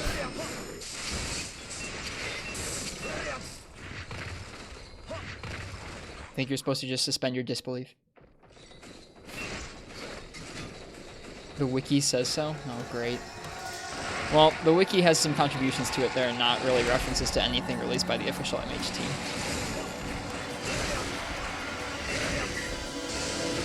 I do think that that's a kind of lame part about the movie, is that it's based around a person from our world traveling to the Monster Hunter world. I think that's pretty lame.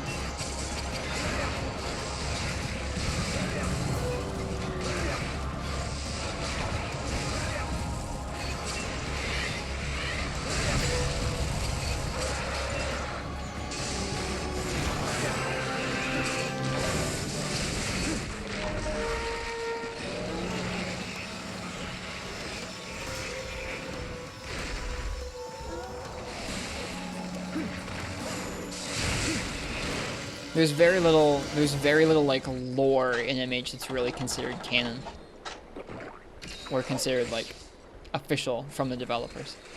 How did you KO Nursilla? The files. Charge Blade's file attacks. So all the attacks that you do from your axe mode once you have files loaded, deal KO damage and impact damage as long as you have an impact type Charge Blade. See how that says impact file? That means it's going to deal KO damage if you land those file attacks on the on my head.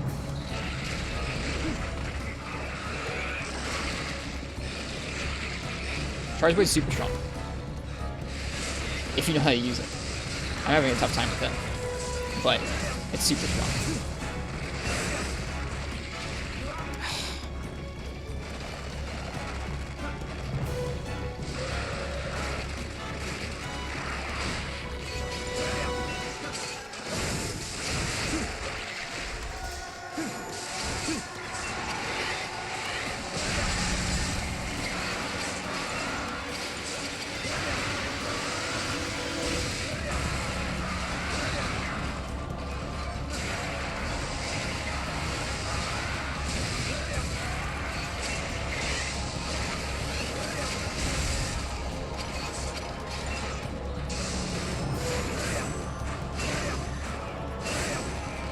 Oh my god, this charge point is so broken.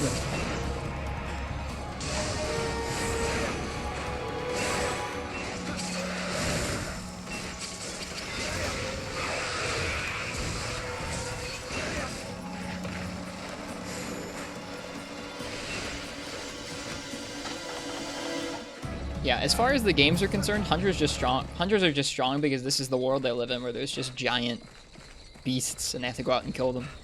I think we're just kind of left to assume that they get strong because they're hunting strong stuff. Nowhere in the game does it stop you and say, you see, these hunters are genetically modified from the ancient civilization's genetic modification tests. Or something like that.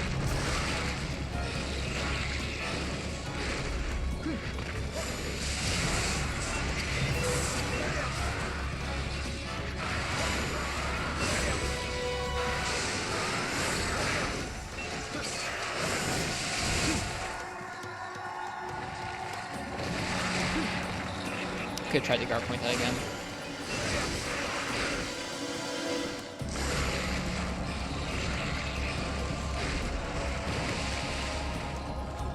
It does say that? Oh, can you show me the NPC, Mark? That'd be cool. I'd love to see the genetic modified lore NPC.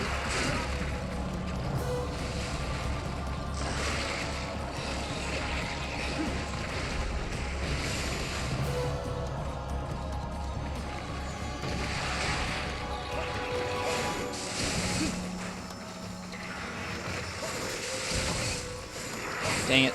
Oh, shoot.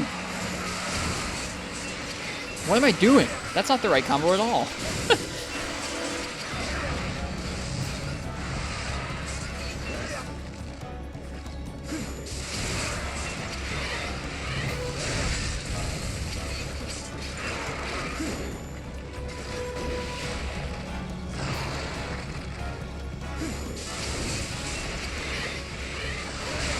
Dang it.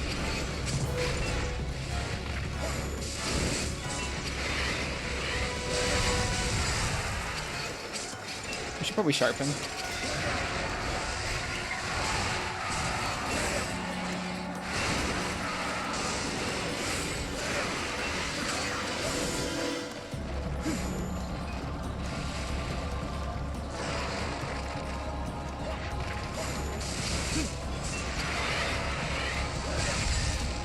Oops.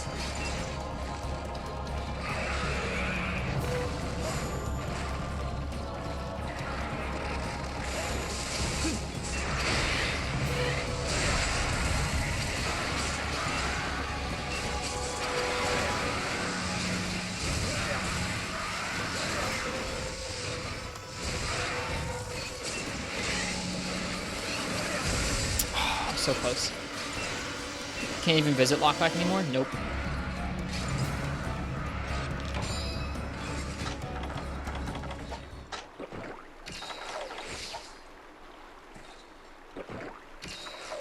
Anyways, I'm not trying to be snarky about anyone who enjoys like reading through the lore. I just think there's a lot of lore that's either based off of a random mistranslation in an art book from like a decade ago, or there's a lot of lore that just like isn't from anything that's official. And so I think it's, I don't know. You get that stuff, and then you get people either just randomly putting in the wiki, or you get people like extrapolating a lot, and they're like, I'm gonna flesh out with my own headcanon in this YouTube video, and people are gonna love it. Like, you get a lot of that, and I don't know. I like it when people don't focus on that.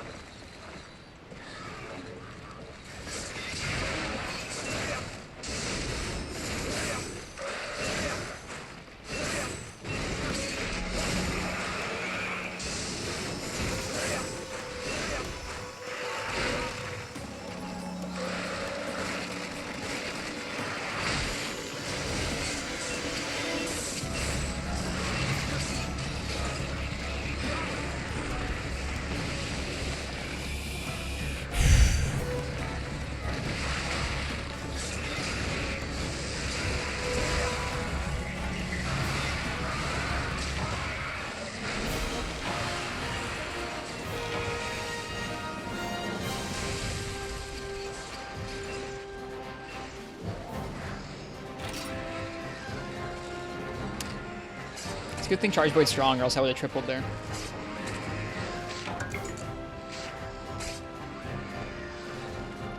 That's something I like to talk about this fairly often. I really like how this game puts you on your butt so often. Like, even if you've done this matchup before, because I think I've done this matchup before, it's just so much fun that this game can knock you on your butt if you're not paying attention or you're playing kind of a little bit sloppy.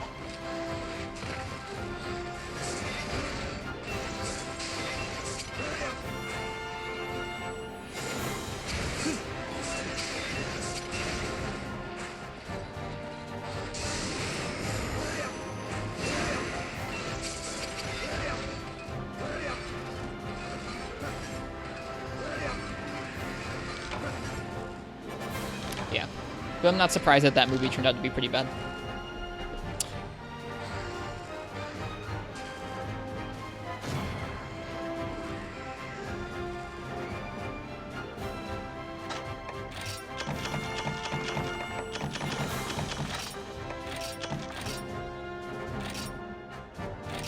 They're joking, Marks.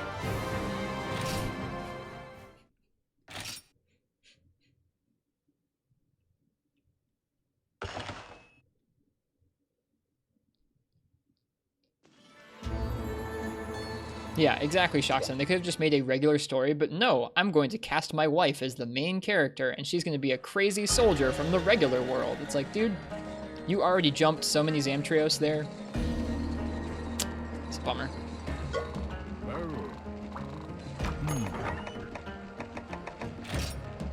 It's like the lamest joke I've made in a really long time.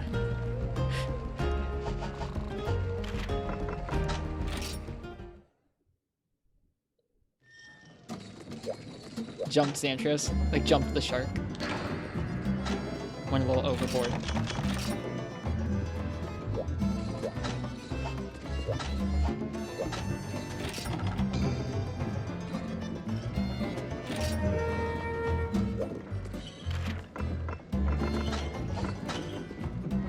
Ooh, a Seregios in the Everwood. Let's do that for our cooldown expedition.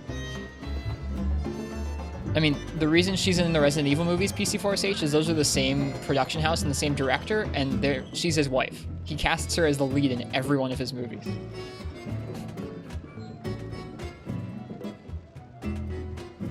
Production house has also had some pretty bad safety conditions for people working, and then left different kinds of workers high and dry. And they've been injured on the set. Not a good group of people. I was excited when Shepard got to do like a neat interview with the guy, but it doesn't surprise me that the thing turned out to be bad.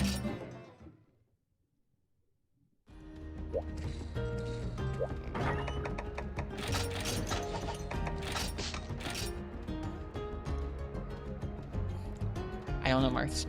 I don't know. I feel like there's a joke in there somewhere, but I'm not going to make it. Alright, I'm going to let you guys choose my weapon for this Seregios expedition.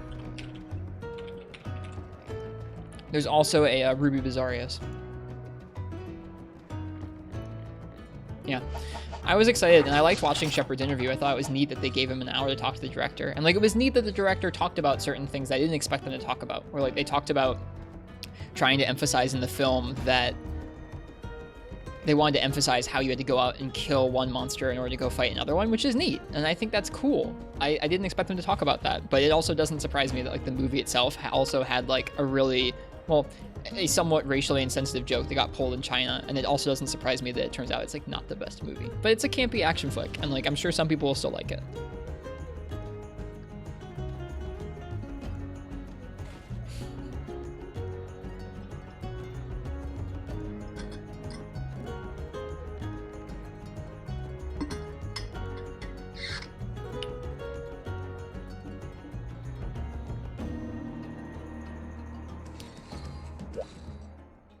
But yeah, if you want to choose my weapon for an expedition, which is going to feature a Seregios and a Ruby Bizarrios, go ahead and type !ticket in the chat. I'm not going to talk about it on stream, PC4SH. You can Google for it if you want. There's plenty of articles about it. Did I see your gummy bear? No. Where's your gummy bear? Is it in the Discord?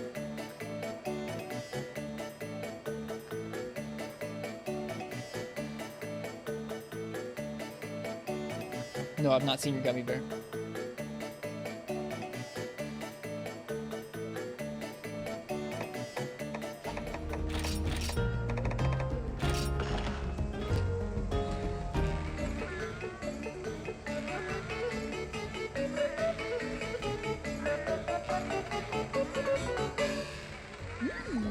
tasty.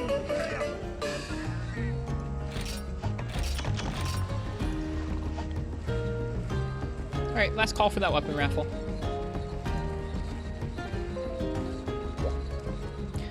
The light I bought is plugged in. It has some firmware that needs to get updated or something, and it won't finish the firmware update, but I will get notifications over and over about updating this light's firmware. I gotta figure that out. That's a huge gummy bear. Oh my god.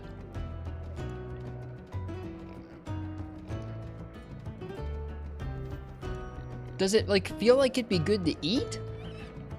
I'm, like, trying to picture picking it up and it'd be like, is it, like soft and wiggly, or is it, like, firm?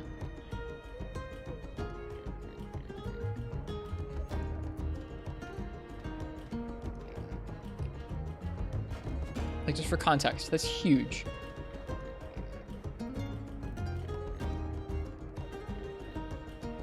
It's tasty? Alright, I'm glad it's tasty. I'm picturing it, like, it's firm but not tough. Okay, good. I'm picturing you, like, picking it up, and if it's, like, jiggly, I wouldn't think that I would enjoy biting into that, because you'd bite into it and, like, pull on it, and it would, like, be, like, stretchy and not good. But if it's, like, firm, and you, like, bite into it, I can see how that'd be okay. This is a weird conversation. Alright. Yet another Kevin. What would you like me to use for a Ceregios and Ruby Bizarrios expedition? I think we'll probably try and fight all 5 monsters if we can, and end the night on that note. Expeditions are good ways to warm up or cool down, and they get you caravan points. Hammer? Dog. Hammer on Bizarrios is gonna suck, but that's okay. We'll be fine.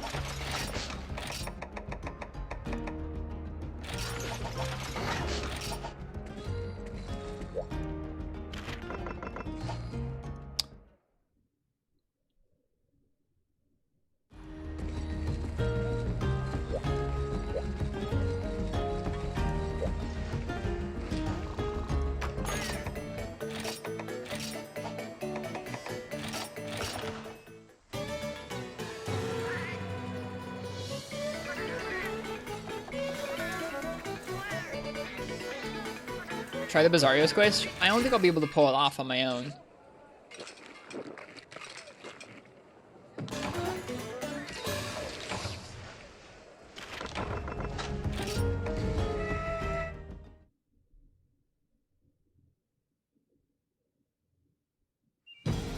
I would need to count the number of hits for a KO and then come back in and do it again and get the mount right before I achieved that amount, and then try and get the KO while it was in the mount's done, right? No, I think it'll be okay. Yo, Shino Saito. I need to stop saying yo. I hate it when I say yo. Welcome, Shino Saito and Raiders. Welcome to the stream. I hope you guys are doing well tonight. I keep saying yo, just like completely instinctually. Instinctual yo. I hate it. I hate the yo so much. Welcome, Shino Saito. Let me give you guys. Let me give you. I hate it. Stop. Oh man, how was Generations tonight? Were you guys playing GU? Yo is go. I don't like yo. I hate it. It's such like a Twitch thing. No, I don't want to embrace the yo. It's like, oh yeah, I just don't like it. Welcome Shino Saito and Raiders. I'm Ristretto. I don't like saying yo when people raid. We've been playing some 4 Ultimate this evening. Started with bad gathering and delivery quests and ended with Mimi hunts. Nice. Hey Kaizo Wario. Right now we're doing a cooldown expedition. We're going to be hunting at least Ceregios and Ruby Bizarrios, and then some other monsters as they show up. I don't see the Ceregios yet though. We've had a pretty good night. We've just been collecting weapons in G2. We made the White Monoblos Greatsword. We're almost done making the Nersillo Longsword. What else were we working on? We're working on making the Ashketcha Light Bowgun. I'm working my way on soloing my way... That's a really bad sentence. I'm working through soloing G rank in this game. We're soloing through G2 right now. Our next big progression quest is Fire Drill, which is a Stygian, an Ogre, and a Brachydios in the volcano. I'm making myself do it with Light Bowgun because I'm bad at Light Bowgun. And so we're going to be working on making a light bowgun and set for it over the next few days. Right now, though, we're just doing an expedition.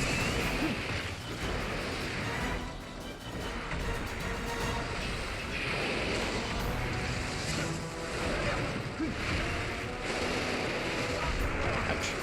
And yeah, Shrouded Nucilla Hammer indeed.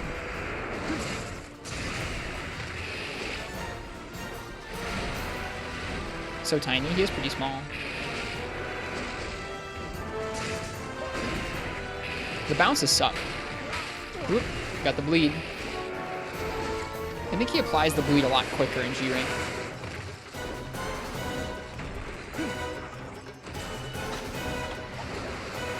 He has a hard time with ledges.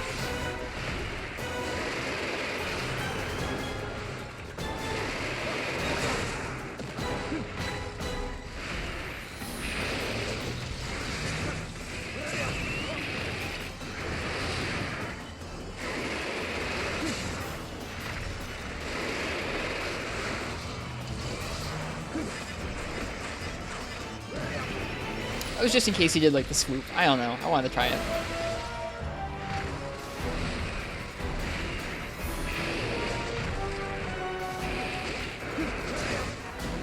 What were the Mimi hunts like for you tonight, Shinosaito? What were you guys doing?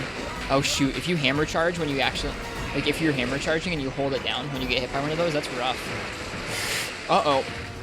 Might die. Who's undying? Hello, Pillar. Goodbye, Pillar. Again, he has a hard time with ledges, so we're going to take advantage of that.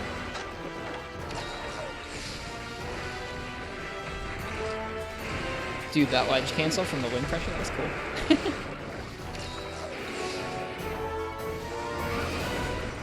This is kind of cheesy, I guess.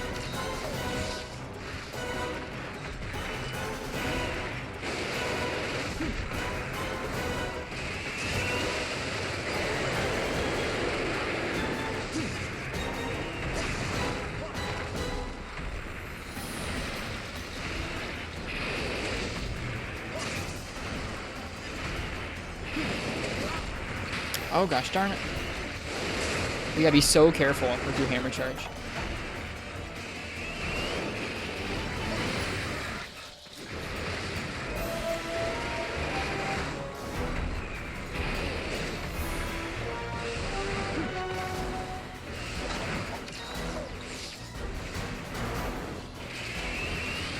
We're not using the Sergio's weapons in G rank because we use them so much in high rank, and so I haven't really fought this guy a whole lot yet.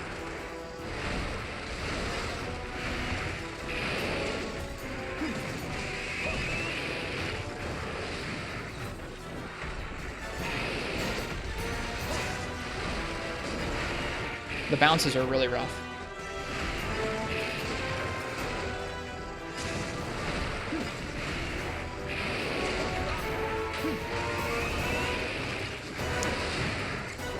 Alright, well enjoy this. Enjoy the Monster Hunter movie. I hope you like it. Thank you again for the restored GU as a category. You're welcome. I hope they listen to it.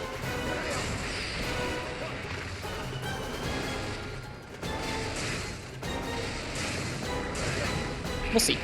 I know the guys over at the database, the IGDB, said that they were working on some kind of a solution for games like that where they're connected to one another, but they're not the same game. They said it'd be ready sometime early next year. I wish they would restore it to how it was before then.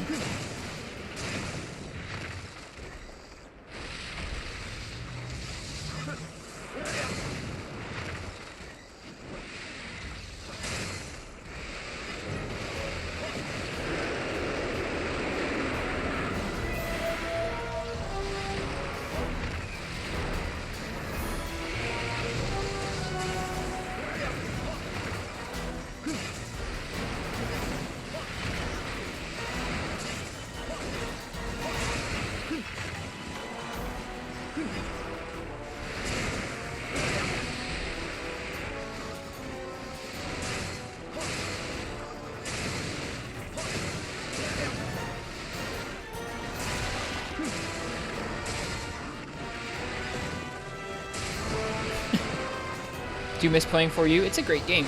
This year is my first time playing through it.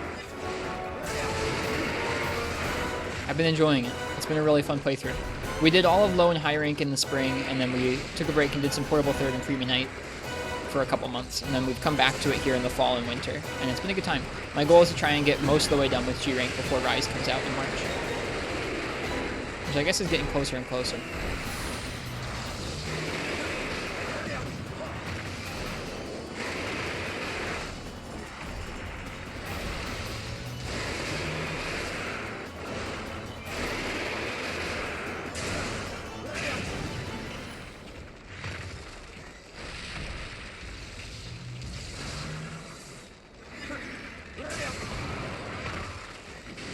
That's insane that already proc sleep again.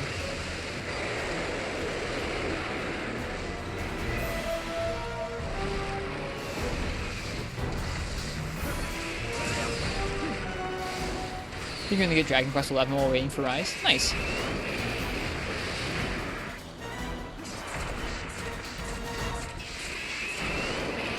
Hope the Nintendo Monster Hunter servers stay up for a very long time. I mean, the Wii U ones are still up, and that's a pretty old game at this point.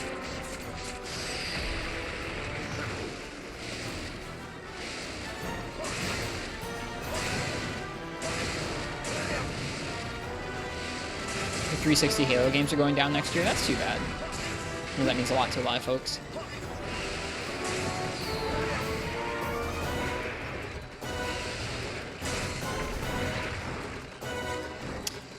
This was like a good fight, in that he can really get us down to our low health pretty quickly, and we can combo him pretty decently too. Yeah, I know that's a pretty common failure point for a lot of folks on their 3DS, is the bumper will stop working. It's a bummer. I haven't had that happen to mine yet.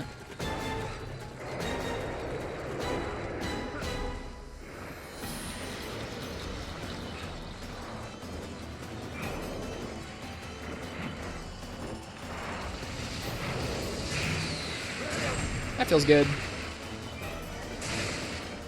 What's a Circle Pad Pro? Circle Pad Pro is an attachment for the original 3DS and original 3DS XL. It communicates via the IR port on the back of the system, and it adds a second circle pad to your right thumb, just past the buttons, and it adds ZR and ZL buttons. Or actually, I don't know if it adds ZR and ZL buttons. I think it does, yeah.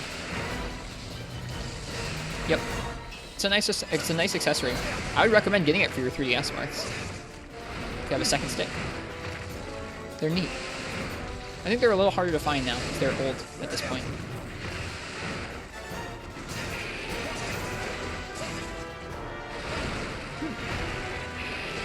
They don't work for the new 3DS systems, because I don't know if the new 3DS systems have the IR port.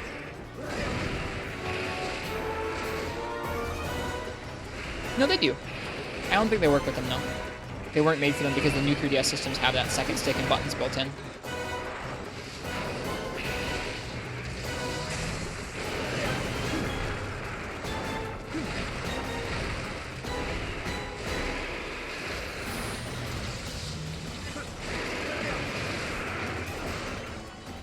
Pick up that shiny.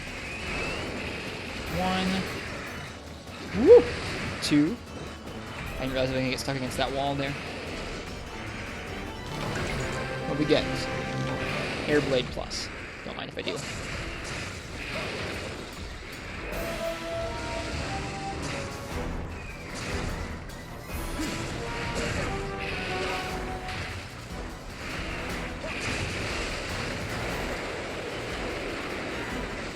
Yep. It's really quite the improvement over 2nd and 3rd gen. They really went all out. Like, this game is incredible for a handheld system. Just incredible. Like, 60 frames a second, this kind of animation, so much content. Really ambitious. Really, really ambitious. One of the better stories in the series, too. It's nice. I really like this game.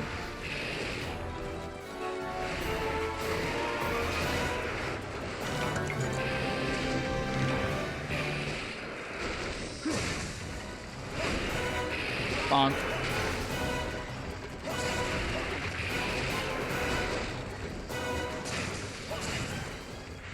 You can go bring back Expeditions in Rise? I don't know. I'm not going to try and talk about Rise too much in the chat. We have some folks in our community who are trying to stay like literally as spoiler-free as possible, where they watch the first trailer and like that's all they want to see. I don't know. I'd be happy to see them return. So I'm fine with like talking speculation a little bit, but I don't want to reference anything that's been unveiled since the first trailer. which is kind of tricky at this point. So a lot of the time I just try and drop Rise conversation, but in general, yeah, I really like the expeditions in this game. I think they add a lot of variety. Like, you have a reason to come out and do them so you can get caravan points, which is nice.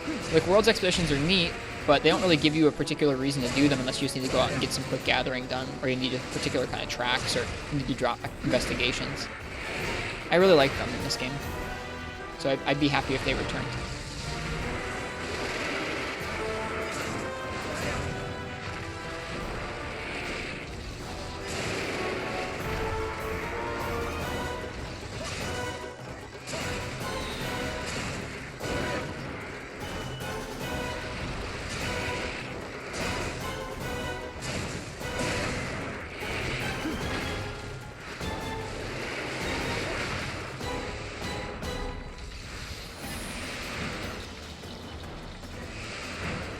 I gotcha. I appreciate it, Jade. I like clarifying that to anyone who's new in the chat, that's all.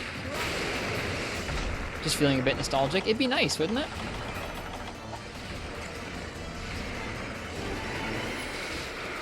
Woo.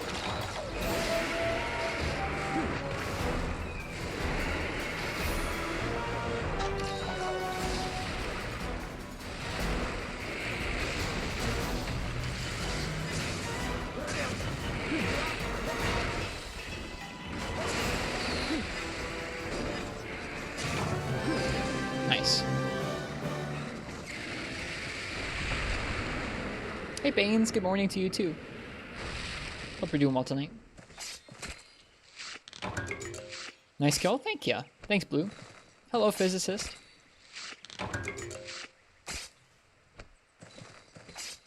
It's been a nice night tonight. Okay, somewhere in this Everwood, there's going to be a Ruby Bizarrios waiting for us to kill it. So let's go find one. And let's try it with Hammer. It might be kind of rough. Bizarrios chilling in the back. Wait, is he chilling up there? No way. Turn around? Oh my god, he is! Thanks, Frenchie. I would have missed that. Oh. Turn around!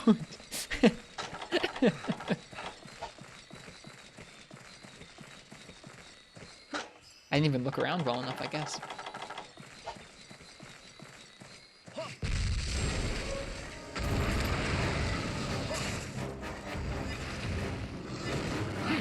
Time for like the worst matchup. At least the Bizarrios get like a little more threatening and interesting in G rank.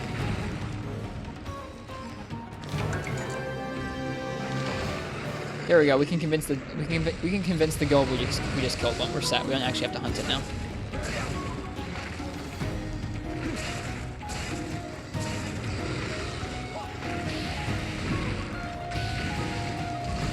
It's Roar's yo. Shush.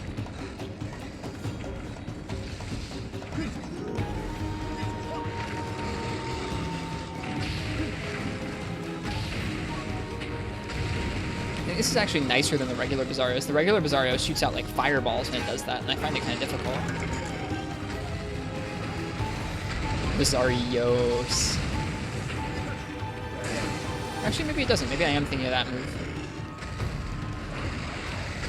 Oh, Bizarrio! I hate it.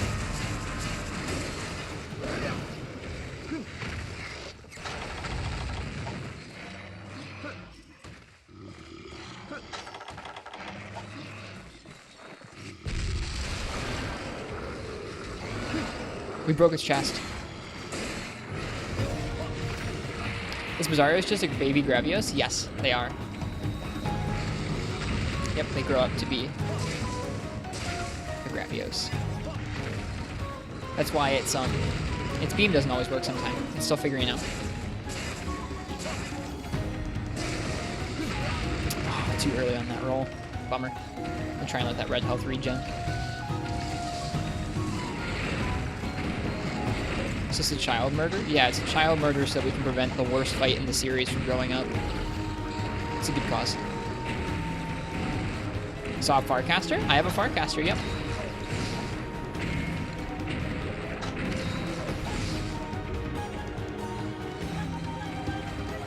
We'll see if they ever do that, turnip. This is one monster I hope does not come back.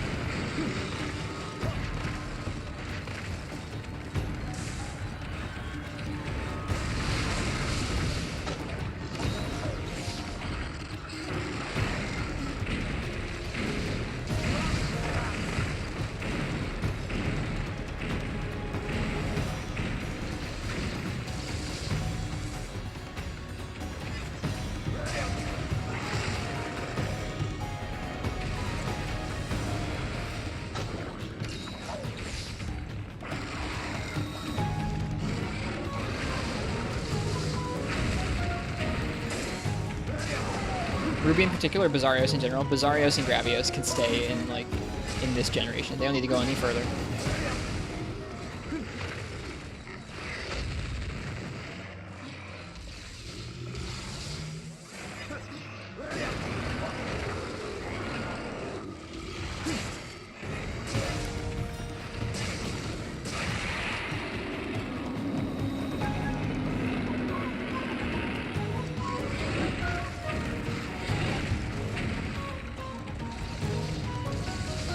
Does Ruby Bizarrios grow into a regular Gravios? People aren't sure.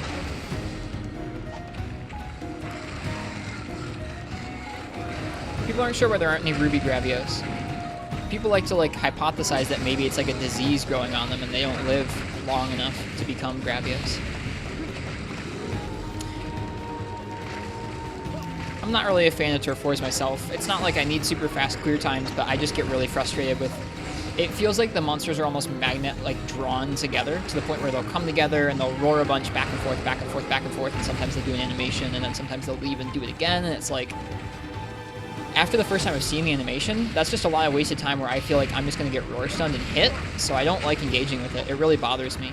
Like, it pisses me off whenever monsters get together in World, after like seeing the first time or two of the animation.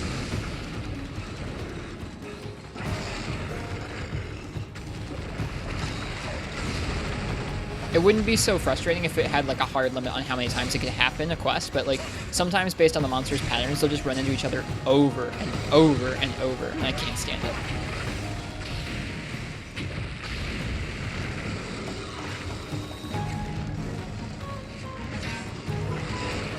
Yeah, it's not even about the clear times, it's just really, really interrupting at that point. Like if it was like once a quest they could have some kind of an interaction, that'd be okay, but...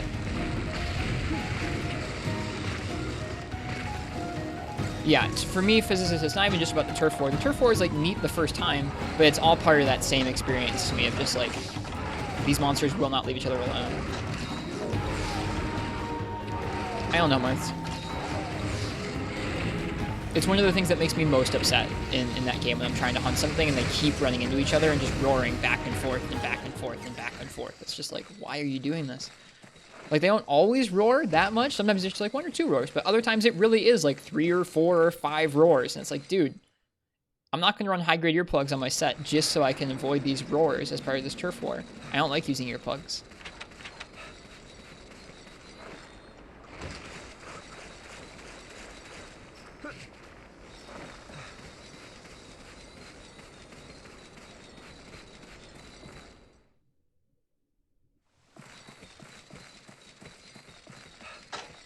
I don't think it's that low, Skiffy, but I'll try. And, like, I think it's a neat idea to try and make the monsters more interactive with one another, rather than them just being, like, in the same area, but running around and attacking you. It's neat that they'll focus on each other some of the time. But I just think the way they did that there is, like, novel the first couple times you see each turf war, and then after that, it just wastes a lot of time. And, like, I guess the turf war itself doesn't take that much time, but once you've seen it, it is kind of like, okay, it's an opening for me to sharpen, I guess, and then they keep running into each other over and over.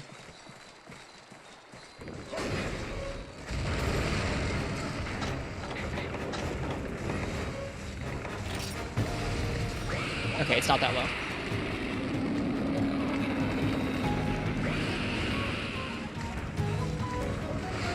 I gotcha, physicist. I just don't want that free damage, and I don't want that wasted, like, it's not about wasted time, it's like, I want to practice my weapon against the monster, and I'm having fun doing that. Like, I usually am having a good time fighting the monster, and it's such an interruption all throughout the hunt to have them meet up and roar and meet up and roar and meet up and roar. That's just like, it really, really messes up my hunts. It really messes with me, and it makes me really upset.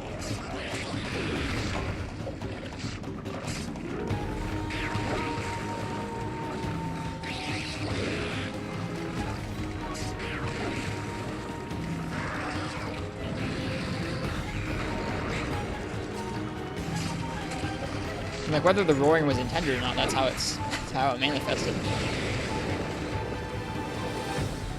Yep, crab time. I don't want to rag on it too much. I really like a lot of the aspects of World, and I like the aspects of World where monsters can roam around the different areas and have like different things they go and do. I just think they needed to tweak the encounter rate, if you know what I mean, a little bit to make it more fun. Sorry, I wasn't thinking about it, Skiffy. I was thinking about the conversation we were having.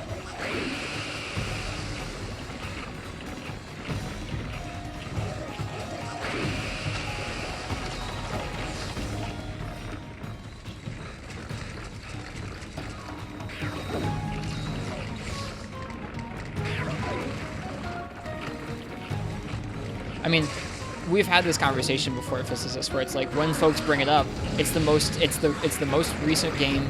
People are more burnt out on that one than the other ones right now. It's literally just a cycle that repeats with every Monster Hunter, and it sucks that like people are more apt to complain about the newest game as opposed to talk about the things they really enjoyed about it. And like that'll be the case when Rise comes out, and that was the case when GU was out. Like that's just how this goes. It sucks that people can't seem to like bring up what they like about a game or something like that, in addition to the things they dislike.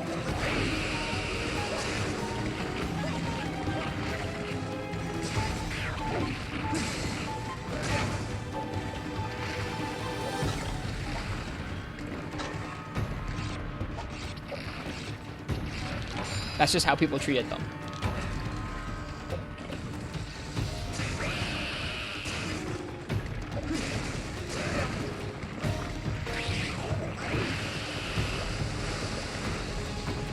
I don't think that's right, but yeah, I know a lot of people turn up, myself included, are really sick of like World bad conversations, where it's like everyone's been having this conversation about why they don't like World for like actual years now. And it's like, dude, I get it. It's the newest game. There are things you wish they had done a little differently. There are plenty of things to appreciate about it that we'll all go back and appreciate about it in the future. I just wish folks would like kind of recognize that when they're talking about it sometimes and going like, yeah, I didn't like Watch Cloud that much, but yeah, I think Turf Wars could be done better.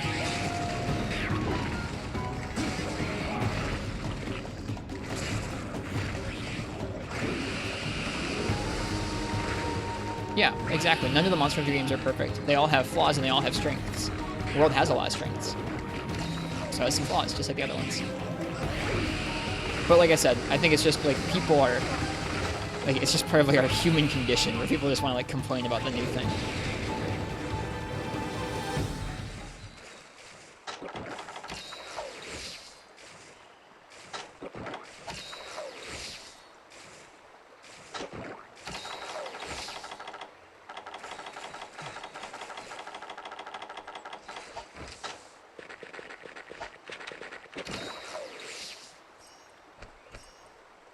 Like, I think that happens, Fog, because everyone has opinions about it. And like I said, I think that right now is like when that's going to be at its most. Like, I think you will see more people complaining about World right now, or like in this year of 2020, than literally any other time in that game's life cycle. More than when it came out, more than like a long time from now. Yeah. Right now is when that is at its, like, peak. Because that's what people do, apparently.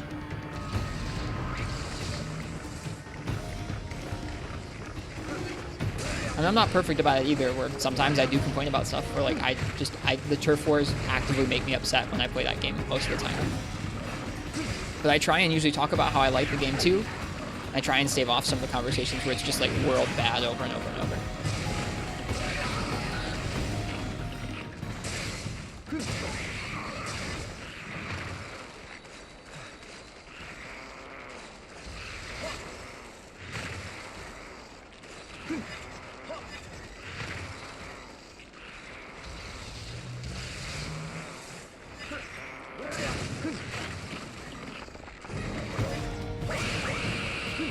Also, every time it comes up, I try and mention how the last time we had a shakeup this huge in the series was like 10 years ago with Monster Hunter Tri. And there were some things about that game that people who played the games beforehand, people who played Freedom Night, and people who played DOS and Monster Hunter 1 and G, didn't like so much. But then that formula that they introduced with Tri, that new style of combat, got refined into this game, and people freaking love this game. So like, if there are some growing pains involved with like, hey, these monsters are going to interact with each other more, but maybe the first time out we don't get it right, or hey, we're going to add more systems, but we always get it right the first time. That's okay. I'm really excited to see where they take this newer direction for Monster Hunter. It's just going to take a little bit. And it's not to be understated how like many things they got were really cool and really neat and super fun. Even folks who played the series for so long generally like most of the controls a lot in the world and like running around the environments and exploring. People generally like having a lot of the stuff in the game that used to be outside the game in terms of resources. It's pretty cool. There's just a lot right, even if there are some things wrong too.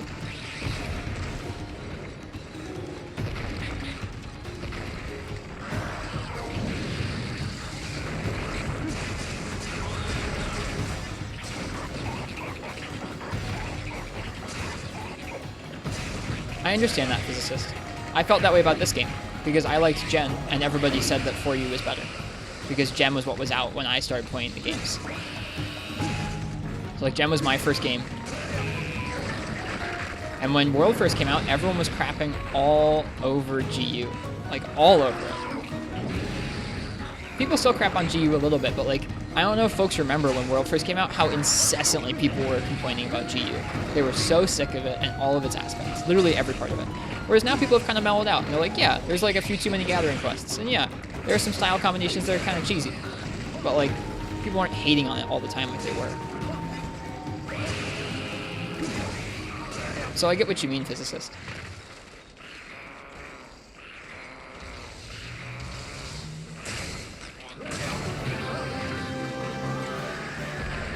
I know GU's awesome.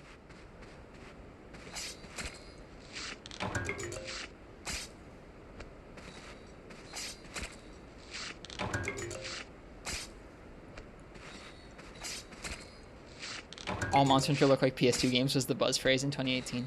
Yeah. So like, it sucks that people really don't generally take nuance into account when they're having a conversation about it, and I think it's easy in the main ways we interact with folks. That's so silly, physicist. That's not true.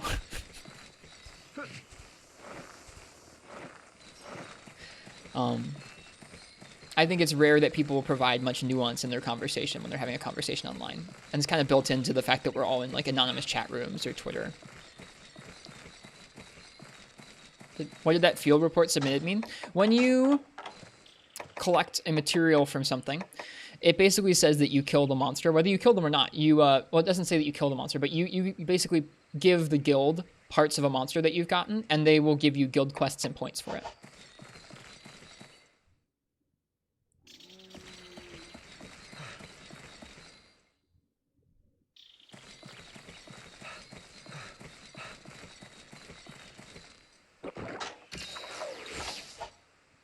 So like, even if I didn't kill any monsters, I could go around and I could pick up shiny drops from monsters in the Everwood, and it would get me some guild quests. Kind of like breaking parts for investigations in World.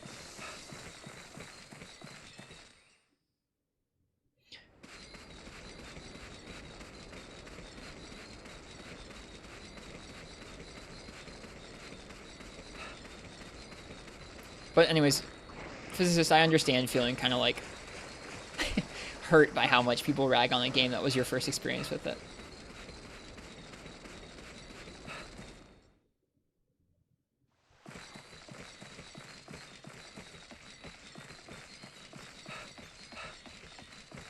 I think people like GU because there's so many different ways to play. There's so many monsters, and there's so many different kinds of sets you can make. As well as there just being tons of content to grind, because some people just like grinding. Good night, Frenchie. Thanks for hanging out. Oh, boy. Well, hang on. I don't know those things impact hit zones.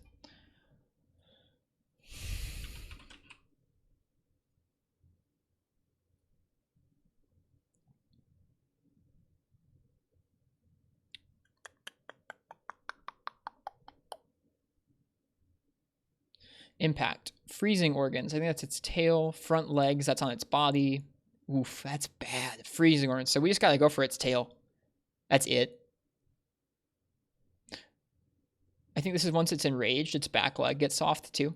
Or no, this is shot. Shoot. Yeah, once it's enraged, its back leg gets soft as well. Okay. Yeah, literally none of the Monster Hunter games are perfect or even like really near it if we're going to be honest with ourselves in terms of like mass appeal to all people. Freezing organs are its big thing at the end of its tail. The regular Najarala has something called like a resonating organ or a sounding organ or something.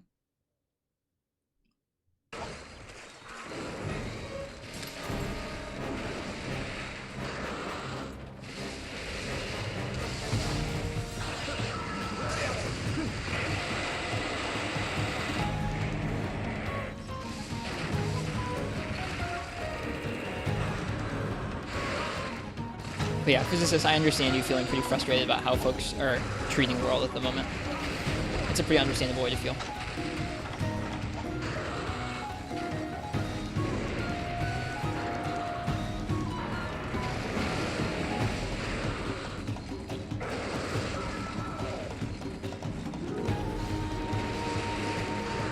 Is there a shiny drop over there?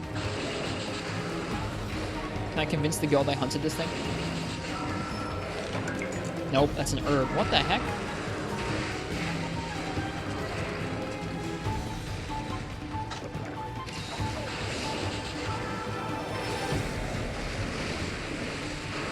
You think Temporal Mantle is adept but nerfed?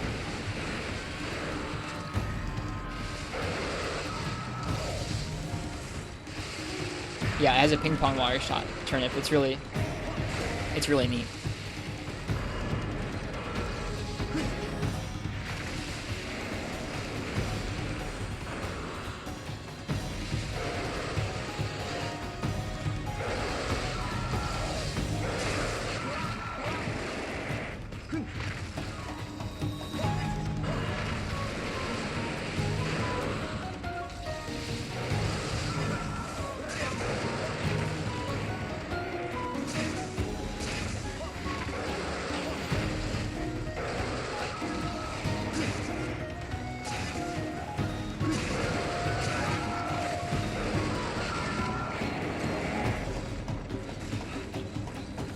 This purple-blue version is spooky. Yep, this is a G-Rank exclusive in 4 Ultimate. This is called Tidal Najarala.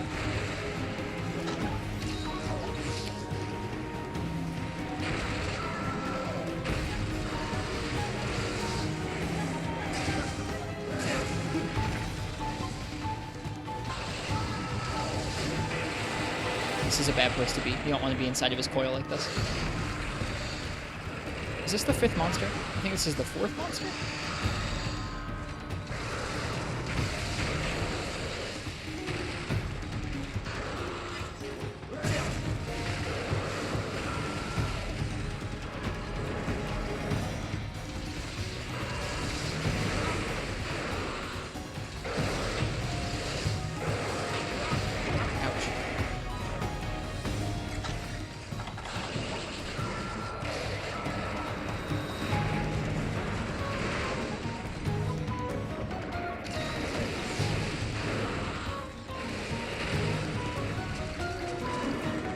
Whoops. I'm so used to fighting a regular Najarala that I'm automatically going for its back legs.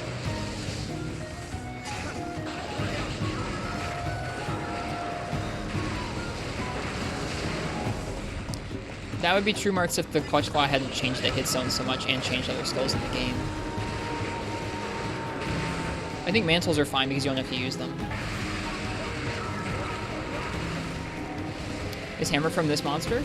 It is a coincidence. It's from a different purple monster.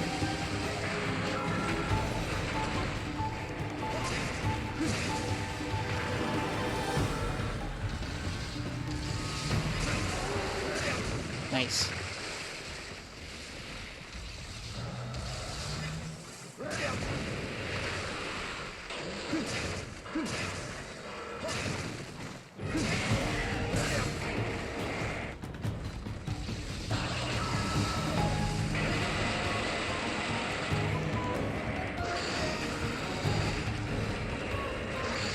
Yeah, I don't really have an issue with Defender stuff either.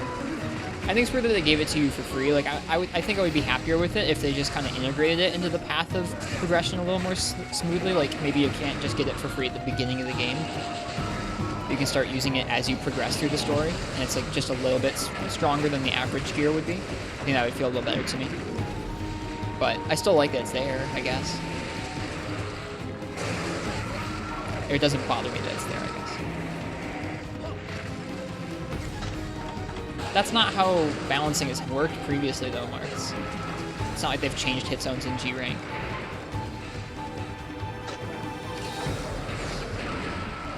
Ah, whoa! Look at that sick dodge, guys. He dodged it while he was stunned.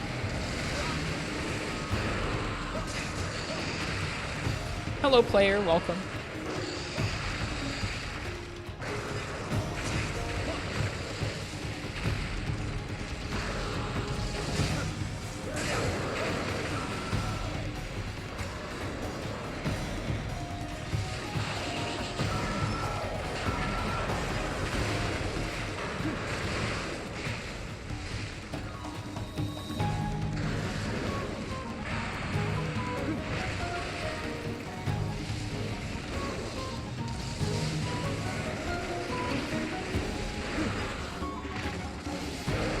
I mean, there are some monsters where you just can't attack them the same way you normally would, Physicist, if you don't claw them, because the hit zones have gotten hardened up from how they used to be. I would have been fine if they hadn't changed people's hit zones around it. If it was just like, hey, this is a way to take the monster down, and you don't have to use it, I would have been fine with it. But because they integrated into the moveset, into the monsters with the hit zone changes, and they made monsters kind of give you a free opening for it every like couple minutes of the fight, it feels pretty intrusive to me.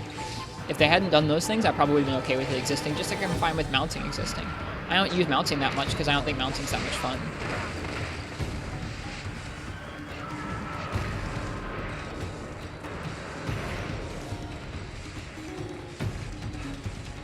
With what? Wait, what? What do you mean, Physicist? I'm sorry, I'm confused. Whoa! I'm just trying to heal Najarala, chill.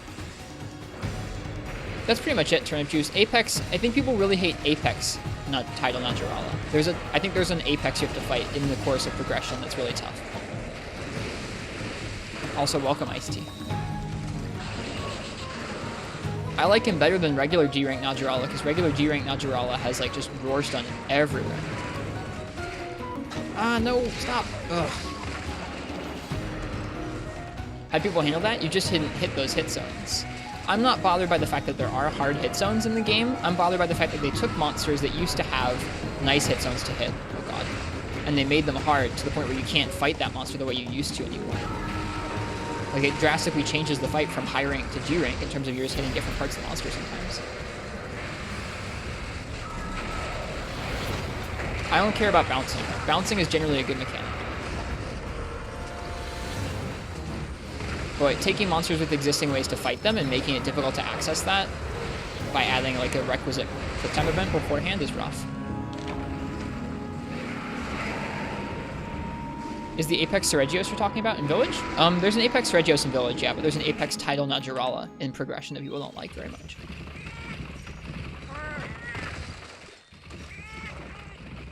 That too, Marks, that too. Tough situation. It was. I probably should have gone out of there.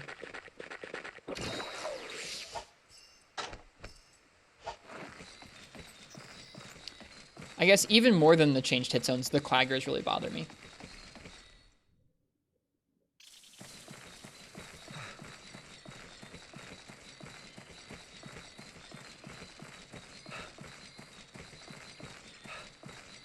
No, I don't. I think the damage numbers put an over focus on making sure that you're dealing like the most damage at any given second to a monster, even if it's using a move that you shouldn't be moving in that situation or something like that.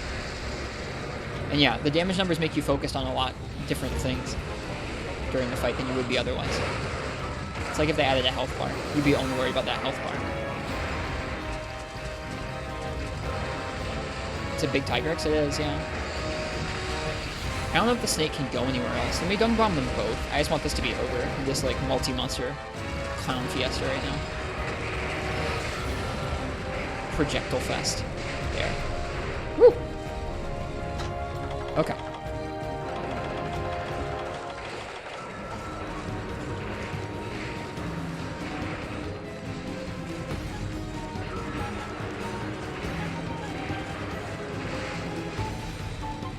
I think he dies just as fast as everything because everyone's like,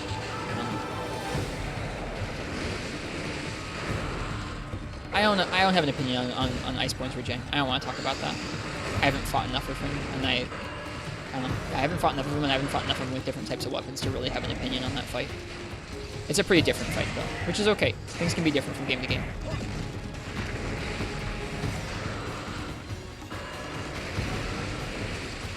LT Smosh.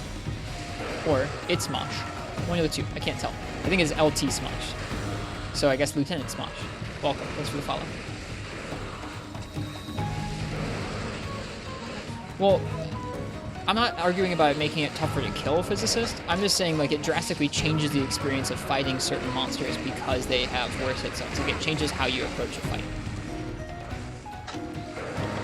Even within the same game, like, you might approach fighting like a monster in high rank completely differently than in master rank because of that change. In a way that doesn't always mesh with how the monster's fight is designed.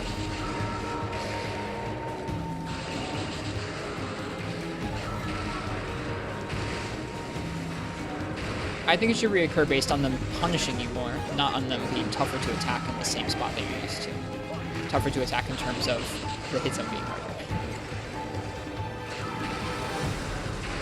Like, I think that's just like whether it changes the game. Man, this is really tough. I'm out of healing, I think. Like whether the different hit zones bother you or not, I think that's a really lazy and bad way of like making things more difficult. I think making things faster and hit harder is a much better way to make the game more challenging, rather than go, we'll just make it like, we'll just make you do much less damage. And they do some of that too, but I just rather they're really focused on that.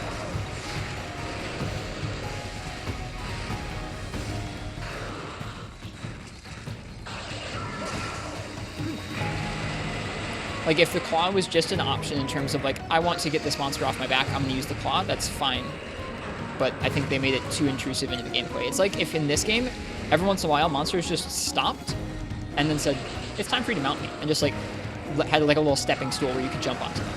That's the equivalent of, like, the claggers, and it really bothers me in that game.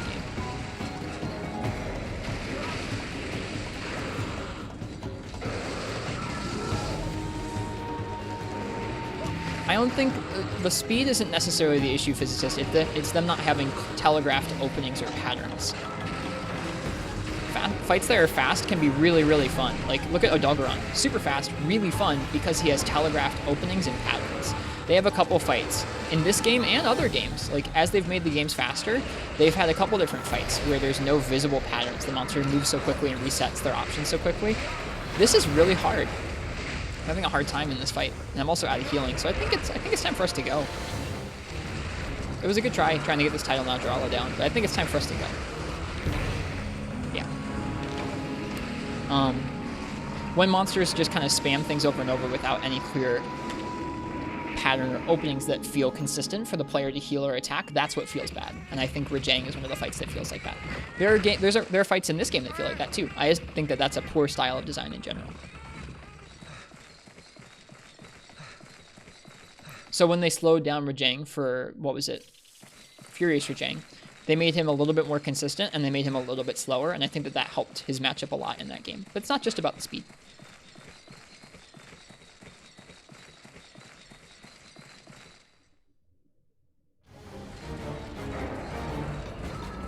Alright, I would really like to have killed the title, but that's okay. We do not have to, not without potions.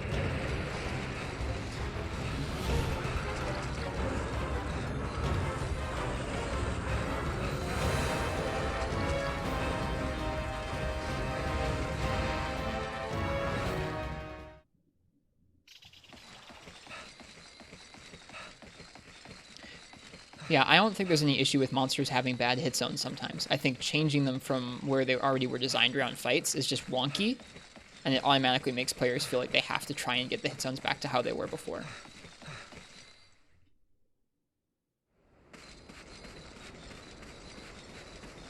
I don't think it makes the game garbage or anything. I just think it's kind of bothersome to cram it into a quick time event. It's interesting to you to see how controversial these changes are as you're pretty new to the Monster Hunter community.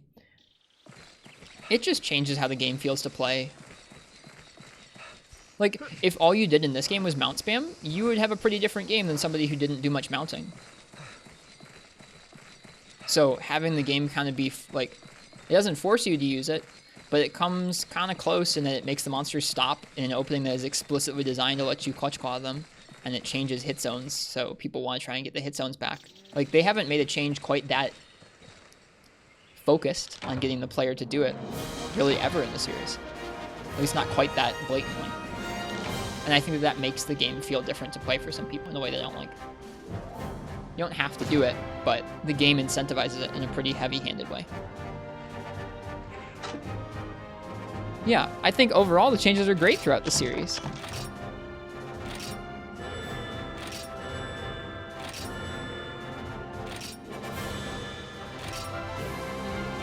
I think so, Physicist. I would be a lot happier. I mean, like, I wouldn't want double the trips. World already has way too many trips. But yeah, I know they are Physicists, except the claggers, I know that they're largely the same thing, but they are an addition. They're not like in place of the trip. If they replaced every trip with just with the clagger animation, I don't think I would be as bothered. But it's in that they added them on top of it. So it's like you have too many trips in World already, like things are flinching left and right. Then you add in claggers where they just stand there and drool like a dummy before you run them into a wall randomly. Like, I don't really want to get into the sort of subjective part of it where it's like, I really think that claw staggers look stupid. And not just claw staggers, but the actual like slingshotting the monster into the wall. I think it looks really dumb. That's just a subjective thing though, so I don't want to talk about that too much because I mean, like, that's just how I feel about it. I just think it looks visually kind of silly.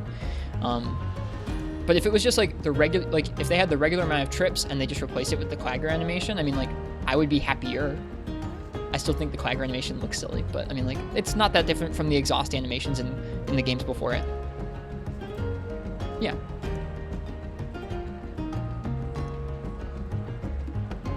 Monster taunts are the same thing.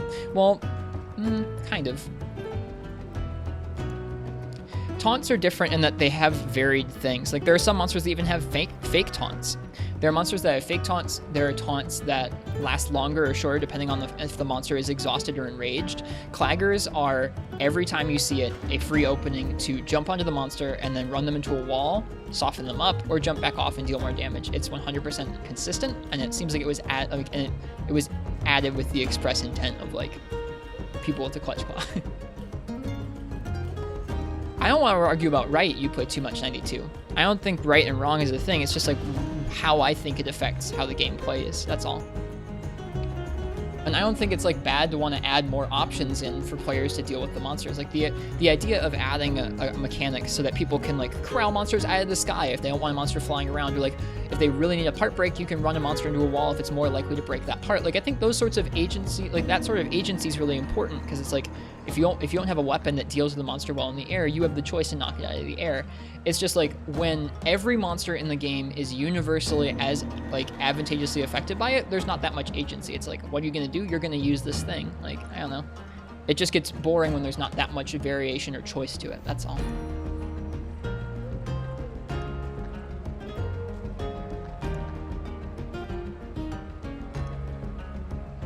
There's not like a right or wrong. This is just my opinion.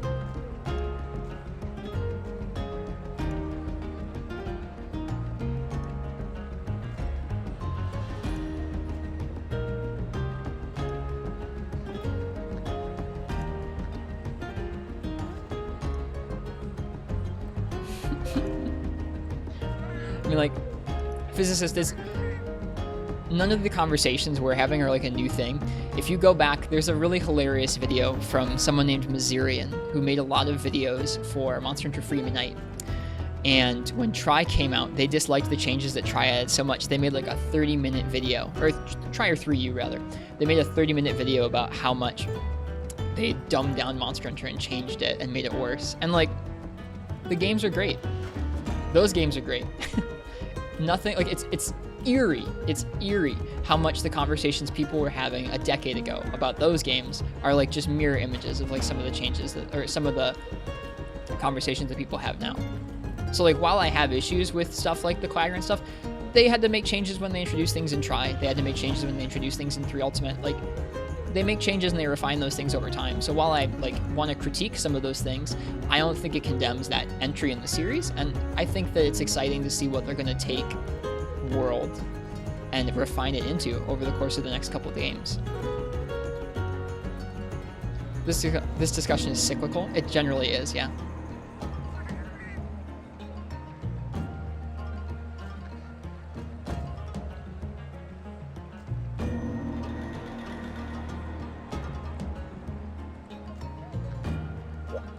Well, that was an expedition.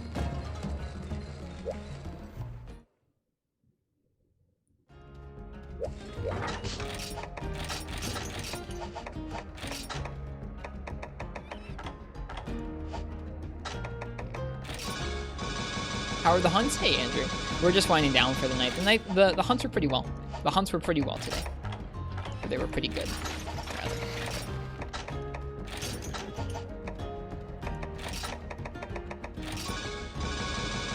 Risk the voice of reason. I'm trying. Like, I know that I will never be the single-handed voice of reason or something, but I want to try and be a voice of reason. Not the voice, but a voice of reason in a community that, like, or just, like, in an internet age where people speak in absolutes way too much. Like, when there's literally the whole internet out there with examples of different things taking place. In this context, there's examples of like old Monster Hunter mechanics, new Monster Hunter mechanics, people having fun with new mechanics, people having fun with old mechanics, people being bothered by new and old mechanics. Like in a world where there's just like access to that much footage and that many takes and that many opinions, it's just so silly to speak in absolutes. Like you just, I don't know.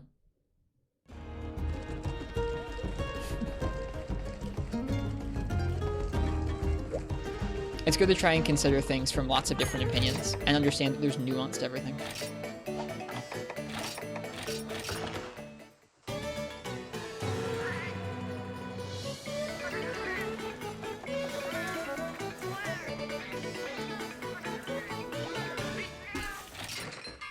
But yeah, I know how you feel, physicist.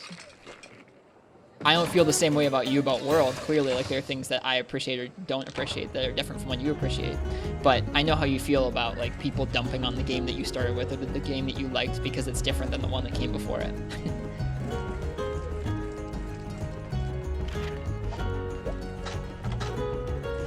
I didn't want to play this game for a really long time. You didn't even start with World? I thought you did. Oh shoot. Well, I'm sorry. I thought you said that you did that. I'm sorry. I don't know if I assumed or just misremembered, but in any case, love being labeled. I wasn't trying to label you. I'm sorry if you took it like that. I didn't mean it like that at all.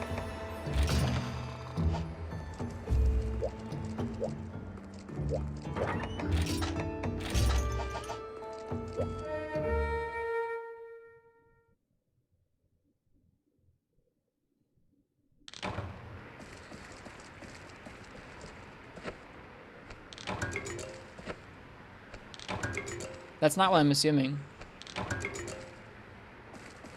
Because I know people who like World a lot. I like World, and I've played the other ones. Let me put on some music.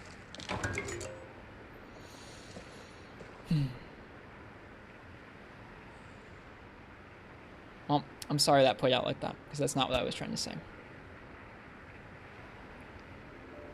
But I know how it feels to, like, have people dump on a game that you enjoy because it's not because it's the newest one, and people do that. Yeah. People were always trashing Generations when I was playing it in GU too, in favor of this game, to the point where I didn't want to play this game for a long time. And I'm glad I have, because it's a great game too, but it has a different appeal. Each game in the series has their own strengths that make them worth playing and experiencing.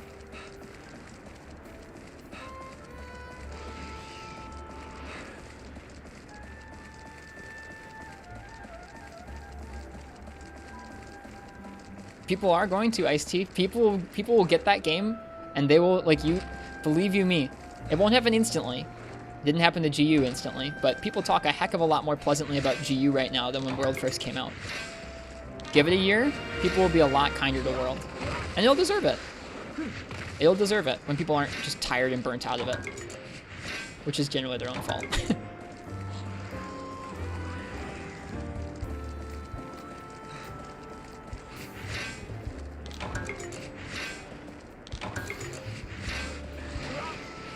I gotcha. I don't think I agree with you on all the different examples that like are similar from the old to the new games, because there are some differences, but I understand what you mean.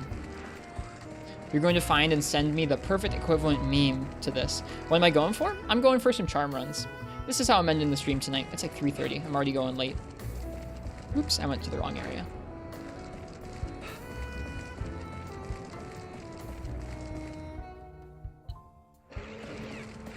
You didn't ruin the end of my stream, Physicist. This isn't even ruined. I felt bad because the only part I feel bad about is that I misremembered you being like a first-time world player. That wouldn't have changed how I felt about your opinions at all. But I am sorry I misremembered it. And then I guess just made a statement about it, that's all. I've enjoyed the conversation. I generally enjoy conversations like this because I feel like more people need to see an actual conversation about it, not just a dog pile. There's way too many dog piles. Yeah, me too, Triple X. Like, whenever this comes up, I think I like being able to, talk about it in terms of, let's think about what we enjoyed from it, too, and what we're looking forward to them refining over the next few games, too. It's an apt phrase, Physicist. I've been in a lot of chats where that's just how it goes. Like, someone brings up one thing from World, and it's, an excuse for everyone to drudge up literally every complaint they've ever had with it. It's like, Jesus, who hurt you? Like, what's going on? Isn't this a video game you bought with your own money and then sunk literally hundreds of hours of your life into? Like, what's wrong with you? If you hate it that much, stop talking about it. It's gonna be okay.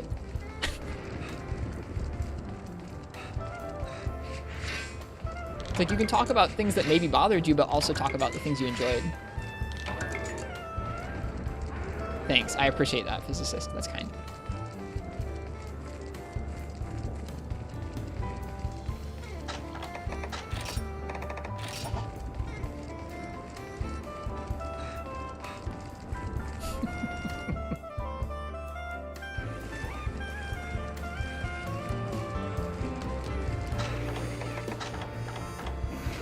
Only got one enduring charm. That's too bad. World hurts your gamer feelings. Well, I think people who are actually that down on it consistently and actually that wrapped up in hating on it maybe should take a look at their priorities. I don't know. Not all of them did, Mark. Some people did just straight up quit playing, but those are also usually the people who stopped talking about it too.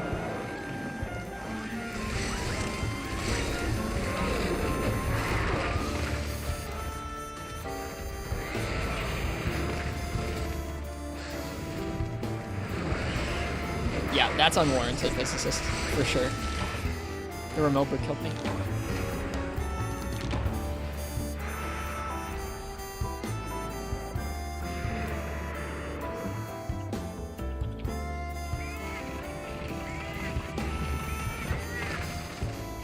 Yeah, I think anyone who's literally just spending time talking about something they hate over and over without kind of talking about it from a critical standpoint and talking about what things are good and bad about it, I think anyone who spends that much time just harboring negativity should probably take a look at themselves and go, why am I talking about stuff I hate, and why am I talking with other people only about things that I hate so often? That has a negative effect on you, just in life.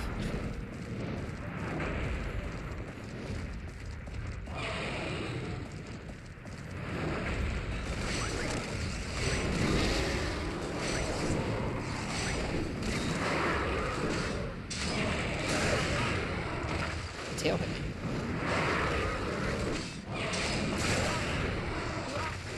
This is going well.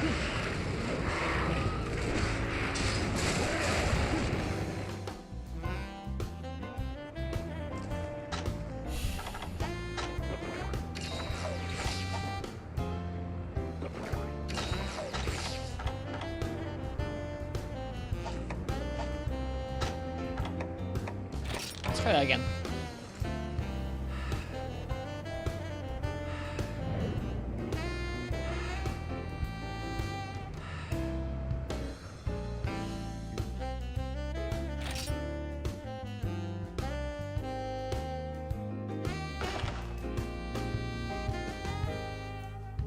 It's like mounting a Gammoth. What does Gammoth do? Does Gammoth kind of push you out of the zone like that?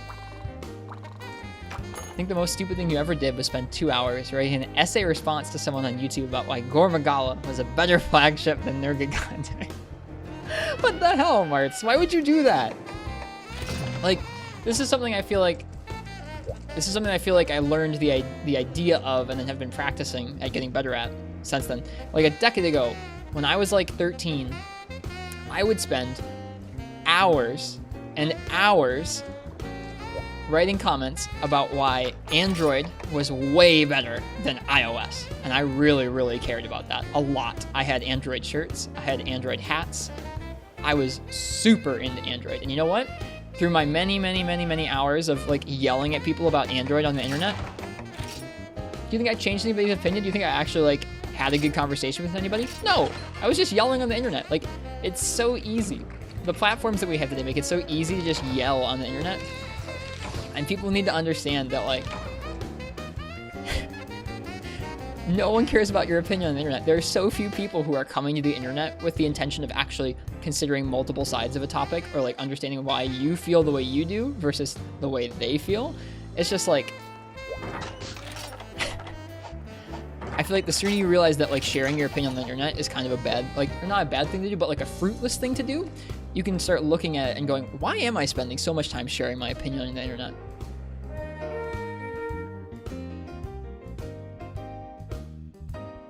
It's like, why am I spending so much time sharing my opinion only for people to like, yell back at me their opinion and for me to not like give that a second glance? It's like, I don't know. Don't spend time doing that. If you're gonna have a conversation, have a conversation. Like, try and have a conversation with the other person, but just yelling. Don't scream into the void.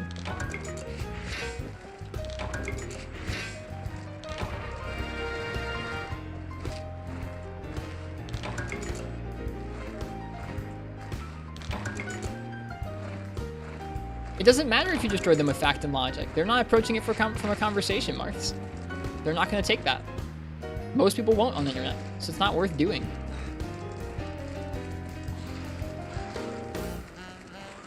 That too, Duckwood Crackers. I mean, like, I don't think people are as dumb as they appear on the internet most of the time, but I think most people just don't approach the internet with the same tact or thought that they would an actual conversation with a human being. I know, Marths. You get to see like the worst of people online. And so I think it's hard to like, and then I mean like we're all guilty of that sometimes. So I think it's like hard to kind of look at yourself and go, okay, what are the instances where I was kind of like the worst of myself, or like the dumbest form of myself online? Oh, I guess it was when I was yelling at people about smartphones for hundreds of hours or however many hours.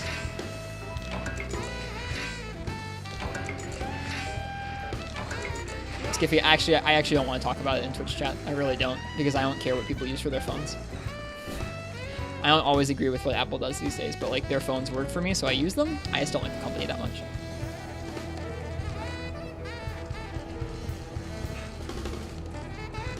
The truest form of their character. Maybe. I think that there's something a little more like, yeah, I think that's a little more pessimistic.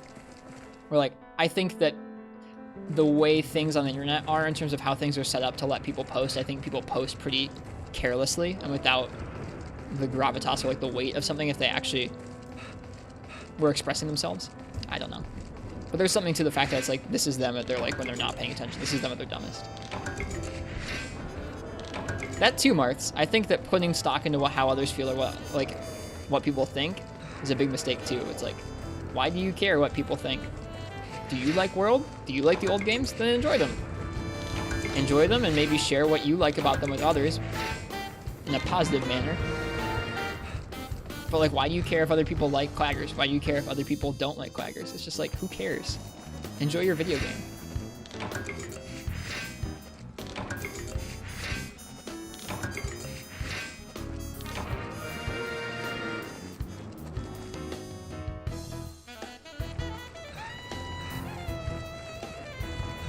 Like, at a certain point, it's like, if you don't like what people are posting on, like, the Steam forums or on Reddit, like, just don't go there. Like, it doesn't matter. Sure, some psychologist not somewhere has a name for the condition where you can't not care what other things about things you like. I wish I could help you. That's rough. I don't envy it. Like, I know other people don't like Freebie Night. I like Freebie Night, so I don't really care. I've had a lot of fun with it. Charms. Yes, no 19. This is a tiny Rathalos. Oh my goodness. Buddy, you are so small.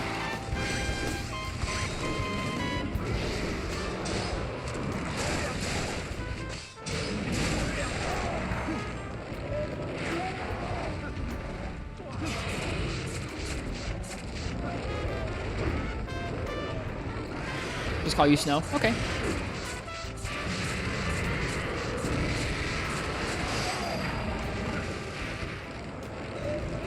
Slay it for crown? Nah, I'm good.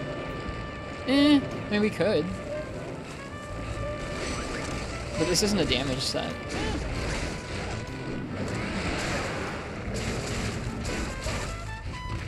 This is a Hub Rathalos with 343 defense and only gathering skills.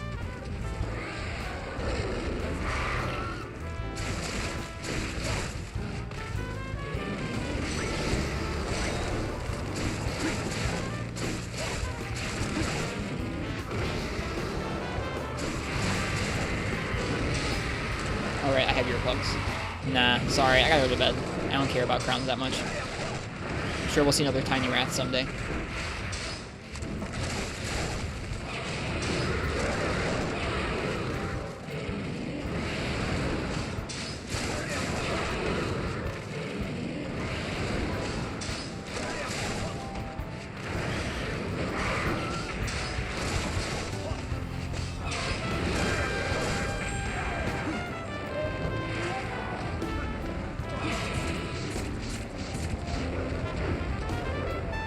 Fun size lows, yeah.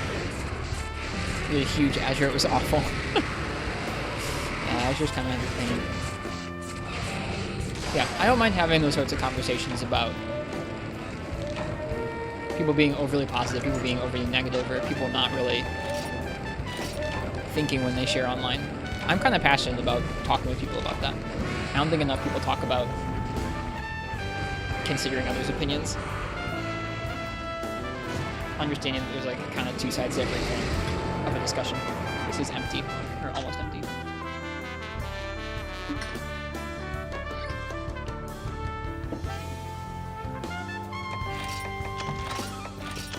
I haven't gotten a mantle or a ruby from this quest in a while.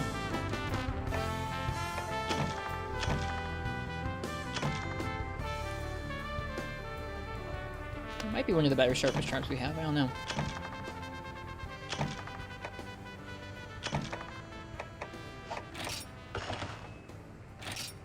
Alright, I'm gonna call it there. It's late.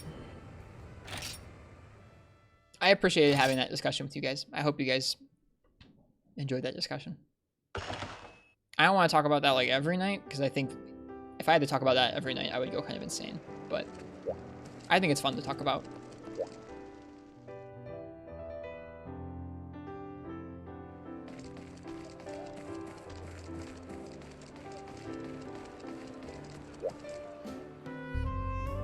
Yeah, if it's anyone's first time by the stream, I hope you liked it. I'm Ristretto.